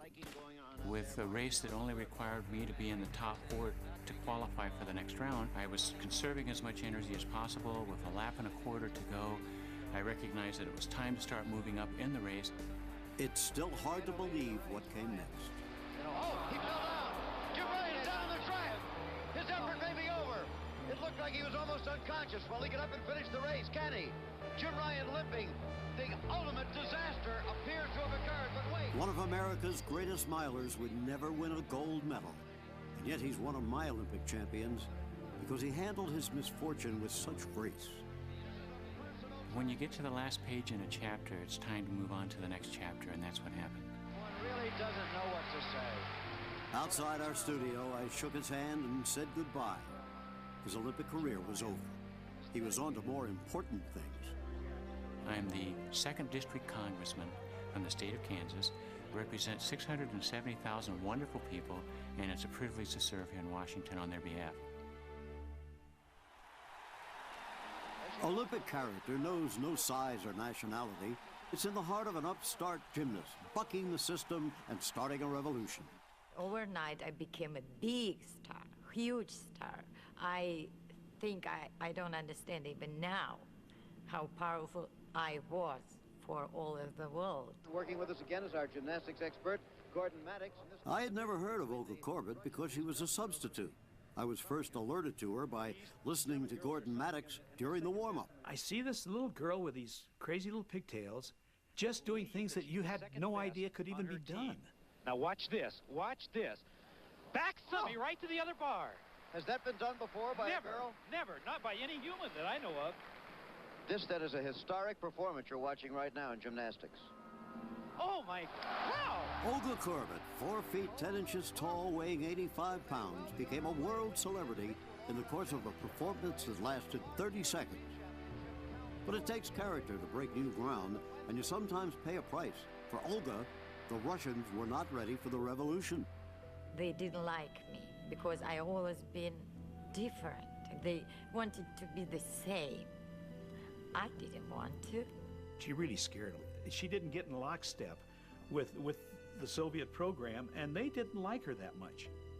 Up to this point, the accepted behavior was for the gymnasts to play to the judges. Olga played to the fans, and I, along with everyone else, fell in love with her. That's the Russian pixie. I've been fortunate to be there on a lot of great occasions, but Olga's weekend unit is one of my very best.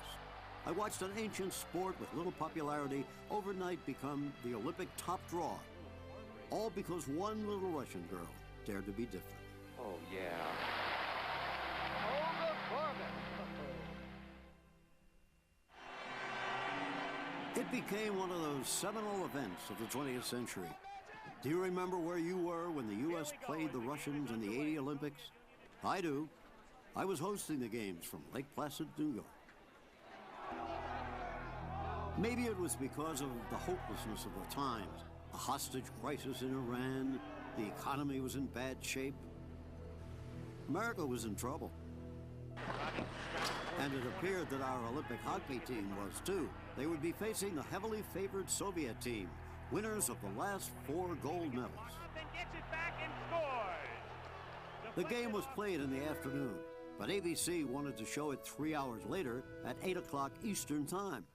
Good evening, I'm Jim McKay reporting to you live from Lake Placid. That gave me a problem to somehow introduce the game, say that it had already been played, yet not give away the result in words, gestures, or expressions, regardless of the celebration going on behind me.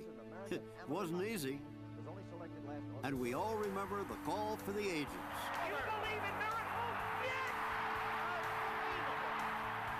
Our control room exploded with cheers as Roone Arledge shouted above the din, guys, we're trying to put on a TV show here. After they won the gold medal, I asked Captain Mike Eruzione how they did it, since he himself had said they didn't have the talent. He said, we did it because we love each other. And because they had character of the kind that enables a person or a team to exceed their capabilities, to believe while the world didn't, to score, in my opinion, the greatest sports upset of all time. And sometimes, character comes from effort alone, as in an unknown athlete from Ohio named David Berger, who was following his Olympic dream. The father of the modern Olympics, Baron Pierre de Coubertin, said the most important thing in the Olympic Games is not to win, but to take part. This credo defined David Berger. David's goal was to be in the Olympics. He always said he was going to be in the Olympics. He knew there were people there who were just going to achieve more than he could possibly achieve, but that didn't deter him. He was going to give it his best shot. He was just happy to be there and competing.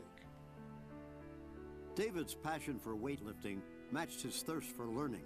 He attended Tulane University and eventually Columbia University Law School. I used to always kid him that he wasn't the best weightlifter in the world, he was just the smartest. When not in the classroom, David was competing in tournaments. He competed in the Maccabee Games in Israel, fell in love with the country, and eventually moved there in 1970. After becoming an Israeli citizen, he qualified for Israel's 72 Olympic team. David was about to live his dream. I know he was so proud. It had to be, you know. David was one of the 12,000 faces in Munich that summer. We saw him march in, and that was it. That was all we saw.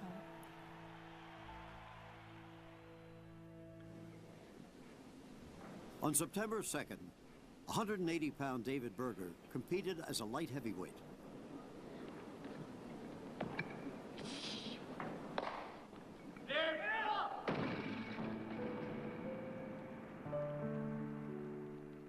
After succeeding at earlier lifts, he was eliminated for not lifting 363 pounds. There was no medal, just a lifelong dream fulfilled. The Germans had vowed that they would be the serene Olympics, and so it seemed until I was awakened early in the morning of September 5th, 1972, by a phone call from ABC Sports headquarters. More than 30 years later, Munich is one of the most beautiful cities in Europe.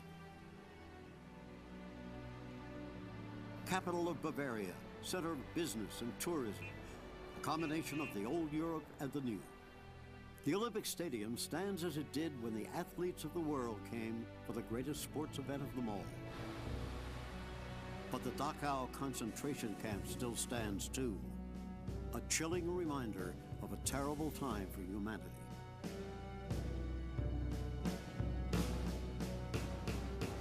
11 million humans, 6 million of them Jews, were slaughtered in Hitler's death camps. To this day, the world is reminded that savagery was practiced here as a national policy. It has not and must not be forgotten. Another monument in the athletes' village, the building at 31 Connollystrasse, also stands. Jews were taken for slaughter from here, too, at the Munich Olympics. Innocents died that day, September 5th, 1972. A day that still lives with me.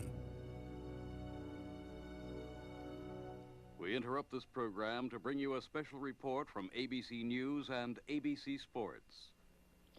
Good afternoon. I'm Jim McKay speaking to you live at this moment from ABC headquarters just outside the Olympic Village in Munich, West Germany. The peace of what had been called the Serene Olympics was shattered just before dawn this morning when Arab terrorists armed with submachine guns went to the headquarters of the Israeli team and immediately killed one man. They've been holding 14 others hostage since then, and the latest report is that one more has been killed. We were having breakfast. I was going to the office, and my secretary called me, and she said, "Did you watch the television?" And I turned on the television, and at that time, we knew that a number of Israeli athletes that had been taken hostage. The Black September group, there has been a report that they have claimed responsibility for this attack. The men in the room, David Berger, 26 years old, a former United States citizen, we are told by the Israelis, moved there about 2 years ago. You've been glued to a television set now most of the day trying to get some information on that. Have you gotten any help from any of our governments or any of the agencies? No, all the specific information that I've had have all come over the TV media. Nobody called us, and we couldn't reach anybody. The tense vigil continues. So we sat in the other room with our friends from early morning and just watched Jim McKay's broadcast. Battle goes on. The deadline, 5 o'clock. That's in an hour and 45 minutes. Jim McKay, as the Olympics continue in Munich, West Germany. From the beginning, I thought of one family certainly watching in Shaker Heights, Ohio. They were the parents of 28-year-old David Berger. Now, he was one of those helpless men, bound together, blindfolded, not knowing if or when they would be executed. And I would be the person who, in the end, would tell the Berger family whether their son was alive or dead. I had better be sure when I told them. And we're moving in now on the windows behind which, at this moment, 8 or 9 terrified living human beings are being held prisoner. One of the men, by the way, who is a hostage, as far as we know is still alive, is David Berger, who went to Columbia University, Chris. He was the only American-born member of the Israeli team that was being held captive. I don't recall that we actually knew that David Berger's parents were watching us, but clearly we assumed they were. You know, in the back of your mind was, we gotta be careful what we say, because not that 20 million people were watching, but one of these kids' parents is watching. Peter Jennings is inside the village. Peter, can you come in now? Jim, I am almost directly over the Israeli building. I wouldn't have wanted Jim's job for all the tea in China on that day because I wasn't qualified to do it. It took me many, many years after that to begin to think that maybe I was qualified to anchor a broadcast like that. In one of the ironies of history, Germans rushing to rescue Jews who had again, for how many times in the history of their people, heard the terrible knock on the door, the pounding on the door in the middle of the night. You could see that he really was involved. You know, he wasn't just rattling off a news event. I mean, you got the impression that he was really disturbed, you know. Finally, the Germans agreed to let the Arabs take their hostages to the heliport, still inside the village. It's about 6 o'clock our time. Reuters put out an international thing that all the people were safe and that the terrorists had been captured. All of the Israeli hostages have been freed, according to Reuters.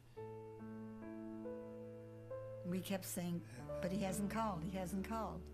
And then slowly began to realize it wasn't the time to celebrate.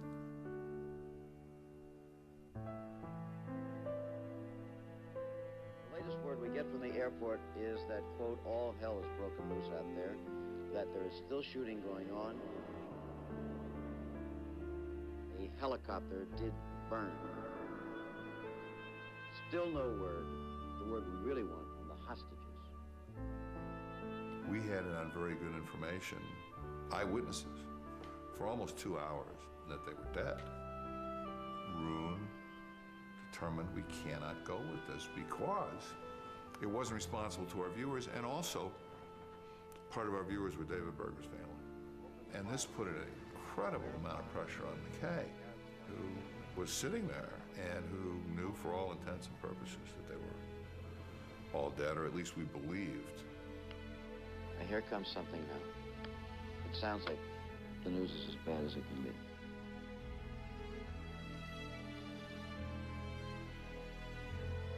Even after long years in the business, it's still difficult to realize that the camera lens is actually the eyes of millions of people. I looked into those eyes, still thinking especially of that family in Shaker Heights, and I know that my own eyes are heavy with sorrow, and I knew what I must say. We've just gotten the final word. You know, when I was a kid, my father used to say, our greatest hopes and our worst fears are seldom realized. Our worst fears have been realized tonight. They've now said that there were 11 hostages. 2 were killed in their rooms yesterday morning. 9 were killed at the airport tonight. They're all gone. They're all gone. Remember that? And we turned off the television set and everybody went home. That's how it ended. I've never met the Bergers, but for years I've been uneasy about my role that day, having to tell them about the fate of their son. No words could soften the blow, and as a parent, I couldn't even imagine what they had gone through. As we would say in Yiddish, he's a mensch, which translates a person, you know, a real person. And that's what he is. That's our feeling. We feel the same way 30 years later. The Munich Olympics shredded the emotions of the world. The gold, silver, and bronze of the medals gave way to the blue steel of rifle barrels. The next morning, when I arrived at the studio, I found in my mailbox the greatest compliment of my career. Jim, you were superb yesterday. The profession and the industry have reason to be proud of you. Congratulations. He did such an excellent job, and I thought he ought to know that we were appreciating it on this side of the ocean, and particularly in the newsrooms at the rival networks. When we got home, the mail was overwhelming. My intention when I started out in television was to become a network newsman, but opportunities kept presenting themselves in sports. There'd always been a nagging feeling inside me that I had missed a more worthy calling. I was stunned by the response to my coverage and realized that whatever news ambitions lurked within me had been fulfilled. One day had been sufficient. I think it increased his stature immeasurably. I mean, to be watching this on television at the Olympic Games, of all places, is just extraordinary. And Jim got us through it, and his reputation was enhanced accordingly. I want to thank my wife, Margaret, who owns this. I'd like to thank Margaret, too, for letting us have Jim for tonight.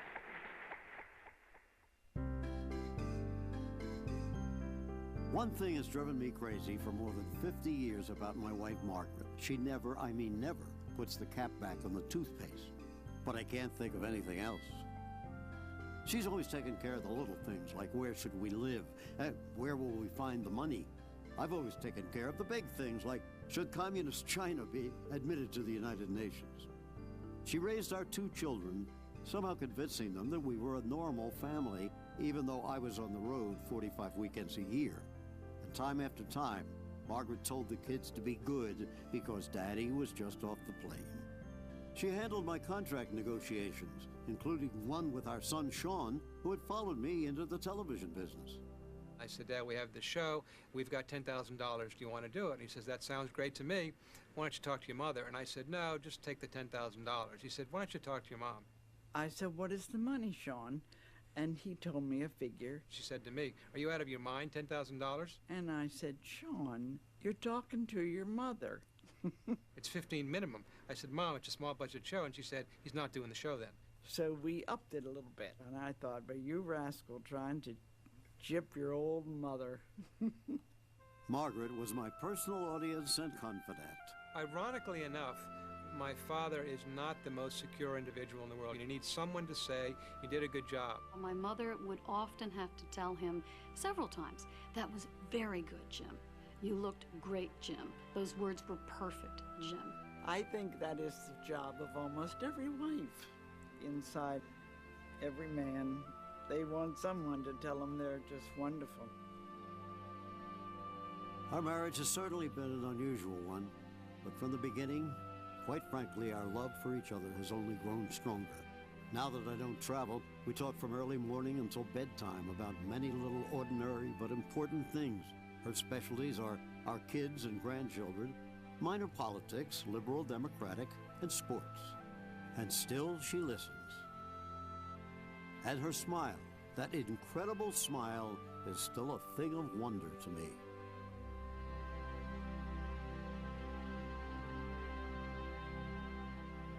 When I was a kid growing up in Baltimore, this was the ambition of a lifetime. Knocking the dirt off your cleats while standing in the uniform of the Baltimore Orioles.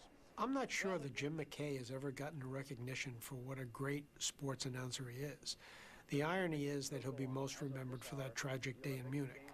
Pele has scored in his last half for the Cosmos, and this is what today is all about. He never did the so-called major sports on a regular basis, but his talent shouldn't be overlooked. They were as great as anybody in the business, and probably as great as anybody in the business ever will be. The wide world continues to turn. Well, looking back, it amazes me. No Super Bowl, no World Series, no Final Four. Just seeing my events as if looking at one big police lineup. From the famous to the unknowns. I am going to try to hit a golf ball over the Great Wall of China. From the sublime to the ridiculous. As time went on, ABC was doing bigger and bigger events. In 1975, I lived out a dream that I would repeat for the next 26 years. Good afternoon. I'm Jim McKay welcoming you to Churchill Downs, where the temperature is 84 degrees and the crowd is 128,000, bigger than the Super Bowl, bigger than the World Series, one of America's great annual occasions.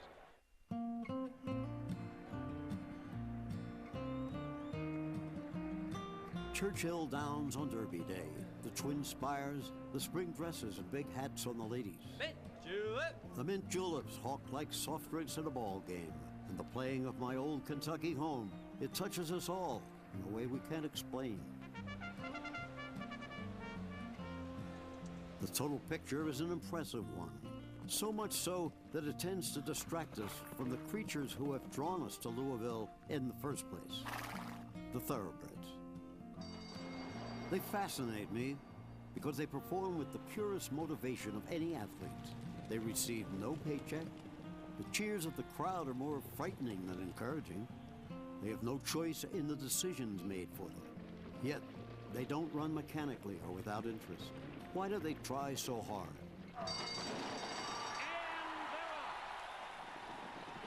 Take Ali Sheba coming down the home stretch in 1987.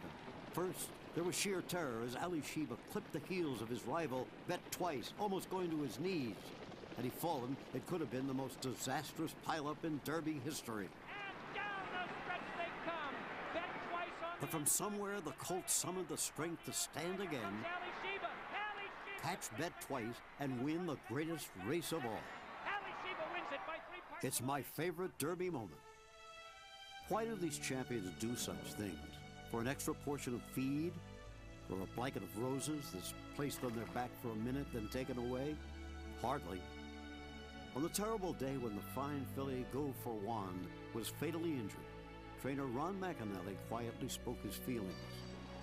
They give their lives, he said, for our entertainment. And still we wonder what instinct lies inside that makes them want to do it so well. What makes them care so much?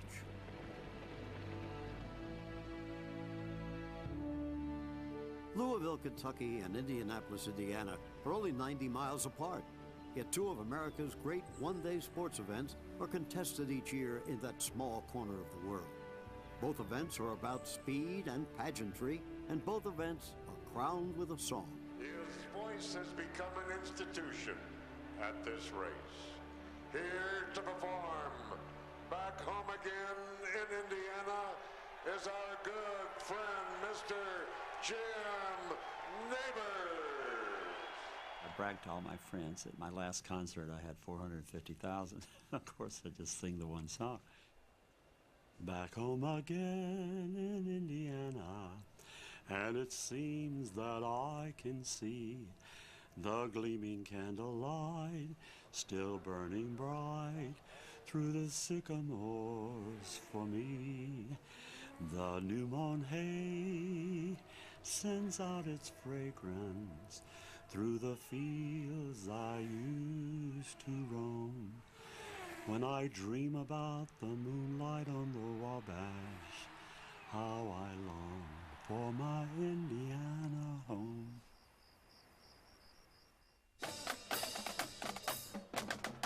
Hoosier hoopla, hot dogs, beer, magnificent racing machines, thousands of balloons rising against the Memorial Day sky, brave drivers, danger for all, glory for one. That's what Indy was to me. Jackie Stewart of Scotland. Jack, it's wonderful to have you with us. Jim, thank you very much. Indianapolis is the biggest one-day sporting event in the world. It has 450,000 people, and it's apple pie and ice cream filling over. I mean, nothing could be more American than that. That's where Jim McKay was most at home. Now we arrive at the moment that, believe me, brings butterflies to the stomach of the bravest, most experienced race driver in the world. Gentlemen, start your engine.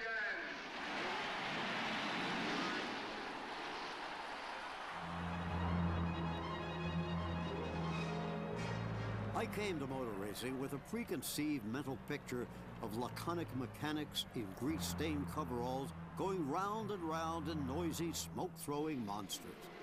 I've covered races from all over the world, and it's been one of the pleasant surprises of my career to find out that I was wrong. Congratulations. Thanks, Jim. These drivers are fascinating people from varied backgrounds, all willing to take the ultimate risk. And none more than one tough Texan named A.J. Foyt. A four-time Indy winner, A.J. raced for more than 40 years on everything from dirt tracks to asphalt. But to me, A.J. will always be the Indianapolis 500 on Memorial Day 1967 as he was about to cross the finish line. Going down the back straightaway, I was a lap ahead of second place. Something told me, like, just be careful. British Jeep, and there's an accident on the front straightaway. There's 2, 3, 4 cars. I could not believe all the cars, all of a sudden started spinning and smoke and all that stuff. You can't see nothing in the smoke. It's just like putting this up there and all of a sudden, holy shit, lightning is getting ready to strike, but where? Where's Foyt? I don't know whether he can get through or not. There he is. I was glad he did say, there's AJ, because I didn't know where AJ was going to be.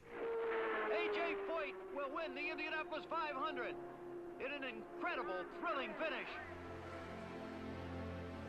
Why do we watch men drive at Indy? Some say to be part of a mammoth spectacle. Others say it is the ghoulish anticipation of death. But I don't subscribe to the view that death on the track is part of the sport's appeal. Rather, it's the prospect of man daring the villain death and surviving that lures the fans. And each driver, in his own way, has an inner curiosity to see how close he can come to death and still cheat the Grim Reaper. And each is convinced that he'll win over the dark forces. It's too bad that it doesn't always work out that way.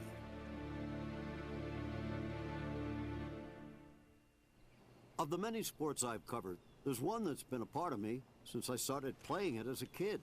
In 1961, I went to its Mecca for the first time. I'm Jim McKay speaking to you from St. Andrews, Scotland. Behind me you see the best-known landmark in golf, the clubhouse of the Royal and Ancient Golf Club of St. Andrews.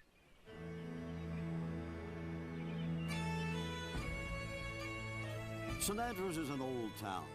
Its history at times was violent and cruel, as exemplified by the dungeon that remains in the castle where political nonconformists were lowered into eternal darkness.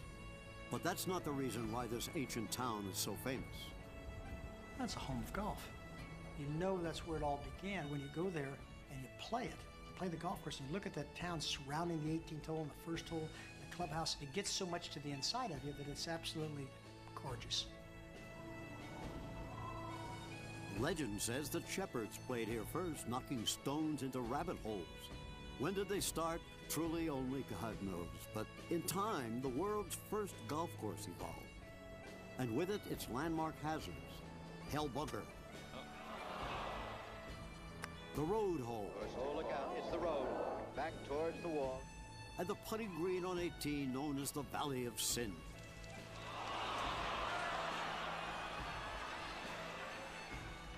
Over the years, St Andrews would play host to the unofficial World Championship of Golf, the British Open.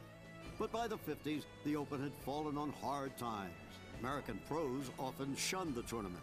It took the efforts of the most popular golfer of his day to bring back the Open's popularity by his mere attendance, in spite of his first visit.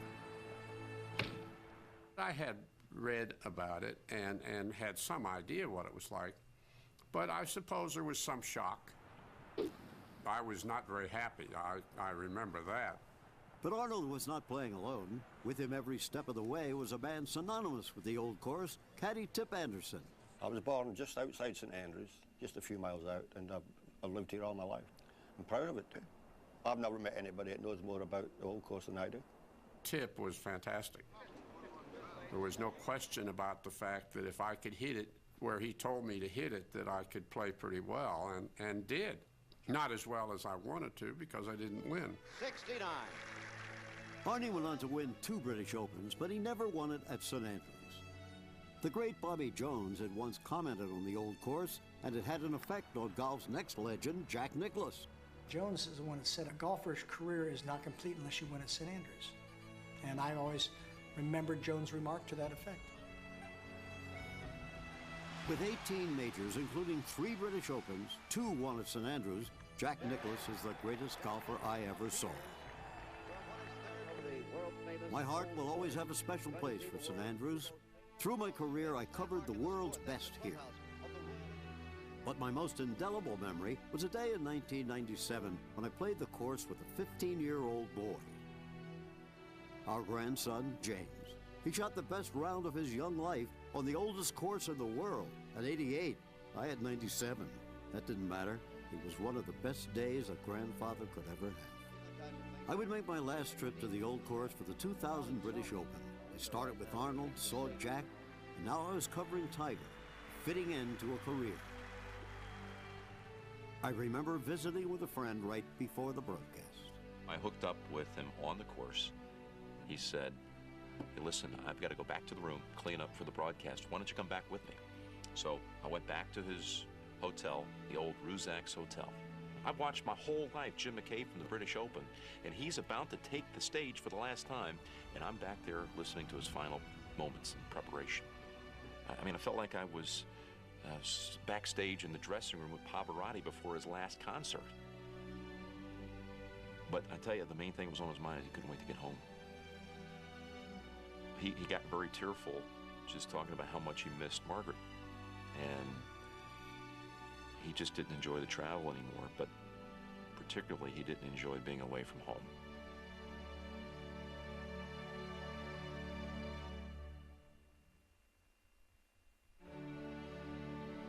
What a privilege I've had to be part of what is now being called the golden age of sports, the 1960s and 70s. The 1920s were called the golden age of sports, but only those in the stands ever actually saw Babe Ruth play baseball. It's been written that the past is but prelude, so the greatest hero, the greatest event, are always yet to come.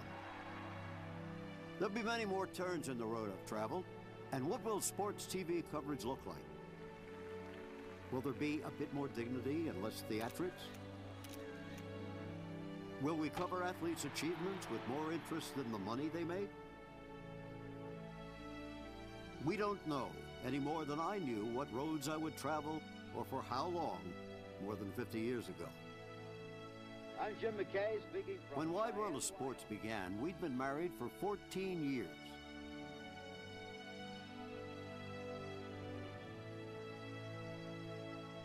Now it's more than 50. It's time for the farm and Margaret.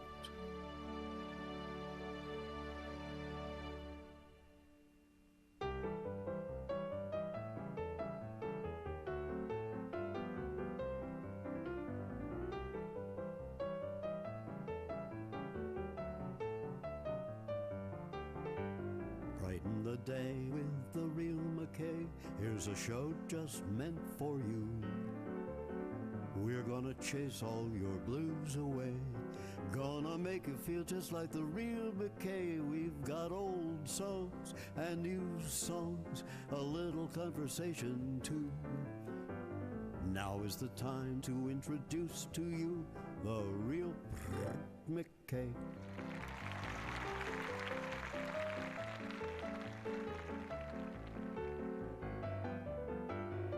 This is Jim McKay saying so long.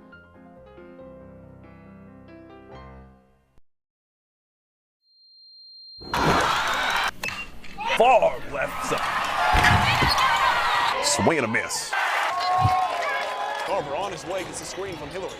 The dump off. Jenkins for three. Lets it fly. Can't come down with it. Carver's on the ground. That's Anderson ball. That's Anderson ball.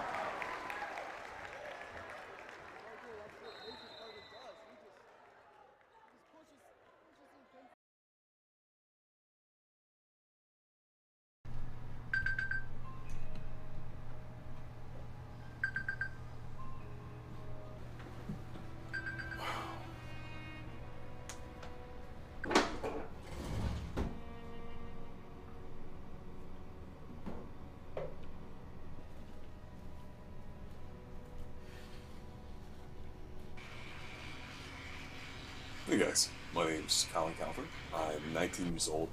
I go to Anderson University and I study communications with a preference or a focus in digital media. And the goal is to be the youngest sports broadcaster at a high level.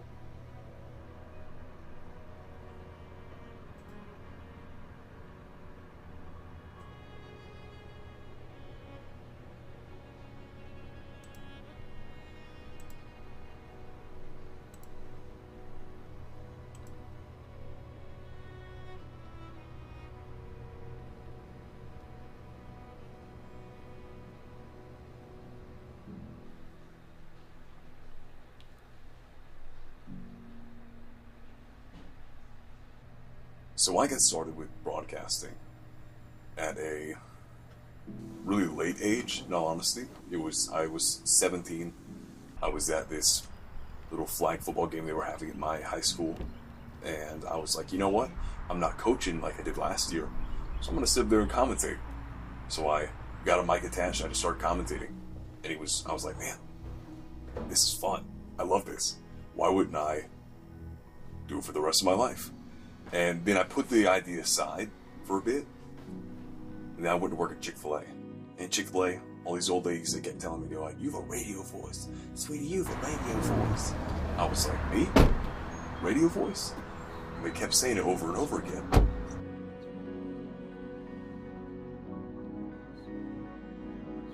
And I was like, all right, God, you're telling me something right now. So I get to Anderson. At first I came in with like a engineering degree, like math or business or science, and I put it all aside. I was like, communications. And then I ended up getting the job as a broadcaster here. It's just been heaven ever since.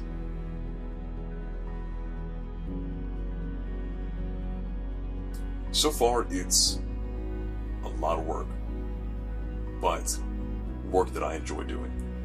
It's every second I'm sitting there making spotter charts, watching games, commentating games, talking to players. It's better than I could have ever imagined. I'm making relationships every day that I didn't think I'd make. I'm finding out new things every day that I didn't think I'd know.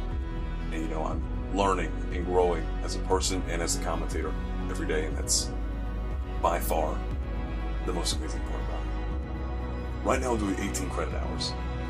So that's around 6 classes. And I do social media classes, writing classes. I'm also doing an internship with WSPA News 7 right now, working with their sports journalism team. So I'm able to go out to the field report, be on the news, things of that nature. And then, it's a lot of intro to video production as well. I'm learning how to work with a camera so I can go out, record my podcast better, Questions and Athletes. Make sure to look for it on Instagram and everything else. And it's a lot of the necessities that I'll need to be able to run a social media platform, to be able to write articles, to be able to record athletes, to be able to work with audio and visuals, and really just have myself prepped for whenever I do step out of college and I do try and find a higher level of commentary to work at. Right now, internship is great. I'm working under Pete Yannity, probably one of the best news anchors in the game, sports news anchors, and he's a phenomenal coach. He's a play-by-play commentator as well, so he gives me tips and tricks. Every once in a while, he's gone through and listened to a lot of my tape, and just a great guy to learn from. And as well as Todd Summers, he's out there in the field of reporting and bringing me along with him as well. And so being able to learn from these guys who've been in the game for 50+ years combined, that's phenomenal. And I would much rather be learning from these guys than anybody my age, because these guys have that experience. And they know what to bring to the game to be successful. I wake up every day thinking, man, I'm blessed because I get to work today. I love my job. People would say it's probably my personality, my entire personality, which is fine with me. I love my job. I sit there and I think about commentary, think about sports, day in, day out. It's not too often that I'm not talking about my job. And I get to, twice a week I'm recording a podcast, sometimes 3 times a week. And probably 3 out of 4 days, or around 3 days a week, I'm doing games, commentating games. This week is hell week because I have softball, basketball, lacrosse, more softball, all in a matter of 4 days. And it's great. I love it because I'm passionate about it. It's my life. It's my dream. And I'm beyond blessed to be in the position I'm at right now. Yeah, but they're not. I've already tried to take Kyle Connor and Joseph and Walmart. No, I told him yesterday. Okay, see if I can get one. Yeah, I've already got the lineup down. Okay. Yeah. I'll see if I can get one more copy of it.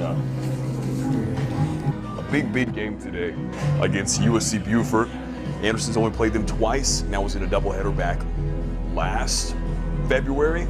So be able to see them again in action is going to be interesting. We won the conference last year. Didn't make it to the finals or whatever it is. But this year it's different. It's happening this year. I believe in us.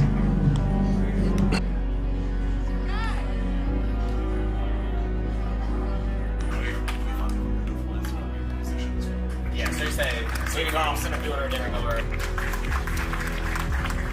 Stop the anthem, he'll come up and he'll.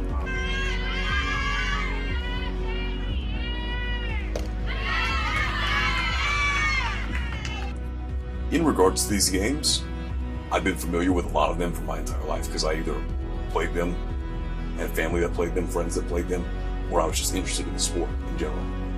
For softball, I'll prep about 2 days before.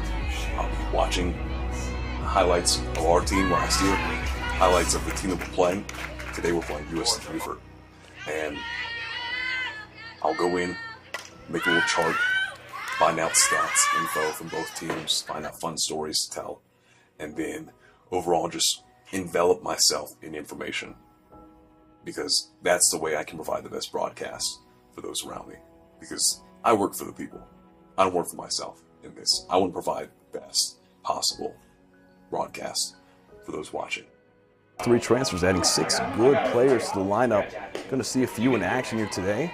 But yeah, Hannah Whitaker definitely has some strength behind that arm, behind that swing. He walked Neto. Charter had good contact. That one falls far up. Neto thought she might take a chance there, a bit off the foot of Whitaker. Able to keep the play alive.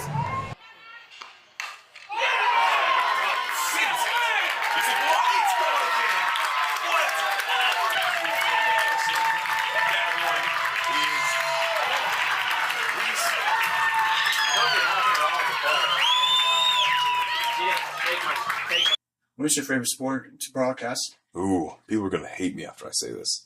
It's got to be basketball. 100%.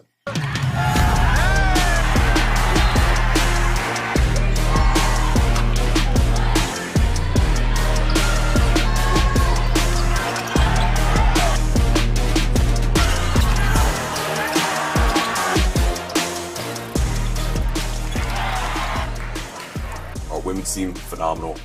Our head coach, Jonathan Barbary, great coach, even greater guy.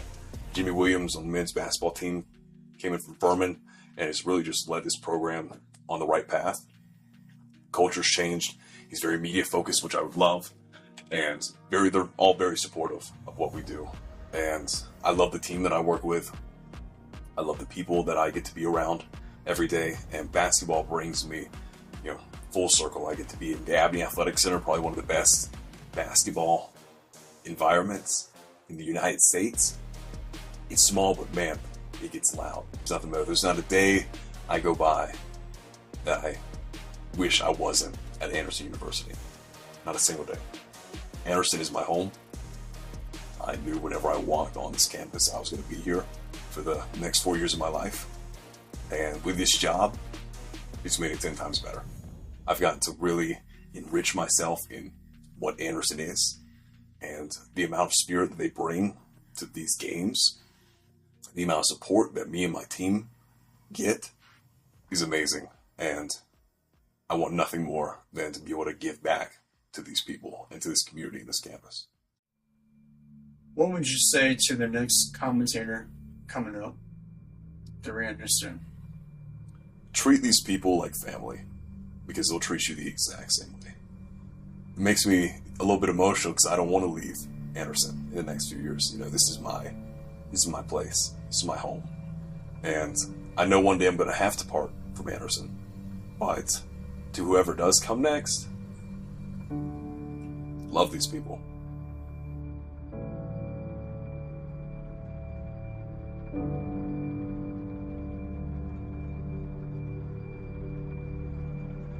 Colin Calvert, go Trojans.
The Sierra Leone People's Party has dissolved its national officers, giving way to the next delegates conference for the election of a new executive.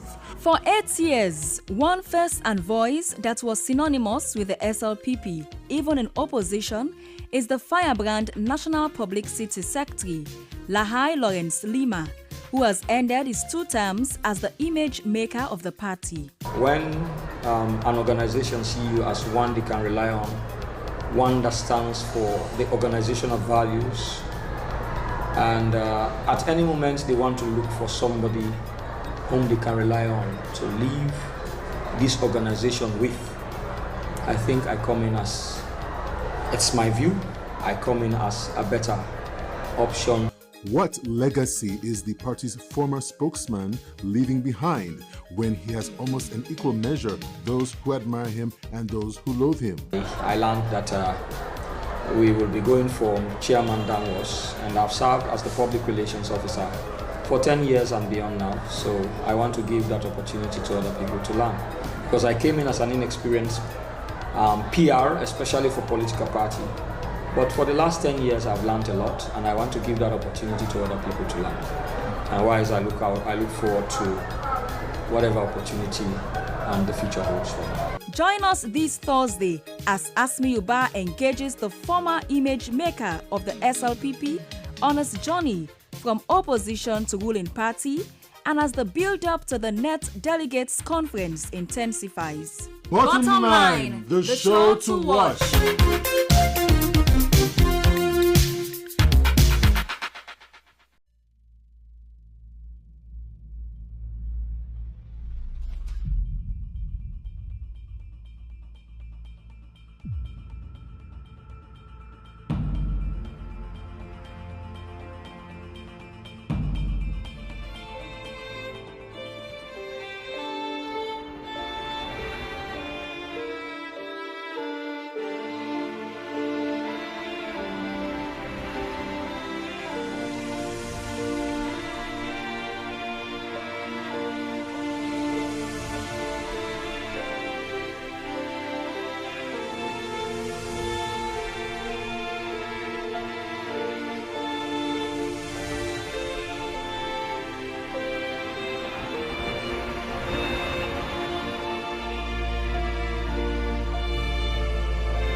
Babe, I know we're from 2 different worlds. I may be uncouth. Well, that's because I do not have a father figure in my life. But with you, I know I can turn into a better man in the future. See, babe, I just love the way you love me. They say the world is spherical in shape. But with you in my life, just one glance, I can see the end of it. I don't know how true reincarnation is, but I'll surely see you in my next life. Definitely, I'd rather not be reincarnated in a world that you're not in. You're the reason for my existence, babe. I love you so much. I love you, Martha. Come here.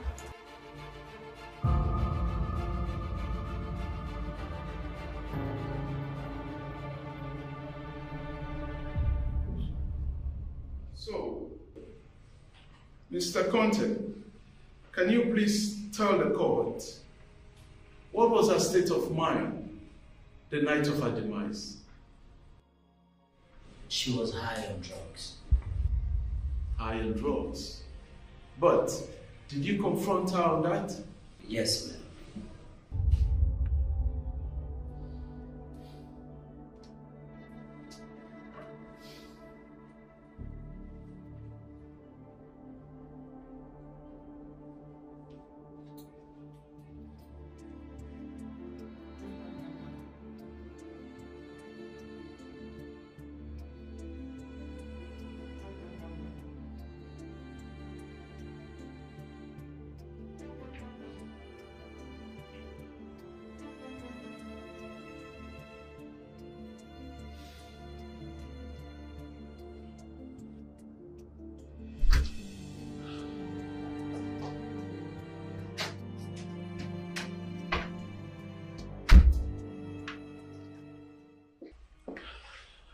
What took you so long?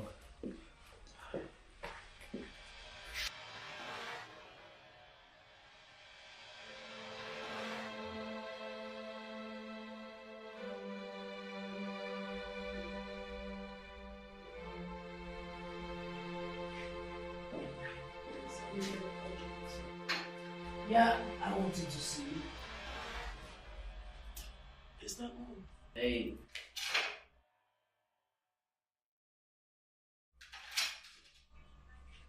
I want to see you too, babe. Missed you. Missed you too.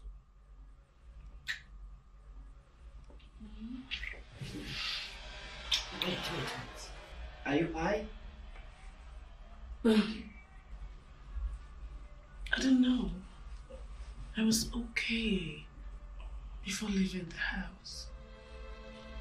I suddenly started feeling different. I don't know what happened.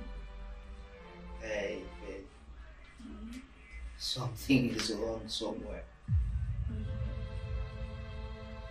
I mean, if you don't want to see me, just say it.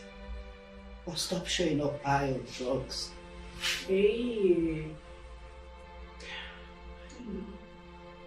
I was fine. But stop showing up. Yeah. All high on drugs, like. Why? You and I know that I want to see you, right? I know. You know I want to do it with you. I know. I love doing it with you, babe. I know. But I don't know what is happening to me, babe. Really? Yeah. Hey, now listen. Shh. I don't know what is happening. Not now. Maybe later.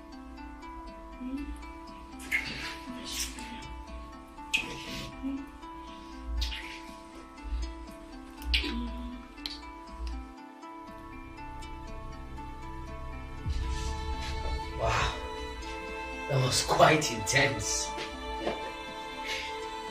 It's like an upgraded version of you. Sarah? Sarah? This is strange. How come I'm dressing up before you today? Yeah? Sarah? Sarah?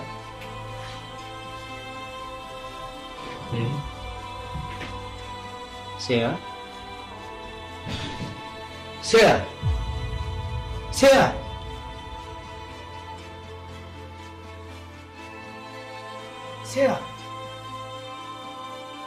Sarah? Sarah?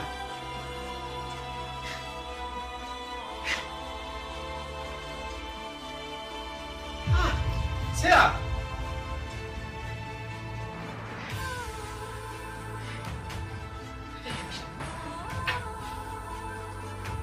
Sarah?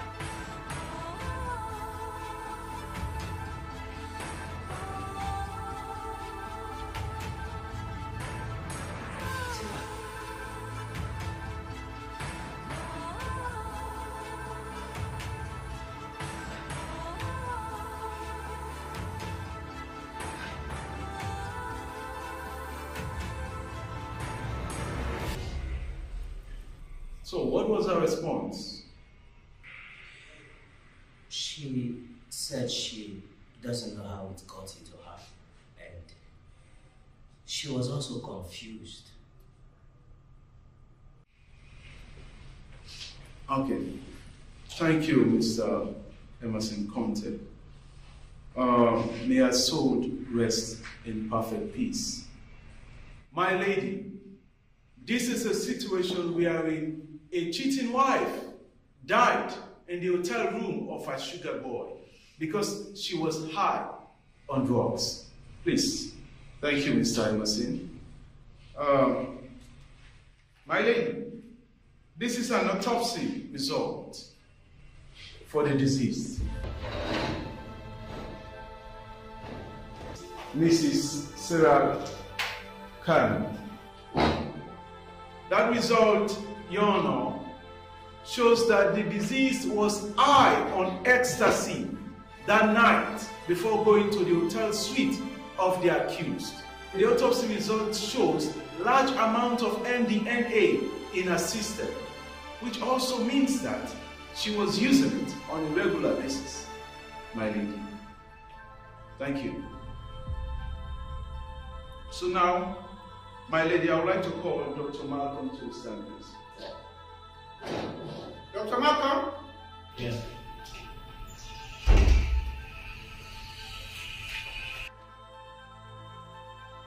Can you please tell this honorable court what an ecstasy is? An ecstasy is both hallucinogenic and a stimulant drug. It makes someone experience a rush of good feelings that is much more intense, whether they are good or bad. The drug's effect usually lasts for 6 hours.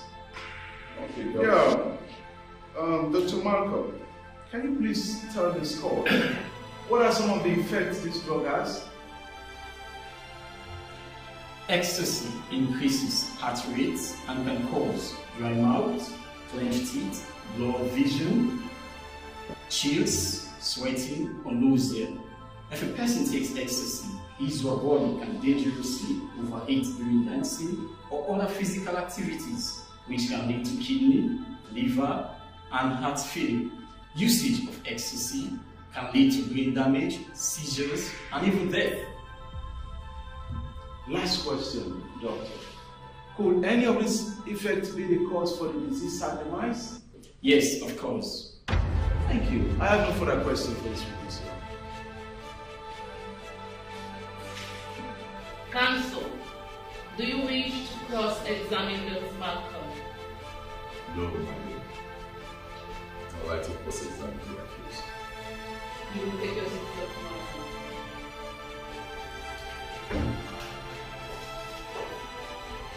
Mr. Conte, are you in the habit of eating baby? Objection, my lady. That is not an actual question. Objection sustained. Barrister, do you want to ask an actual question pertaining this case, or do you wish to confuse the court? Mr. Conte, why did the deceased leave you and get married to another man? We had a fight. A fight? What was the nature of the fight? Was it verbal or physical? I can't hear you. It was a physical fight. A physical fight, my lady, that left the deceased in hospital for months with broken ribs, swelling eye, and broken teeth. Mr. Ponte, do you happen to know a lady by the name of Abigail Thomas? I can't even. Okay, let me joke with you. Abigail Thomas, 5 feet tall, fair in complexion. She's over there. You guys had a relationship a few years ago. Or do you want me to remind you that you are under oath, unless you want me to add perjury to your murder case? I now remember. So, do you mind telling the court what happened between you and Abigail Thomas? We had a fight. Okay, let me make it clear to the court. He beat her up so badly because the deceased told him that she was pregnant, and in the process of beating her, he kicked her in the belly and she bled out, which almost led her to lose her life. And that leads me back to my question that my fellow learned colleague was opposing. Are you in the habit of beating women? Objection, my lady. Answer the question, Mr. Conte. My lady, I had a condition. Do you mind telling the court what sort of condition you have? It's intermittent explosive disorder. Oh, so you're telling the court that you have anger issues? Yes. My lady, no further question. I would like to call Dr. Malcolm to take the stand. Dr. Malcolm?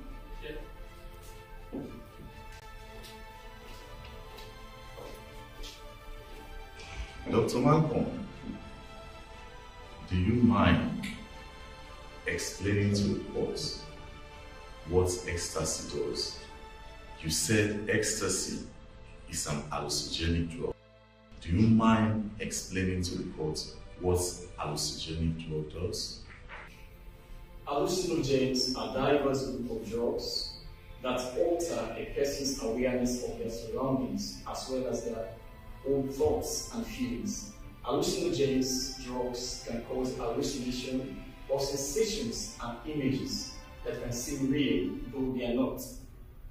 My lady, I want to clearly state to you that the accused was aware that the disease was on drugs.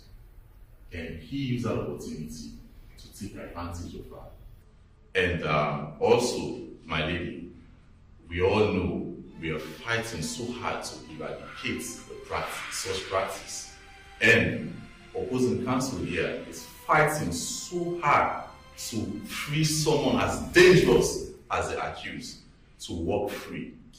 Imagine to let loose the murderer. My lady, if someone like this walks free in the city of Freetown, what will happen to our women and girls?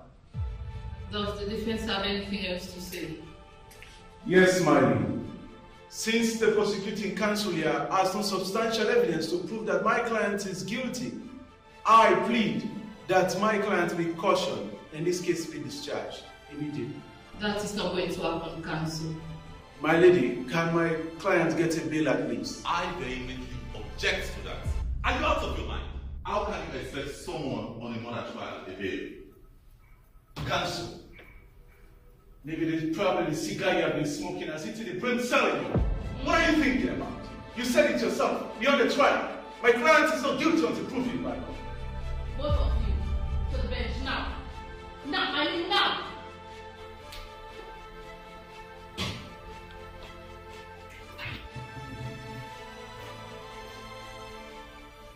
Now let me warn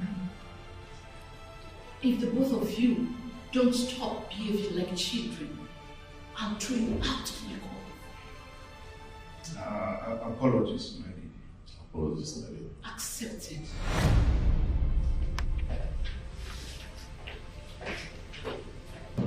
Bail is granted to the accused person in the sum of 10 million leones, with 2 sureties in like sum. Sureties must be senior citizens and must surrender their identity cards. Bail is to be approved by the master and registrar. This case is being adjourned to the 15th of November. What's right?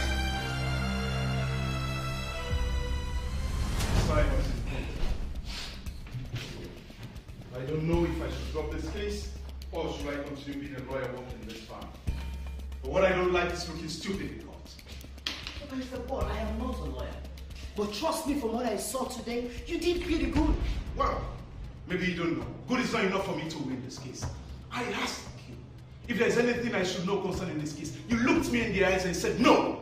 All for me to know that you had a mental condition and the disease is not the first woman you are laid hands on. But Mr. Paul, I didn't know he was going to bring that up. Oh, I didn't know. I don't know whether you're stupid or you're dumb.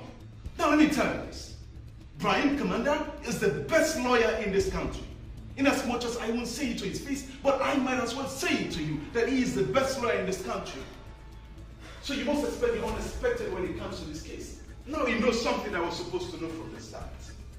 Now let me tell you this. If I have my ass handed to me in court again, then I will drop this case. I don't care what will come out. Have a nice day.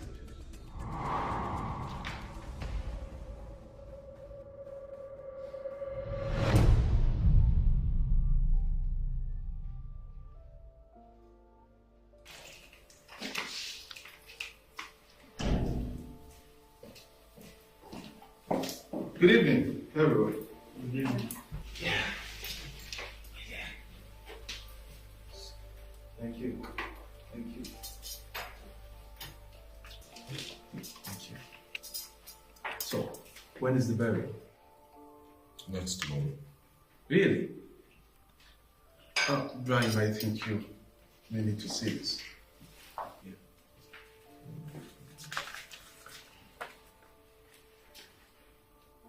Really?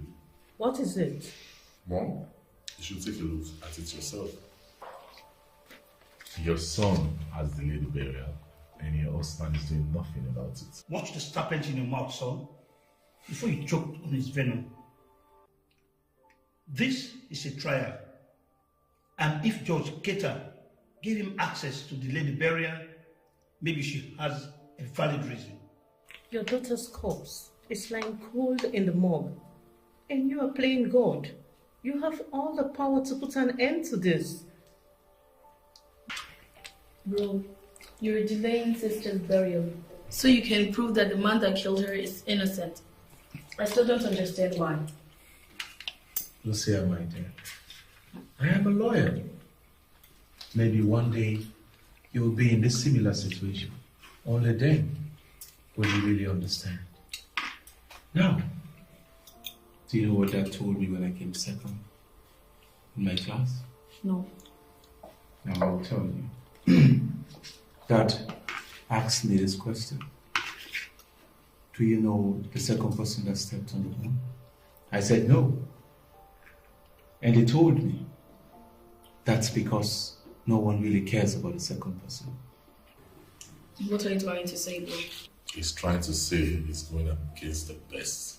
So if he wins this case, he will beat the best. So this is all to his brother Brahim. No, my dear Lucia. You see, your brother Brian here was the guy that came first. I was really happy for him because he is my brother. But Dad's thoughts towards that were completely different. He told me that I, Paul, will always be second to my brother. Come on, Paul. Bro, this happened decades ago. You should just have said no to that case, quit, and come work at the family farm. I will have offered you a managing partner if that's what you want. Oh, you're so dreaming, Brian. Prime Commander.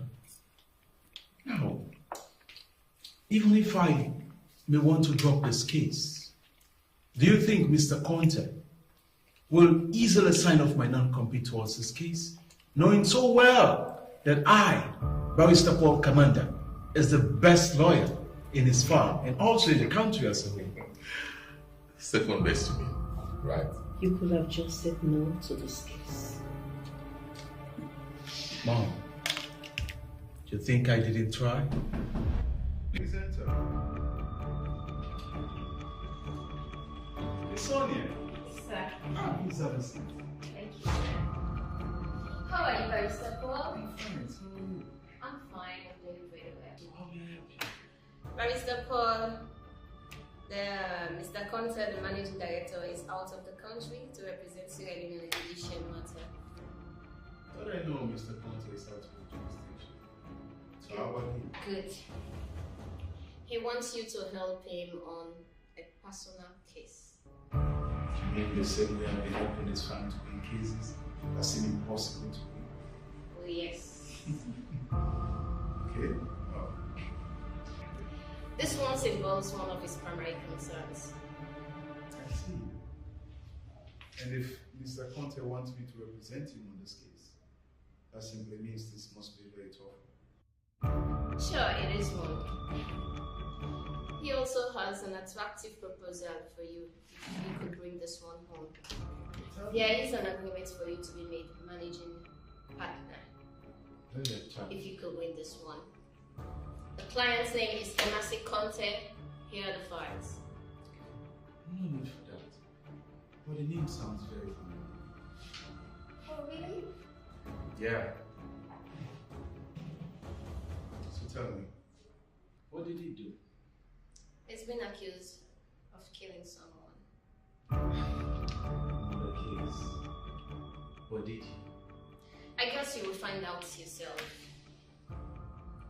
Barrister, he also wants me to inform you that he will be retiring by the end of the year. And you might get more than being a managing partner. I'm sure that you're a perfect replacement. Be aware that Barrister Abubakar also vouched for the same case. So if you're not up to task, please inform me. Maybe you want to change your mind. No need to. Junior Counsel, no need. You know Mr. Conte is a boss. Whoever he wants us to represent, we will surely do so. Okay.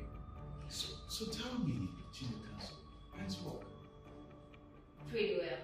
You know you're looking so dashing today. Thank you. How about we find time to see how best we can catch up? May I please excuse you, sir, because I really have some important things. Oh yeah, very first. See you. See you. Yes.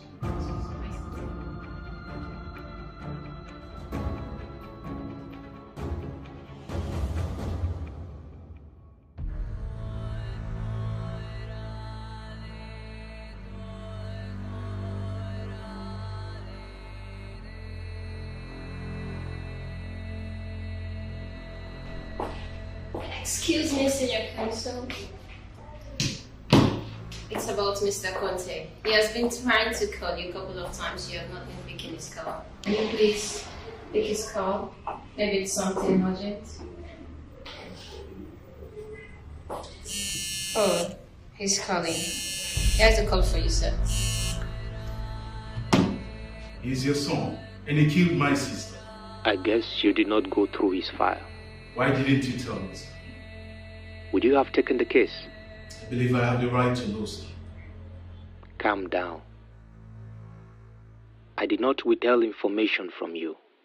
You never asked about your client or care if they are guilty or not.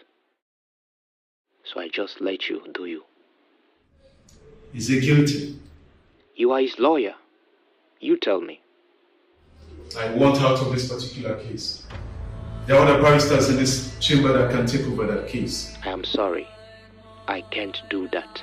It's too late. You should have looked at the document. I can't. There is a conflict of interest. There is no such thing as conflict of interest. Neither do I have to remind you that you can't back out of this case. Because if you do, you will be tearing your reputation that you have fought so hard to build. And moreover, you have an opportunity to show your dad who the better man is. Because your brother is the opposing counsel. Mr. Conte, do you think I care about my brother right now? It is my sister we are talking about, yes. Paul, that young man that has been accused is my son. I had him during my secondary school days, but I failed to be a father to him by then. So I can't let him go to jail. And I believe he's innocent also. You are the only lawyer I know that has the ability to convince a grand jury of his innocence. I am resigning after this, and this farm will be yours to run. You can change the name if you want. The whole board of directors have agreed and signed your taking over. All that remains is my signature, which you will get after you win this case. How will I be sure that you won't get to the board and get them to change their mind? Well, you don't know me. One last thing. Just so you know, I won't waive off your non-compete if you decide not to take this case or leave this farm, and I don't need to tell you the consequence.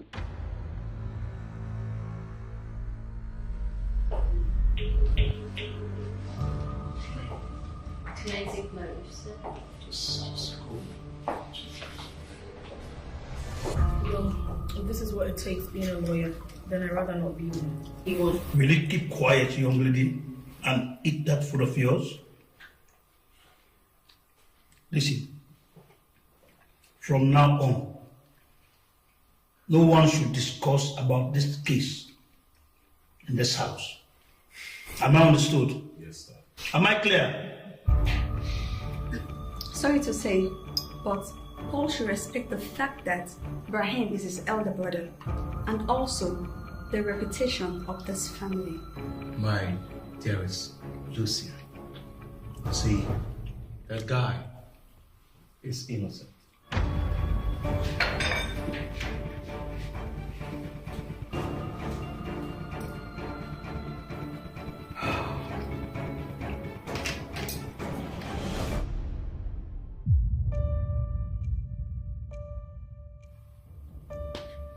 Do you have plans to ruin this family? Or did I ever wage between my two sons? They are lawyers, woman. Are you enjoying this? 35 years ago, you were in my court, and your brother was on trial. You were the opposing counsel by then, and you made sure that he paid for raping an innocent girl. Later on, your boss handed over his farm to you for such prowess and agility. The same farm that is now running by this family. Yes, that was before I got married and have kids. And gave up practicing so that I can raise them to be good. And I won't watch you turn brothers on each other. Well, they are not kids anymore. Look, woman, our daughter is dead. And the best way to avenge her death is by letting the two best lawyers in this country figure it out. They are children, for God's sake. I am their mother. Their sister is lying cold in the morgue, and you are here playing God. This family is known for its reputable utterances for the law. And I can't let my emotions get in the way. Can't you see your son takes after you? The same prowess and agility is now what is running in his vein, and I can't let you to quench his thirst. We are sticking to the law, for I am Chief Justice Commander of the Sierra Leone Supreme Court. The murder of my daughter must be avenged. Do you have emotions? No, ask me. Chief Justice or not, what I am going to say is that I will not let you ruin this family. Or neither turn brothers on each other. I gave up my dreams for my children, and I will not let you jeopardize it. And where do you think you are going? Now ask me.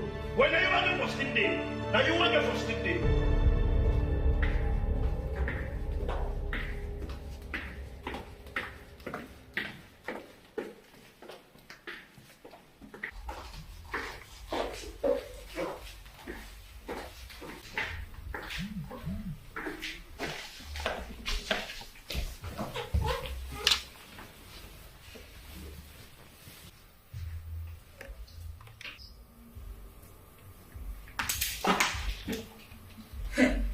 Delaying your own sister's funeral. That's so loyal of you. Lisa, I am tired if you don't. Oh, no, I do mind. You see, because I'm sitting here wondering if you're smart enough as people presumed you to be. Really? Yes, really. Because, Paul, if you're smart, you can see clearly what your dad is trying to do here. Like it's clear as day. He's trying to turn you against your brother, and your poor mom is caught up in the crossfire. Oh, please. Lisa. Not you again. Come to think of it. Why is it that I'm the only one you guys are talking to about dropping this case? Why not ask Brian to drop the case as well? Don't tell me you also believe he's a better lawyer than me. And then guess what? His wife, Naomi, is on his side. But you're on my neck. Naomi believes her husband has all what it takes to win this case. But let me ask you, do you? Wow. I am shocked. Paul, I have loved and supported you all through high school. Even when you were not thinking of becoming a lawyer, the lawyer that you are now. That's very... No. I'm not done. Please, don't ever compare me to someone else's wife. You know, what you are failing to understand here is that my legal reputation is on the line. Let me ask you, which firm do you think will hire me if words broke out that I ran away from a case because I had my mind twisted with emotions. And even if he signed my non-compete, it will still be pointless, Lisa. Come on.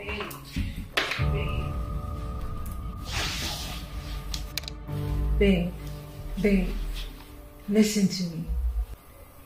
You just have to let this one go, babe. There'll be other cases, there'll be plenty of cases where you have the opportunity to defeat your brother, which I know you can. Defeat my brother? You've not been listening to me, have you? I can't practice law if I jeopardize this case. My license is at risk here. My brother is the last thing on my mind right now. Well, you can easily lose this one. Oh. So you can give your mom and all of us some peace. Give us some peace of mind to mourn, Paul. Your dad is turning you into exactly what he wants. How long are you going to let him control your life My like this? dad is not controlling me. But he is. My ability to succeed in life has always depended on my strength and mental ability, and no one else. So if you don't mind, please excuse me. I'm inside. Paul!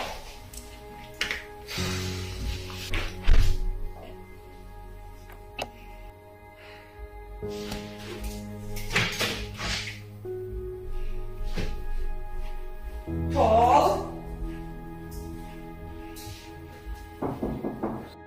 The door is open. Barrister Paul, how do you do? How do you do? Please sit down. Thank you. So, to what do I owe this pleasure? First of all, I want to say I am very sorry. For keeping you in the dark. It's never my intention. Emerson, I am your lawyer. And if I'm going to save you from going to jail, you must start by telling me everything you know about this case. There is one thing I've been meaning to ask you. Did you mean to kill my sister? Barrister Paul, I loved your sister. I cherish every moment I spent with her. I could not have thought of doing such to a beautiful lady like your sister that I'm so much in love. Do you know why I'm asking you this question? Barrister Brian, that I know so well, will do all within his power to ensure that he breaks you on that stand. And he's going to bring your rocky past into this case. So if you can convince me that you did not kill her, then surely you will not be able to convince the court. Barrister Paul, I know I have a rocky past. But like I said, I loved your sister.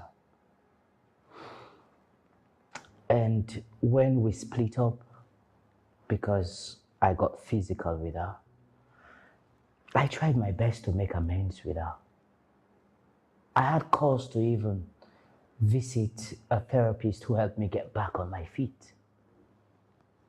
And when your sister saw the man that I have become, she realized all I needed was time to change.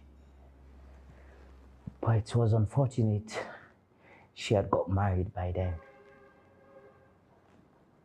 But we continued dating each other, and I cherished every moment I spent with her. Trust me, Barrister Paul, if I have the opportunity to love her again, trust me, I will do it over and over. Emerson, our autopsy result shows that she was constantly on drugs. Yes. Even though you have talked about that in court, let me ask you, is there anything you remember concerning this case?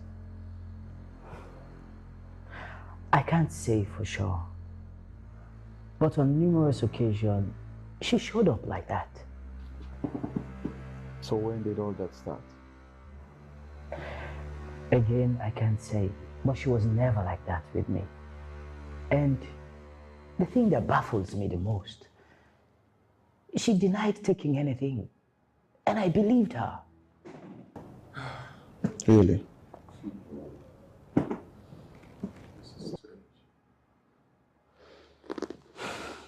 Barrister Paul, can I ask you a question?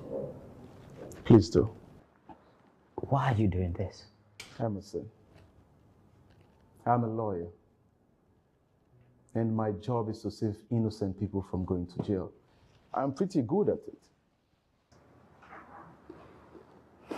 Even if it's the man that is being accused of killing your sister? Not guilty until proven otherwise by the court of law. Ah, you believed so much in the law. Oh, no. I believe in God. Yeah. You see. I don't understand that. Yeah, you see.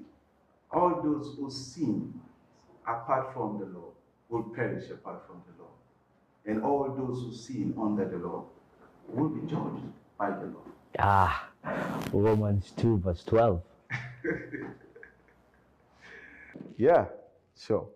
Well, you see, people have the perception that we lawyers are not God-fearing. But the truth is that is just a facade. We just love the perception that we are animals and we are heartless. But I believe that the law is God and God is law. So I believe in God. Let justice flow like a river and righteousness like a never-failing stream. Amos 5:24. It's like somebody has been listening to Sunday school. Thank you, Barrister. Gentlemen, don't thank me yet. My brother is Judge Foreman. It doesn't go down easily. Thank God I have Mike Tyson. See you in court, gentlemen. Thank you so much. But before I leave, I think you need to know this. Tell me. Sarah was so much scared of her husband, but was always very scared of her husband. And, well, even though she never discussed him with me, but she's always been scared of him. Why didn't you tell me this, Mr. Confidence? Well, I never knew it's going to be important. Really? Emerson, if I am going to save you from going to jail, you will have to take everything important about this case. Do you understand? I do, Barrister. I'm sorry. Have a good day, gentlemen. Have a good day.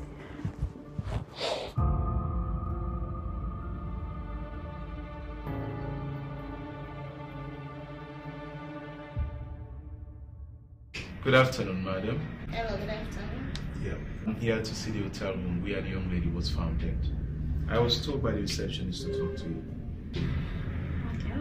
Yeah. I was instructed that I should not allow anyone into that hotel room.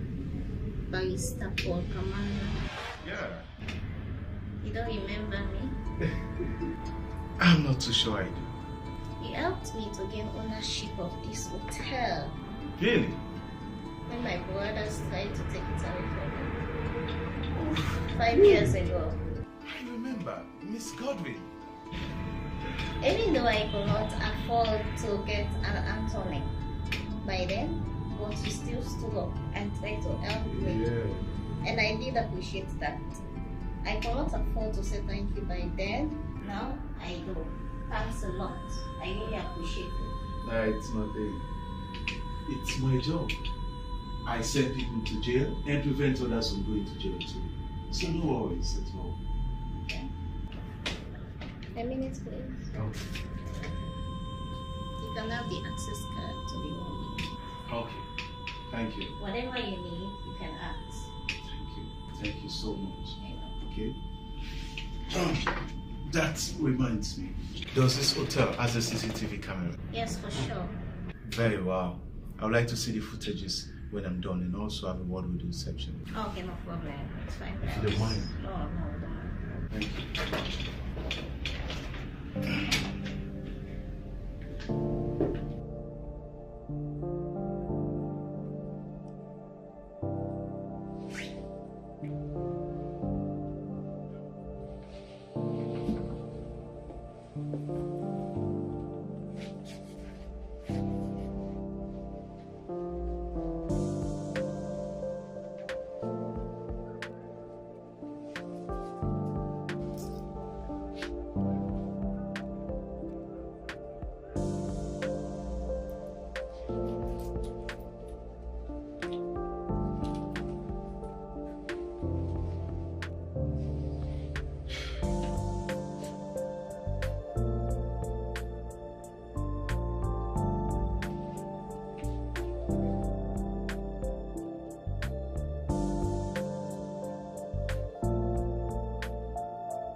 Yeah, hello. This is Barrister Von Command. I would like to see the autopsy result of late Mrs. Khan. Okay, thank you.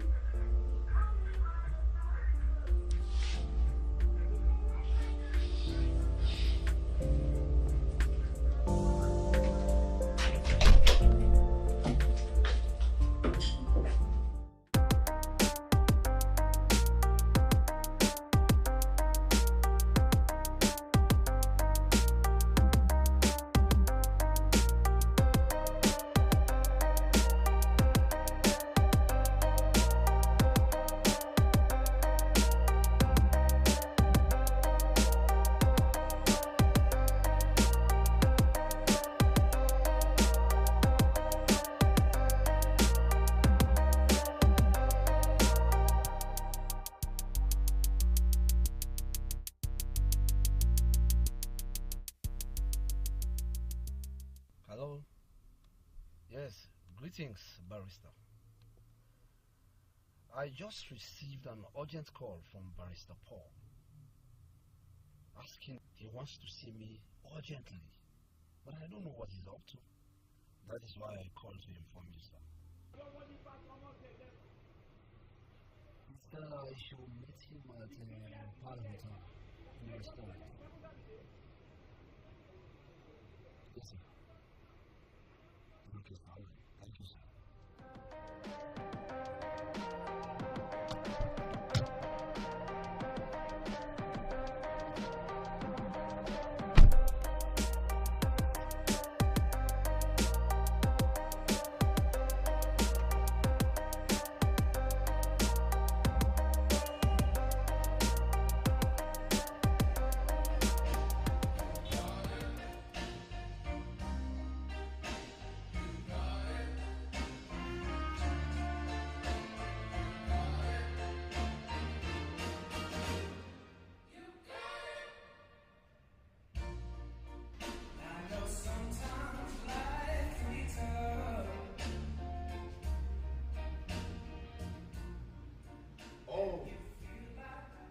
Greetings, Mr. Ken. Welcome. Please sit down. Thank you. Do you care for anything? Well, I am okay. Are you sure? I'm quite sure, my dear. Besides, why did you invite me here? No. So let's get down to business, shall we? Of course. Why not? We're going to play a game where I ask you a question and you answer. Okay. I'm all ears. Tell me, was my sister your wife? Happy new marriage? Why won't she be happy when she had everything? So you're saying because she had everything, she was happy? Look, my son. No, don't call me your son. I'm not your son, Mr. Khan. Answer the question. Well, it will interest you to know that your sister was very, very happy. Very happy. Very happy. Very, very happy. Is that so? So tell me, how often do you both have sex? Excuse me? Are you out of your mind? Oh, I'm not. I am saying, so saying. Answer the question. You don't have to answer that.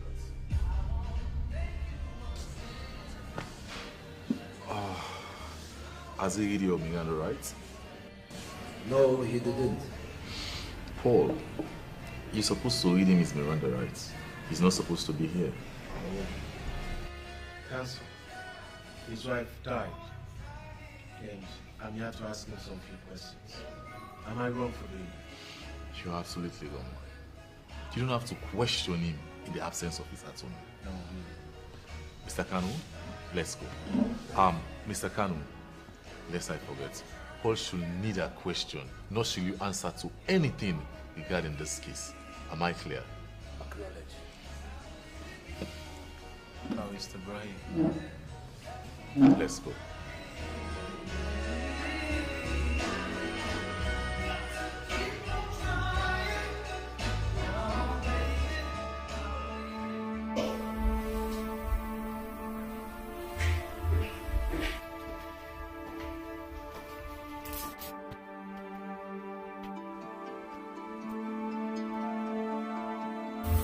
Listen, very good.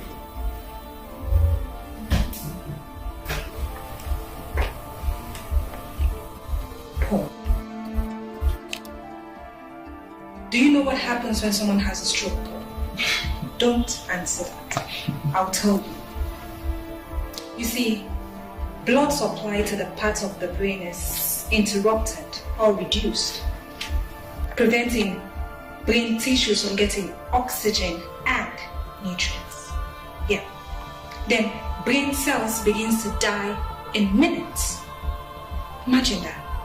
And communication to the brain is cut off. Wow. Do you know what happens next?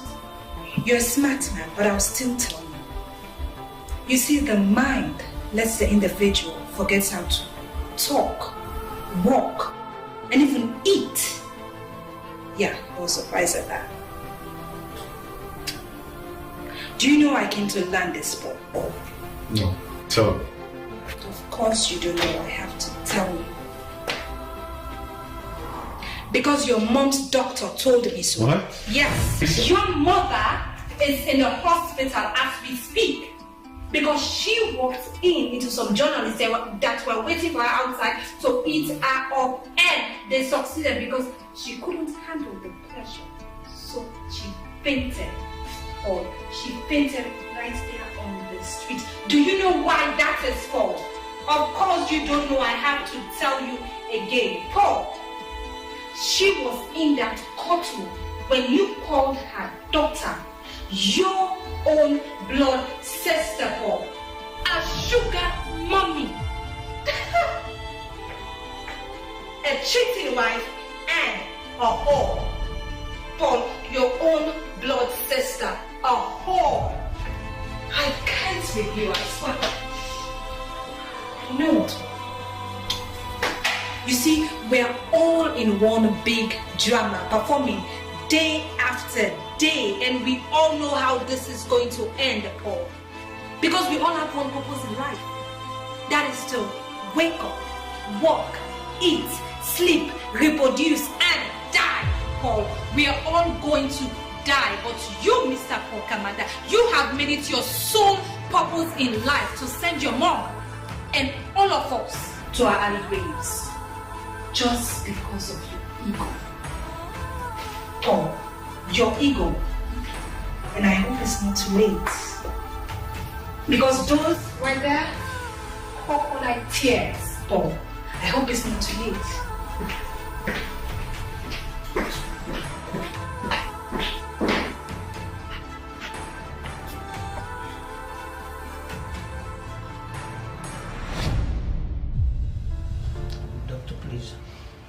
I want you to help my wife. I love her so much. If there is anything in hiding, please tell me. I can understand, sir. I can assure you everything will be fine. I trust you, and I trust God also. Please, just help me. Good afternoon, Doctor. Good afternoon. Good afternoon, Doctor. Good afternoon. Like I said, I'll fix up everything. It's my responsibility. Huh? Are you here to make sure she's dead? No, Brian. I'm here to make sure you will also not rush to the hospital because of the thrashing I give you today in court. I don't know your definition of beating. I'm sure I let you assault the hook. Oh, really? And by the look of Mom's face in court, she was upset. But now that she won't be there, I will make sure I wipe your ass off the floor. Hey, gentlemen. Do you know because of this case your mother is struggling for her life right now? And you're here quarreling? I sincerely want to apologize for the uncivil behavior of my brother here. I assure you it will not repeat itself again. Keep quiet. I want the both of you to wait outside while I talk with the doctor. And I don't want to repeat myself. Out. Have you seen what you've caused? Have you seen what you've caused? Doctor, like I said, please, I'm sorry for their behavior. Just put your house in order, that's all. I will. I wonder what you're still doing here. You can wonder all you want, Brian. She's still my mother. What an hypocrite you are. You are the reason why she's lying there. Our sister corpse is in the morgue. All because of you! Well, I don't care. And if you really do care about me, I believe you could just relate this case so that we all can be happy. So I can let you win and let the culprits off the hook. Our sister deserves justice. Our soul needs to rest in peace. So who is the big hypocrite now? You are the hypocrite, Brian. You can pretend to yourself or to the whole family for all I care. All I know is that you just want to win this case just like me. At least I'm not hiding my intentions. At least I'm not the one everyone is blaming. Sometimes I wonder if you're not the cause of a two condom. Say it one more time, Brian. You know what? Mom and Dad never had plans to have you. You are a mistake. You are a product of a two condom.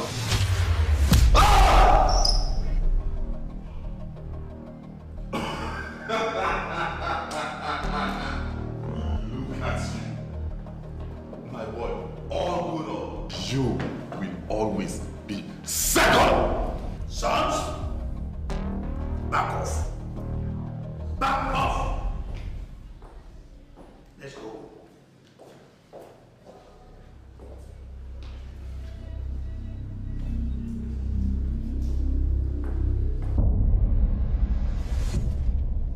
What is wrong with the both of you? You keep acting like kids fighting over a candy. What is wrong with you? He started it, Dad. He started it. How can he tell me that I'm a product of a torn condom? And you believe him? You believe him? Shame on you. You now let your emotions roll over you. And you now let your brother to have the best out of you again. What is wrong? What is wrong? You shamed yourself in public when you should have been the one setting better example. Your mother is lying sick at the hospital. And grown-ups like you are behaving like kids. And let me tell you, if this happens again, I will personally tell Judge Keita to throw both of you out of this case for professional misconduct. Big man means fool.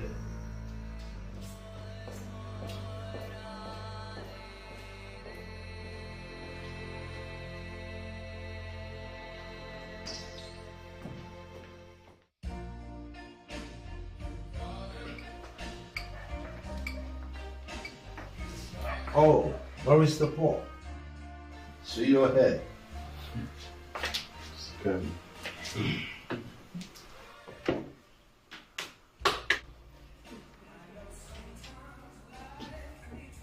a glass of whatever he is having.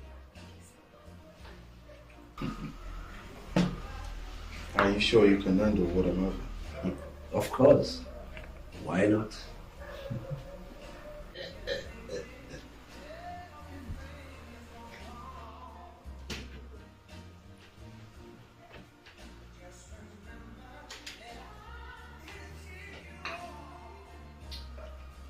I wonder how you sleep at night. Oh, I sleep like a baby suckling his mother's breast. Oh, really? Sure. Barrister, I had wanted to imprison the man that killed my wife, your late sister. But you refused. I also wanted to bury the deceased. You still said no. Worst of it all, you stood up in the front of jury and called my late wife a cheat. You went to the extent of saying, I am not man enough to satisfy my late wife. You desecrated the memory of my wife. What else do you want? Mr. Ken, I am a lawyer. And I'm just doing my job. And if you know what is good for you, you and I should not be having this conversation here. Really? This is no foul play. It's a mere conversation between in-laws. Well, I've had enough for a day. See you in court, Mr. Ken. By the way, I'll be bringing you to stand still. Barrister, I want you to drop this case. I can't, Mr. Ken. See you and the doc tomorrow.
Where is your brother?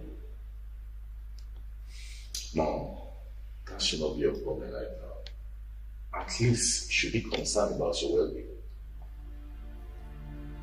You need to have rest. Stop worrying. Yes, Mom. I'm happy you're here. And you will shape this one. Someone I don't. My dear brother. I don't know if let me say this.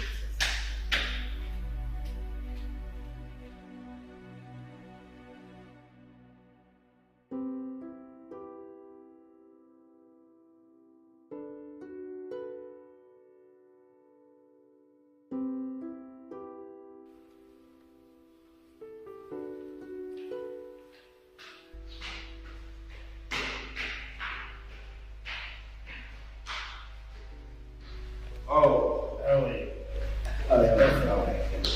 Greetings, Mr. How are you? I'm fine, thank you. Would you mind? Oh, barrister. Oh, yes, sir.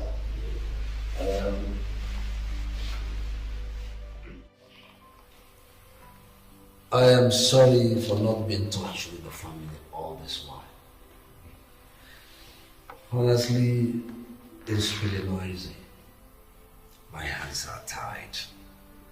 When I manage to solve one problem, I am faced with another. It's okay. Exactly, exactly.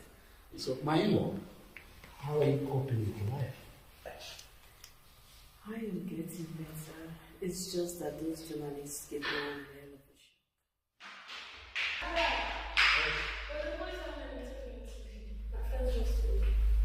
Tell me more.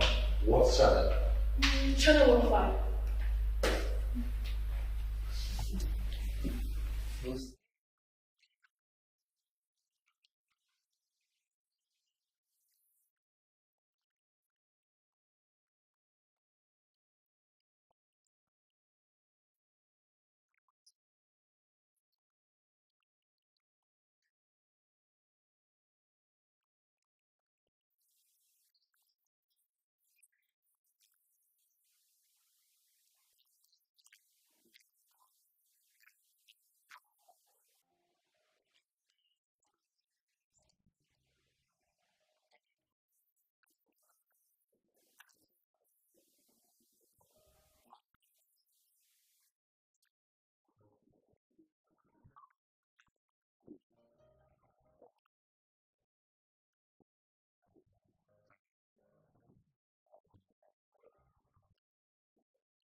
And why are you smiling?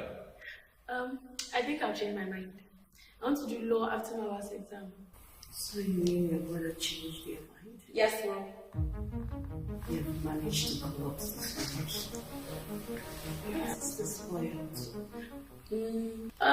I guess he's doing his job. My friend, just keep quiet. Since when did you start supporting your brother on this matter? Mom, have we considered the fact that maybe Brother Paul is fighting for the right cause? Maybe Emerson is innocent. So, just because your brother cancelled TV presents, you think he's almighty. Mom, you should allow yourself to attend the next level so I can school her and Paul at the same time so that she can learn why I'm the best in this country. I'm not taking sides. I just felt Paul's confidence. Just help me inside. Let me just check.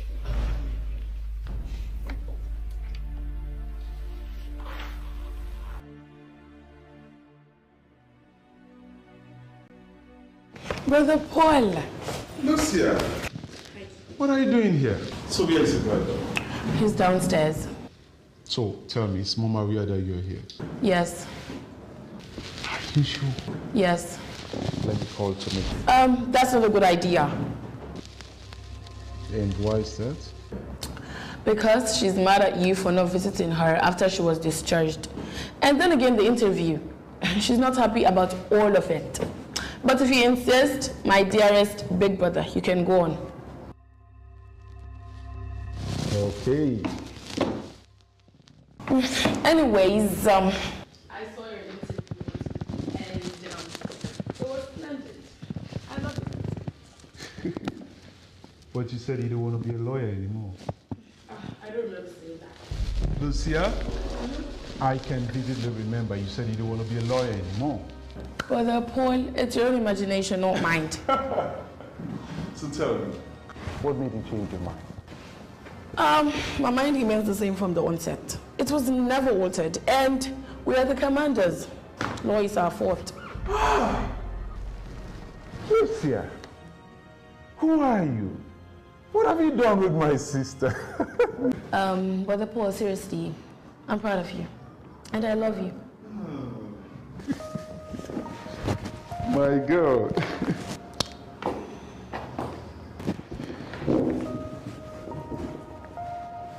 My dear Lucia, I love you too. And I'm so proud of the woman you have become.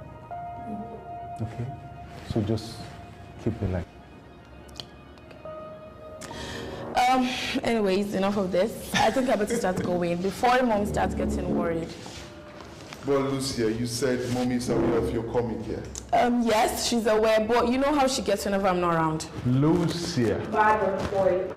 By the way, I don't like Uncle Kano.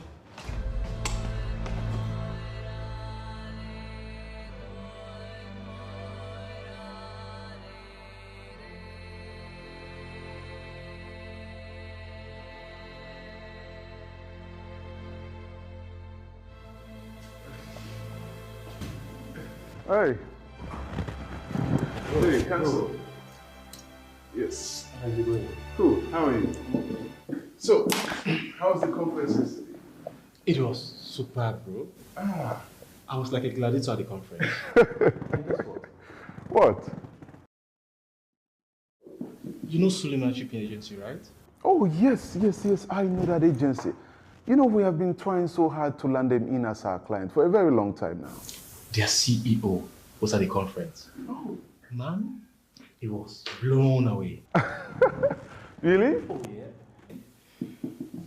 He walked up to me with all sorts of praise. He even gave me his complimentary card and asked me to call him, which of course I did. Imagine you look us on up, it's young. I can imagine. What I did. As we speak, he's on his way here coming. Oh, wow. That's so great. Man, they are dropping like right now. Council, this is great. Oh, yeah. You know, I am so proud of you. Honestly, no kidding. I am really proud of you. All times goes to you. Mr. Conte actually wanted you to be at the conference. I know. But you recommended that you should be there instead. I'm indebted to you. You know, I always knew you could do it. Always. Was that Lucia I saw entering a taxi? Lucia? Entering a taxi? So this girl played me. Anyways, never mind, bro. So, we'll catch up later. See you, bro. Sorry, I said.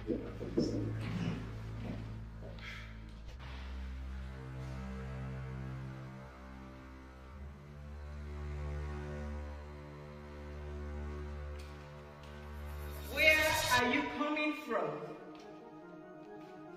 Your driver went to pick you up at school, but you weren't there. I'm sorry, Mom. I went to the post office. I'm sorry I didn't tell you. I thought you might say no. Of course I would have said no. Your brother has turned this family to his enemy and wants to bring embarrassment and shame to this family. So you better stay away from him. But Mom! No buts from you. Hand me your phone. Hand me your phone. And go get me your laptop. And I don't want to see you out of your room except you're going to school and time to eat. Get lost. You are grounded. Nonsense. That is what exactly happened, bro. It was completely out of my hands. Yeah. Now I see. Because I was actually wondering, why would you do such a thing? But do you think he is innocent? Back you know, I have the ability to see through my client. Oh yeah, sure. I looked into his eyes. He's not a murderer. And they loved my sister. Maybe that was exactly why Mr. Conte asked you to handle this for him. Yeah, probably. You can clearly see into people's eyes. You know, from now on, you should be looking into client's file. Because I don't want you to defend someone who's been accused of killing the president one day. Get out. I'm sorry for your loss, bro. Sincerely. Yeah, thank you. Thank you. My problem now, my problem is Lisa. She's my problem now. Let me live love for lovers. I can't give you the motivation you need. Excuse me. Hello. Yes, my dear. How are you? I'm okay. Okay? That will not be bad. See you soon. Okay. And who was that? The TV presenter. What other business are you two gonna discuss? Take your time. No rush. Explain. You know, some basic legal issues. You know, I'm a legal producer. Oh yeah, oh yeah. Oh, okay. By this time of the night. But please, hey, I don't have a problem. Just don't tell Lisa you are with me. Yeah? Yeah, you not. Yeah, I'll be here. So, anyways. The legality. The legal. The legal luminary. So, you pay for the drinks, will you? Sure, I will. Okay. See you around.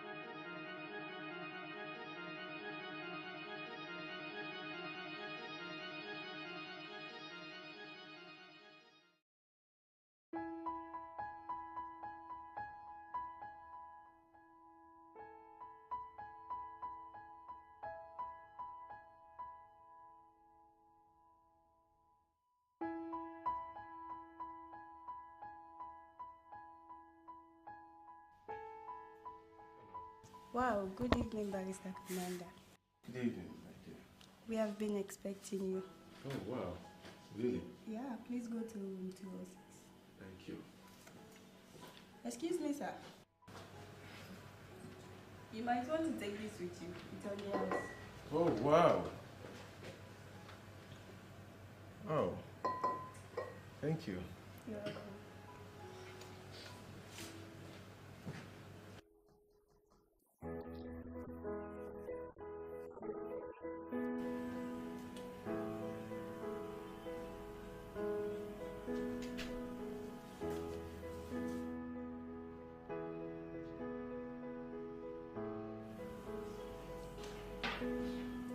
I thought our interview session is over.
Do you know the name of the bacteria that causes syphilis?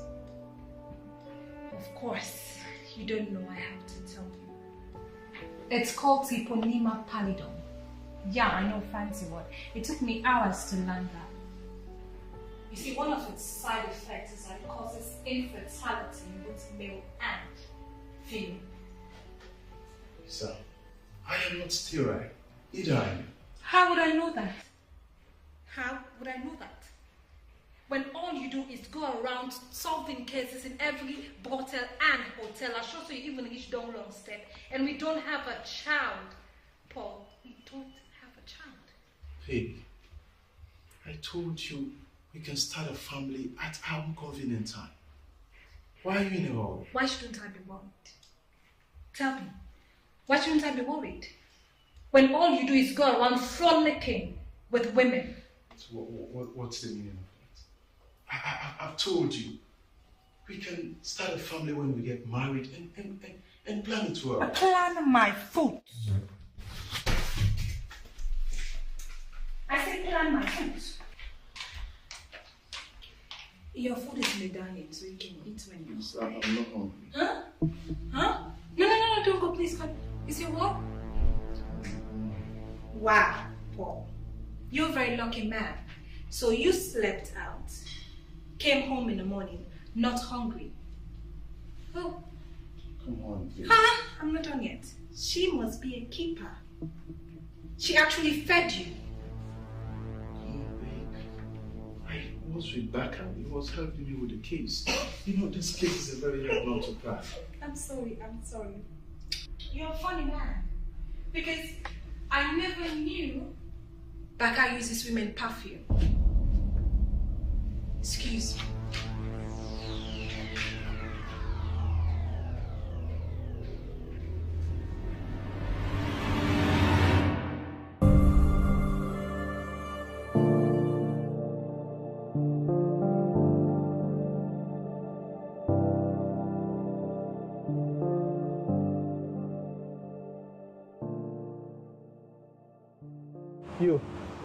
You know you played me.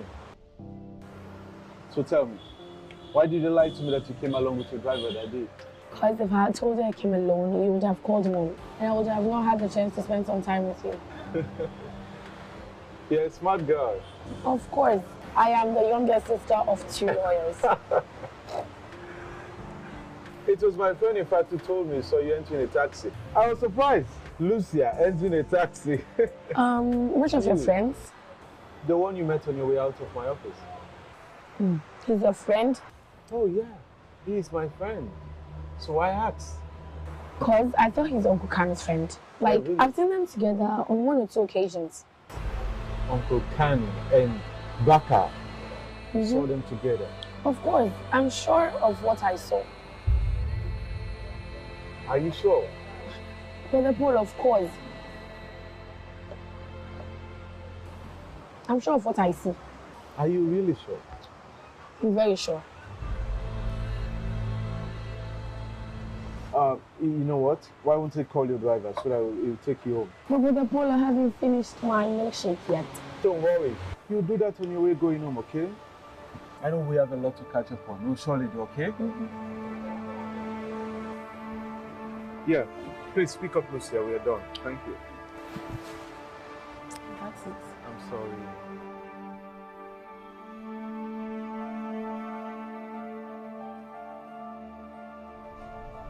My lady, I would like to apply for the recall of the accused to take the stand, please. Please recall the accused, Mr. Emerson. Mr. Conte! Yes.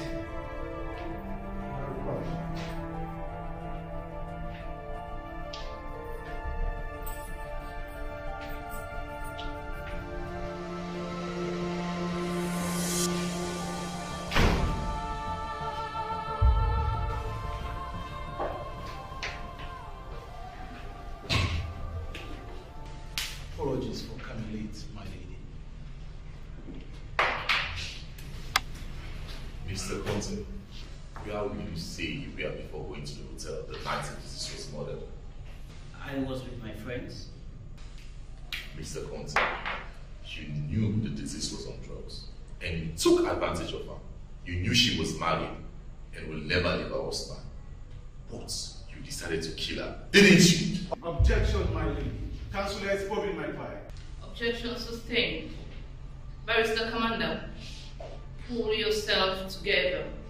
This is my final warning. My lady, I would like to abandon that question. My lady, I would like to call Mr. J.P. Sanko to take the stand, please. Please call J.P. Sanko to stand. Mr. J.P. Sanko.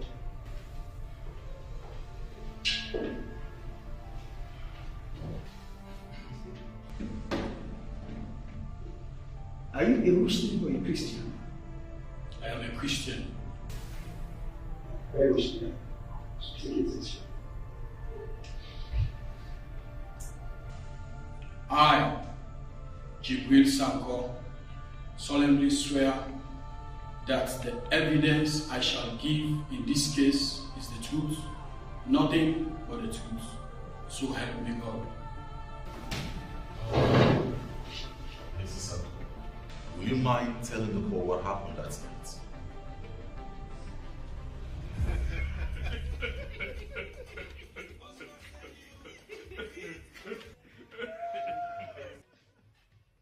My man, you're so lucky you're banging someone else's wife like that.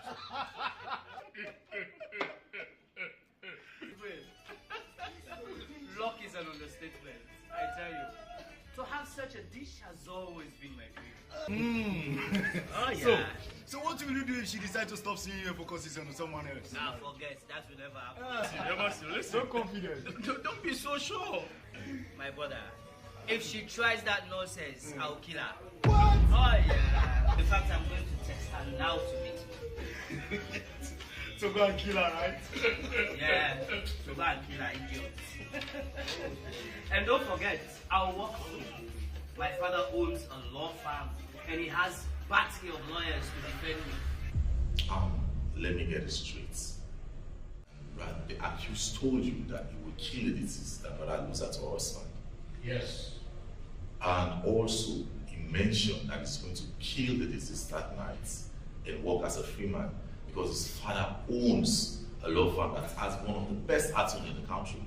Yes, he said so. My lady, it sickens me to see you wasting your precious time on this case. You've had it yourself. He said it and he did it and was drinking as well. That is all for now. My lady, please permit me to question Mr. Jibril Sanko. Please do.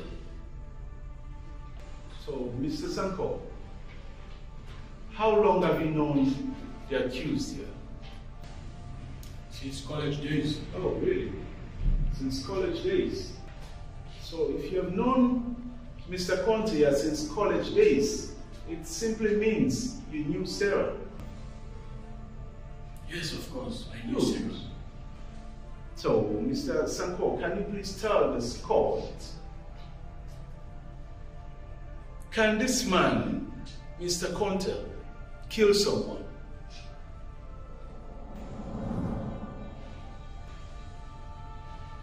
No. Okay? And you have said to this court that Mr. Conte loved Sarah so dearly, they loved each other so dearly.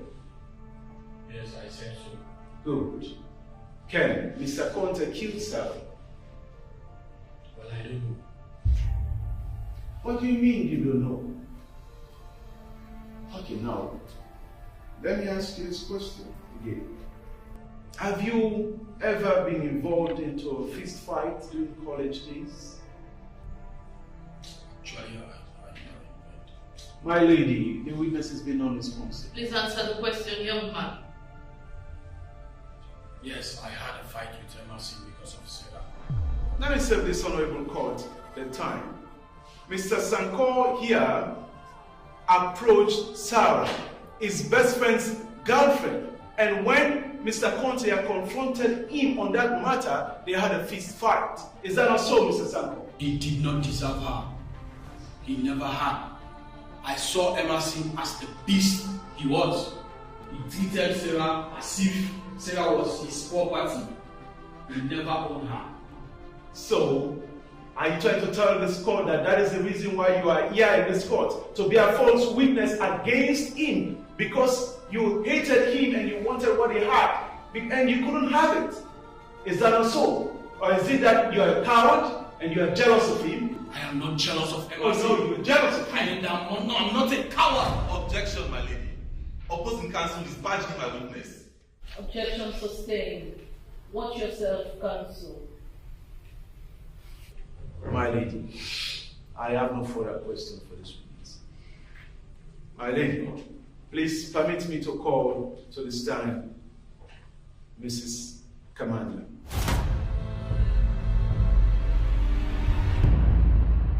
This court will take a 15-minute recess.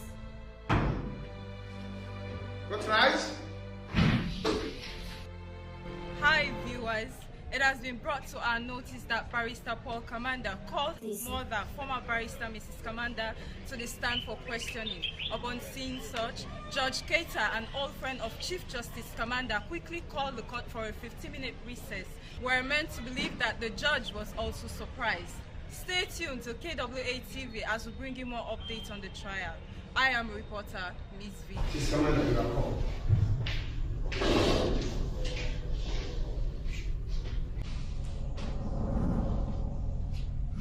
Mrs. Commander, let me ask you, did you love your daughter? Of course, I loved her. I know you will say that. So please, can you tell this court, when was the last time you saw your daughter before her death? 1 month before her death. Oh, 1 month before her death. A mother who loved her daughter so very much took a whole month without seeing her. And you're standing here saying you loved your daughter so very much? How I wish the dead could speak. She was a married woman. I didn't want to infringe into her life. Infringed into our privacy. Mrs. Commander, or are you trying to say that you never had a mother and a daughter relationship with her? Or are you shy to tell this court that you were ashamed to associate yourself with her because she was barren and couldn't have kids? Is that it? No. I loved my baby girl so much. God knows that. Please.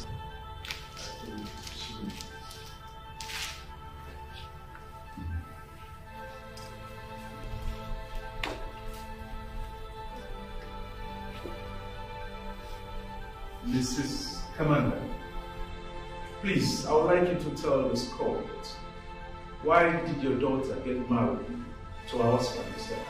Objection! What's the relevance? Objection sustained. Watch yourself, counsel. My lady, please be patient with me. Answer the question. I asked her to. And why?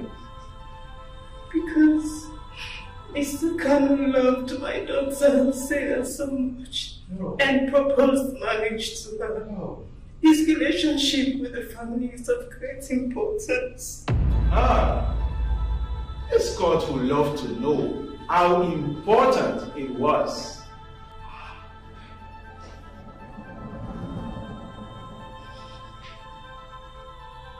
Oh, let me save this court the time. My lady, this woman standing here happens to be my beloved mother. She gave my sister away to marry to a man because of her unselfish desires, in order to save the family's farm. Because Mr. Kanu here, my late sister's husband, happens to own 75% of the law firm's share. No! Yes. As a mother, you never tried to check up on her to know whether she was okay in the marriage. You never did. I did. You didn't? Because of the unhappiness she got in her marriage, that led her to be sleeping and having promiscuous affairs with her ex-boyfriend here to find comfort. And here you are trying so hard to pin it on a young man who has done nothing but to love your daughter. How cool. I have no further question for this witness, my lady. Does the opposing counsel have any question?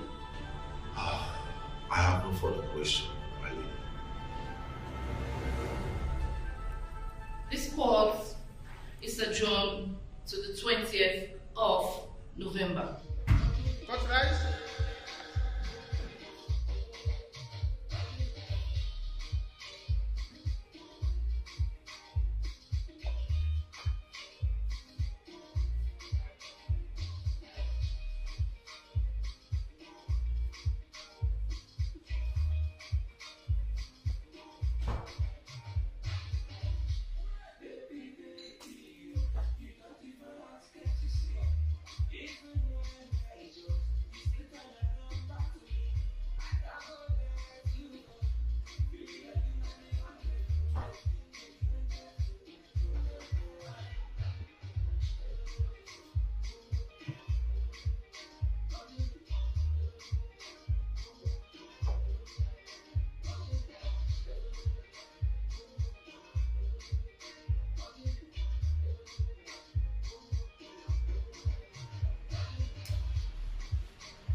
Right. You only smoke that after winning the case, or with the thought of winning the case. So, I'm celebrating. So tell me, what's the occasion? Finally, I got my ass kicked by my little brother in court. Oh, yeah.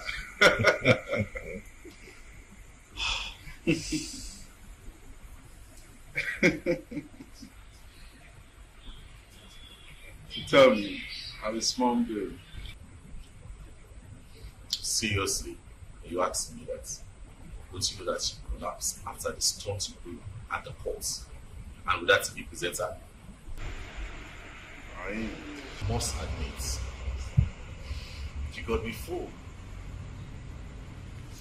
With the subpoena you served in such a way. I must confess, that's a nice move. Got the cat out of the hat. But let me tell you this. I'm going to bring the lion out of the hat. Bring it on. But let me tell you, I have a cage, even for a lion. And even for a beast.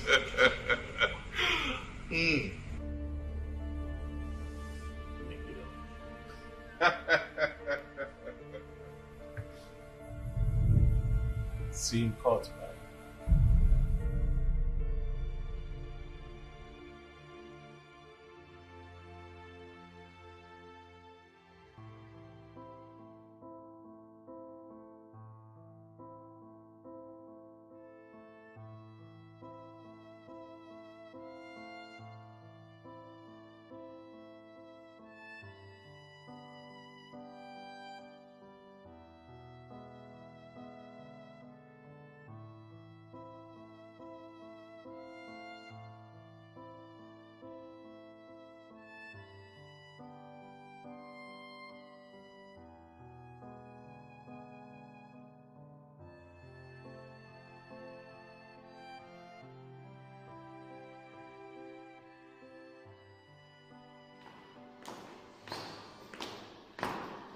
Stop.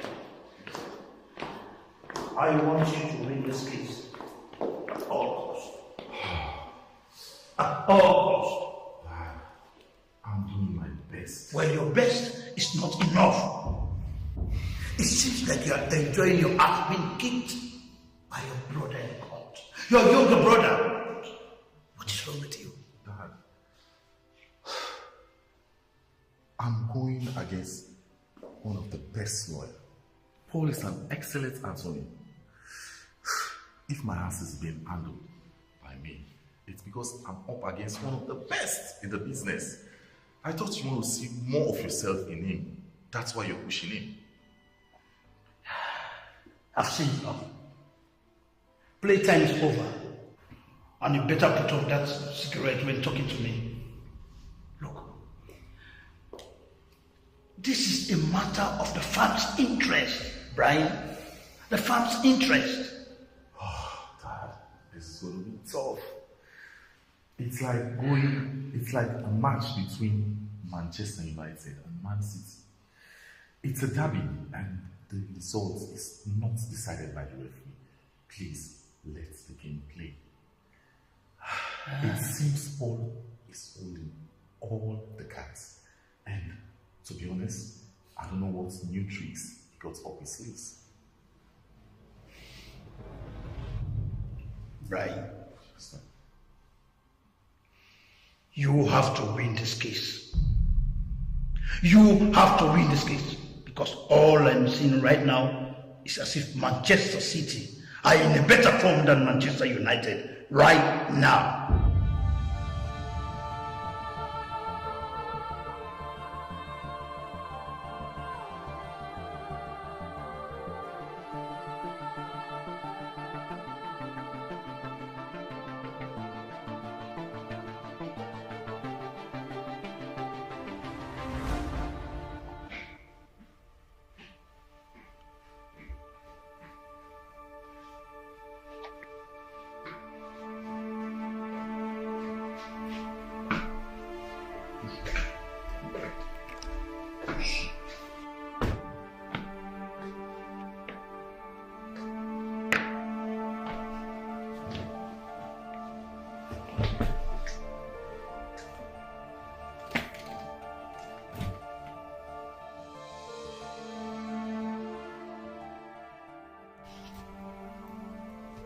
Peter, can you fix me something spicy? Spicy soup. I pity you, Paul. I do pity you. I know, right? I know. I am the black sheep of the family, Lisa. But this sheep you see now was once an innocent lamb. They never valued me, Lisa. I was a very good son. A very good son. Always trying to please my parents.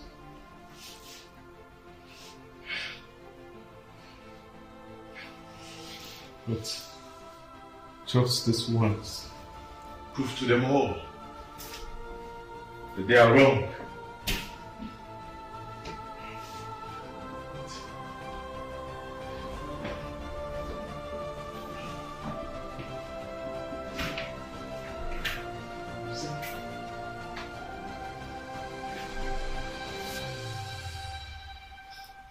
You are all I have right now in my life. You don't believe me too? You don't believe me?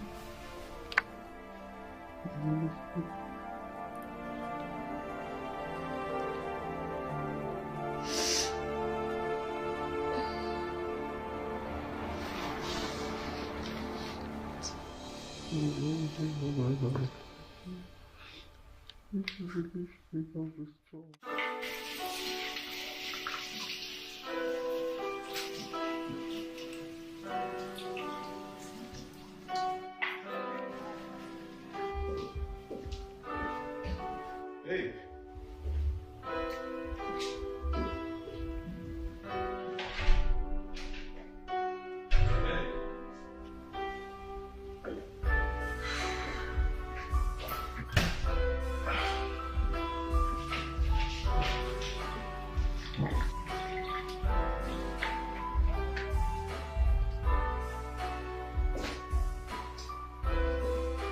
Hey. How's work? Where is Lisa? You mean why is Lisa? Come here. Lisa is here. All to me. Hey, I don't really know what got you into this, but I love what I'm seeing. Well, there's more. Really? So, this is what I want you to do for me. I will be done Tell with me.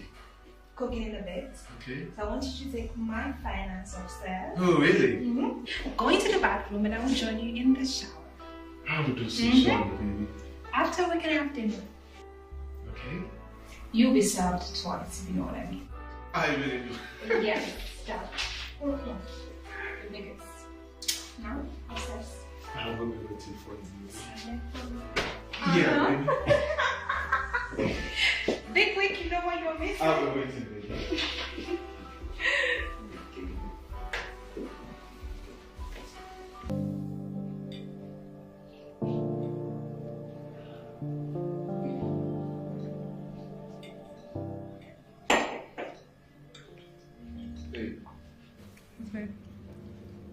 Let me ask you this question. Why the sudden change? Babe, I realize that I've not been supporting my man lately, as I should, as a woman. And I've been angry at you for no reason, when all you've been doing is your job. Babe, you really don't know how long I've been waiting for you to say this. But babe, I want you to promise me one thing, please. And that is? I want you to win this case without calling your mother to the stand again. Please. Can you do that for me? I promise. But does that mean you believe me now that I'm fighting to free an innocent man? Babe, listen to me. Whatever you believe in is my belief. I am with you all the way, as I should have been from the start, and I'm sorry about that. Okay? Thank you so very much, Lisa. I booked an appointment with Dr. Fobi. Dr. Fumi from Ghana? Yeah, Dr. Fobi from Ghana. Okay. We're going to go through this baby together. I will be your strength all the way. You hear me? Now eat your food. Stop with that. Eat your food before it gets cold. We're going to see your mom in the morning. Yes, okay? ma. Now eat. Stop staring. Eat your food. You're taking all my strength. So Yes, please. ma.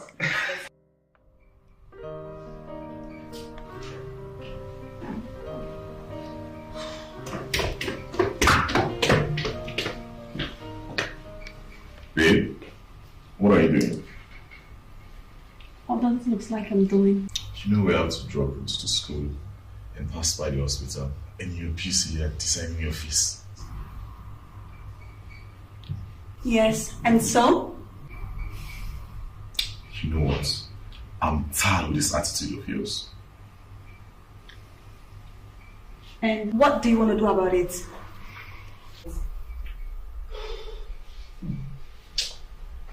Come on, Rose. Let's go.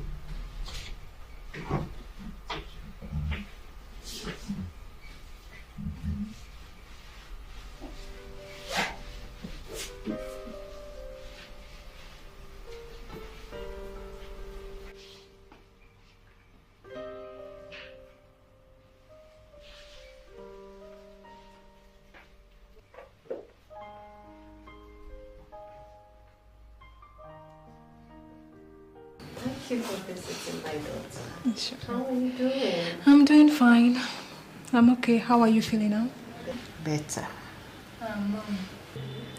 Paul is outside. He's ashamed to come inside. Let him stay there. I don't want to see him or his father. No. You just want to make sure that you're okay. Well, you can tell him I am doing okay. Hello, hello, hello. Hello.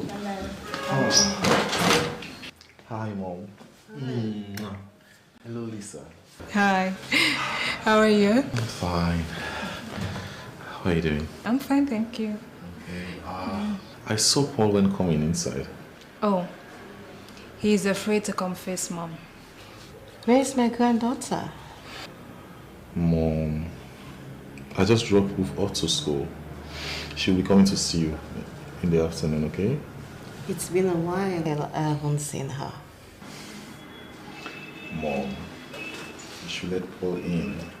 I am not stopping him. Mom, please. Please. I'm going to call him, okay? Please. Okay.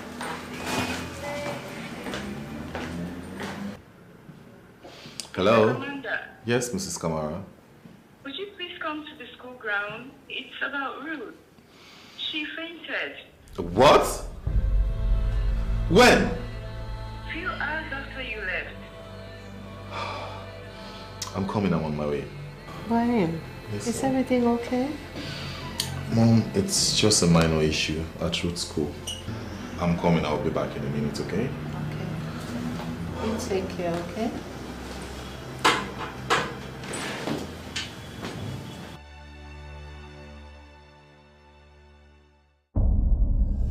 Doctor, what is wrong with my baby girl? Ruth is suffering from hepatitis. Hepatitis? How? When the liver is inflamed or damaged, its functions can also be affected. You see, hepatitis is caused by a virus. Doctor, you've been our family doctor for years now, and you know such medical history is not with us. It can be dormant from a person for years. Doctor, is it curable? For now, we have given her the vaccine. Shall we?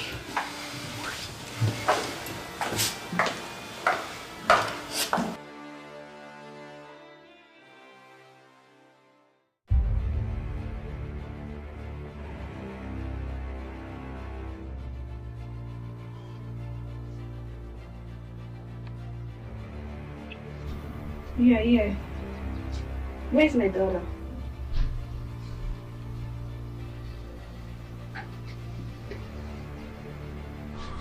I'm asking you, where's my daughter? She's okay. What? Oh my God. What happened? You didn't call me. How could you be so heartless? I'm her mother. Am I your father? What are you talking about? Who is the father of the girl I've been raising for the past 4 bloody years?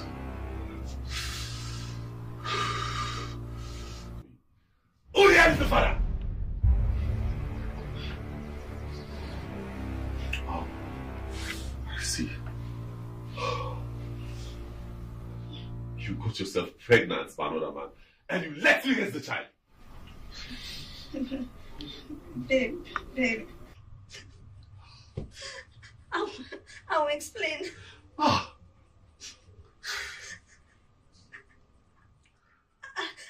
I wanted you to be happy. Wait. You say you wanted me to be happy. You got yourself pregnant by another man. And you say you did it just to make me happy.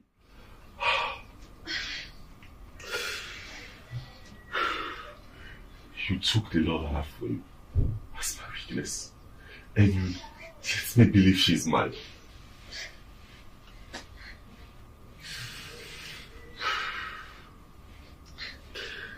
I've loved her my own daughter. And you want to take her away from me?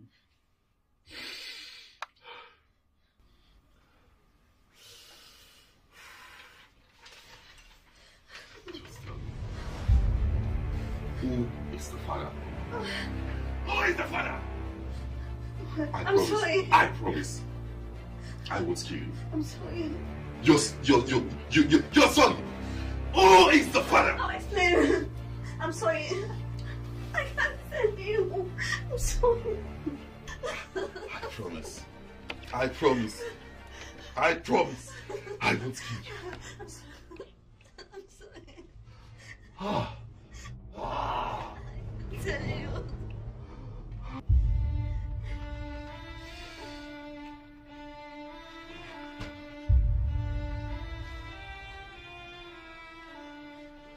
Pack your things and leave my house. I said, pack your things and leave my house. I don't want to see you when I return.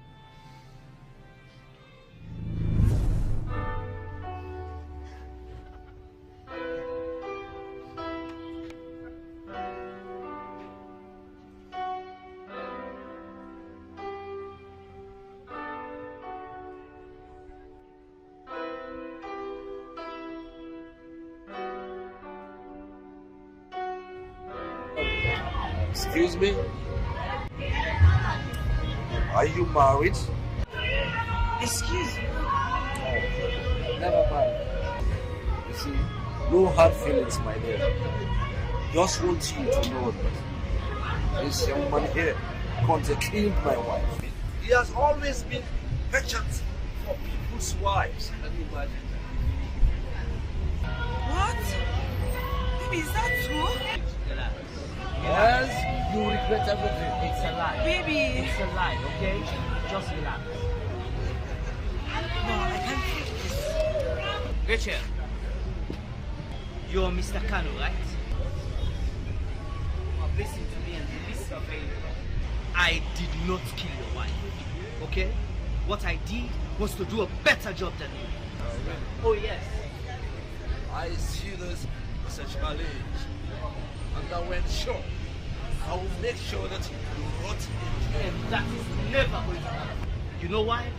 Because I have the best lawyers in the country that will defend me. Let me just see. We shall see. You will see. Here justify the way.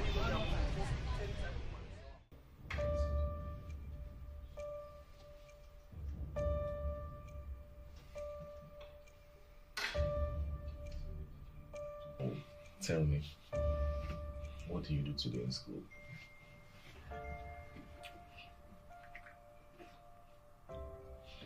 I'm listening. What do you do today in school? Really? I thought your teacher learned you something. Mommy. How are you? Good.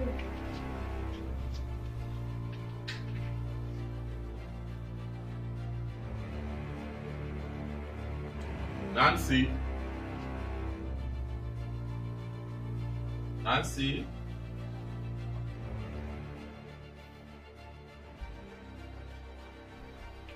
Please, take Roots to our room.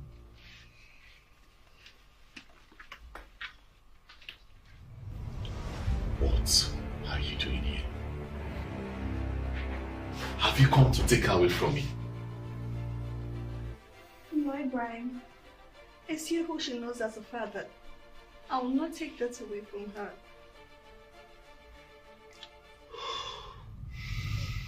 Thank you.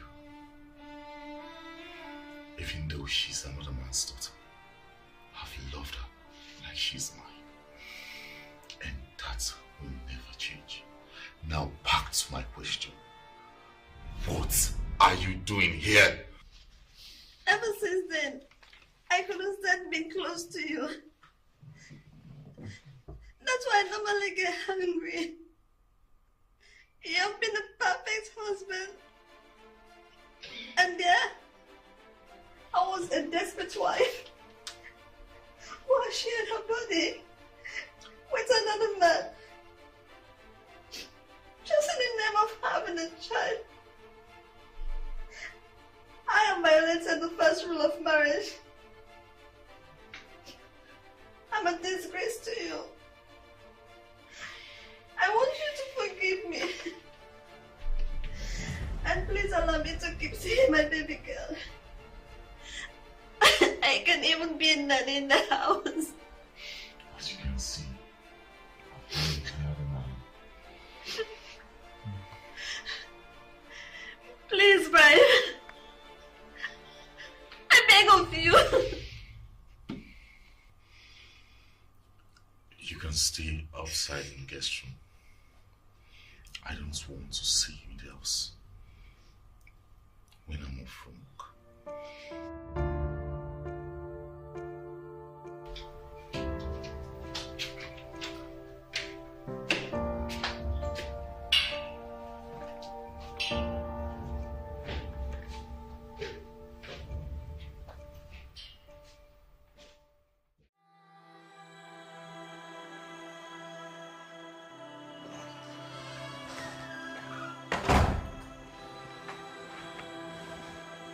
What are you doing here?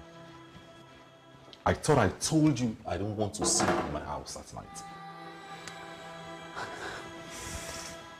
I just wanted to make sure Ruth fell properly asleep. As you can see, she's now asleep. You can take her to her room. Okay.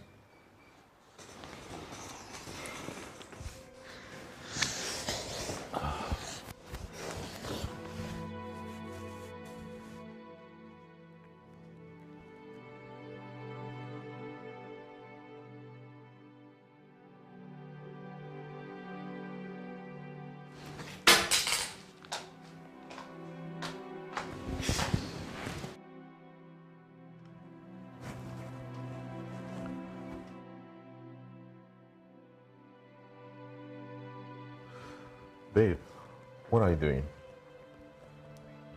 What does it look like I'm doing? Wait, I want to talk to you. I mean, can I confide in you? Yes. Sit. Come on, sit down.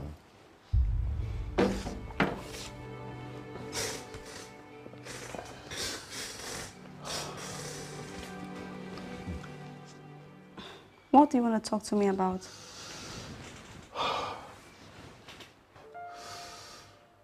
My father wants me to win this case, by all means.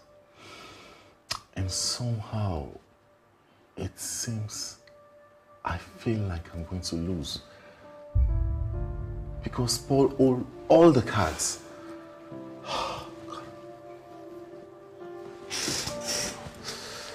I'm so confused. I don't know what to do. Who are you?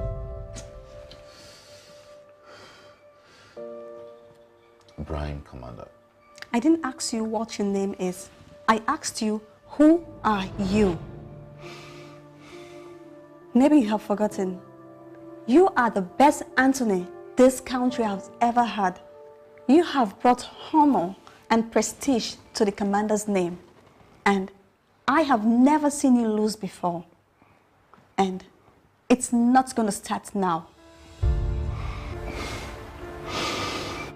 Thank you so much. I really appreciate it. I'm happy to help. I'm going to my quarters now. Babe, do you mind taking my bag into the bedroom? Okay.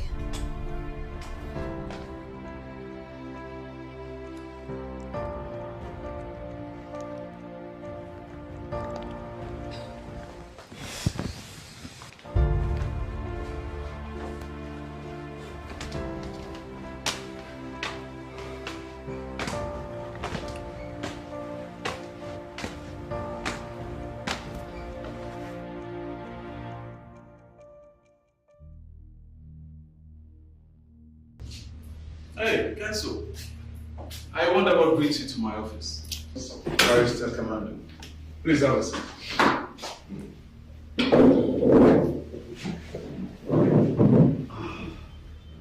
We have a trial to prepare for to be ready for the last dance. Oh, don't tell me you come all the way to my office just to tell me we have a trial to prepare.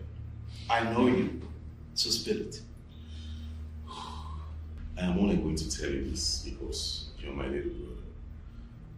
You know, Dad wants me to win this case by all means. And from the look of things, he has got himself wrapped up on something I don't know. But from the tone of voice he was talking, I can tell he wants me to wrap this up. And also, I should win by all means. Well, if you are really going to win this case, you must be really ready and prepared. Because this is going to be one hell of a show, I tell you. Paul, let's quit together. Let's stop that from using us. Aren't you tired of him putting us up against each other? Cancel. Even though your proposal is tempting. But I can't. I have a lot at stake here. Moreover, the accused is an innocent man. You know, everyone, including good people, do bad things. It's part of human nature. We all commit sins. And it's never too late to do right things so that we can become better. Each personally, it's never too late to make a right decision. Brahim, I have one quotation. No one chooses evil because he is evil. He only mistakes it for happiness. The good is it. Mary Shelley. Oh, yeah. And cancelled. I am the complete opposite of that quotation. So you see, that is why I am Barrister Paul Commander. Paul, spare me these law school lectures. I expect contrition, not hubris. Well,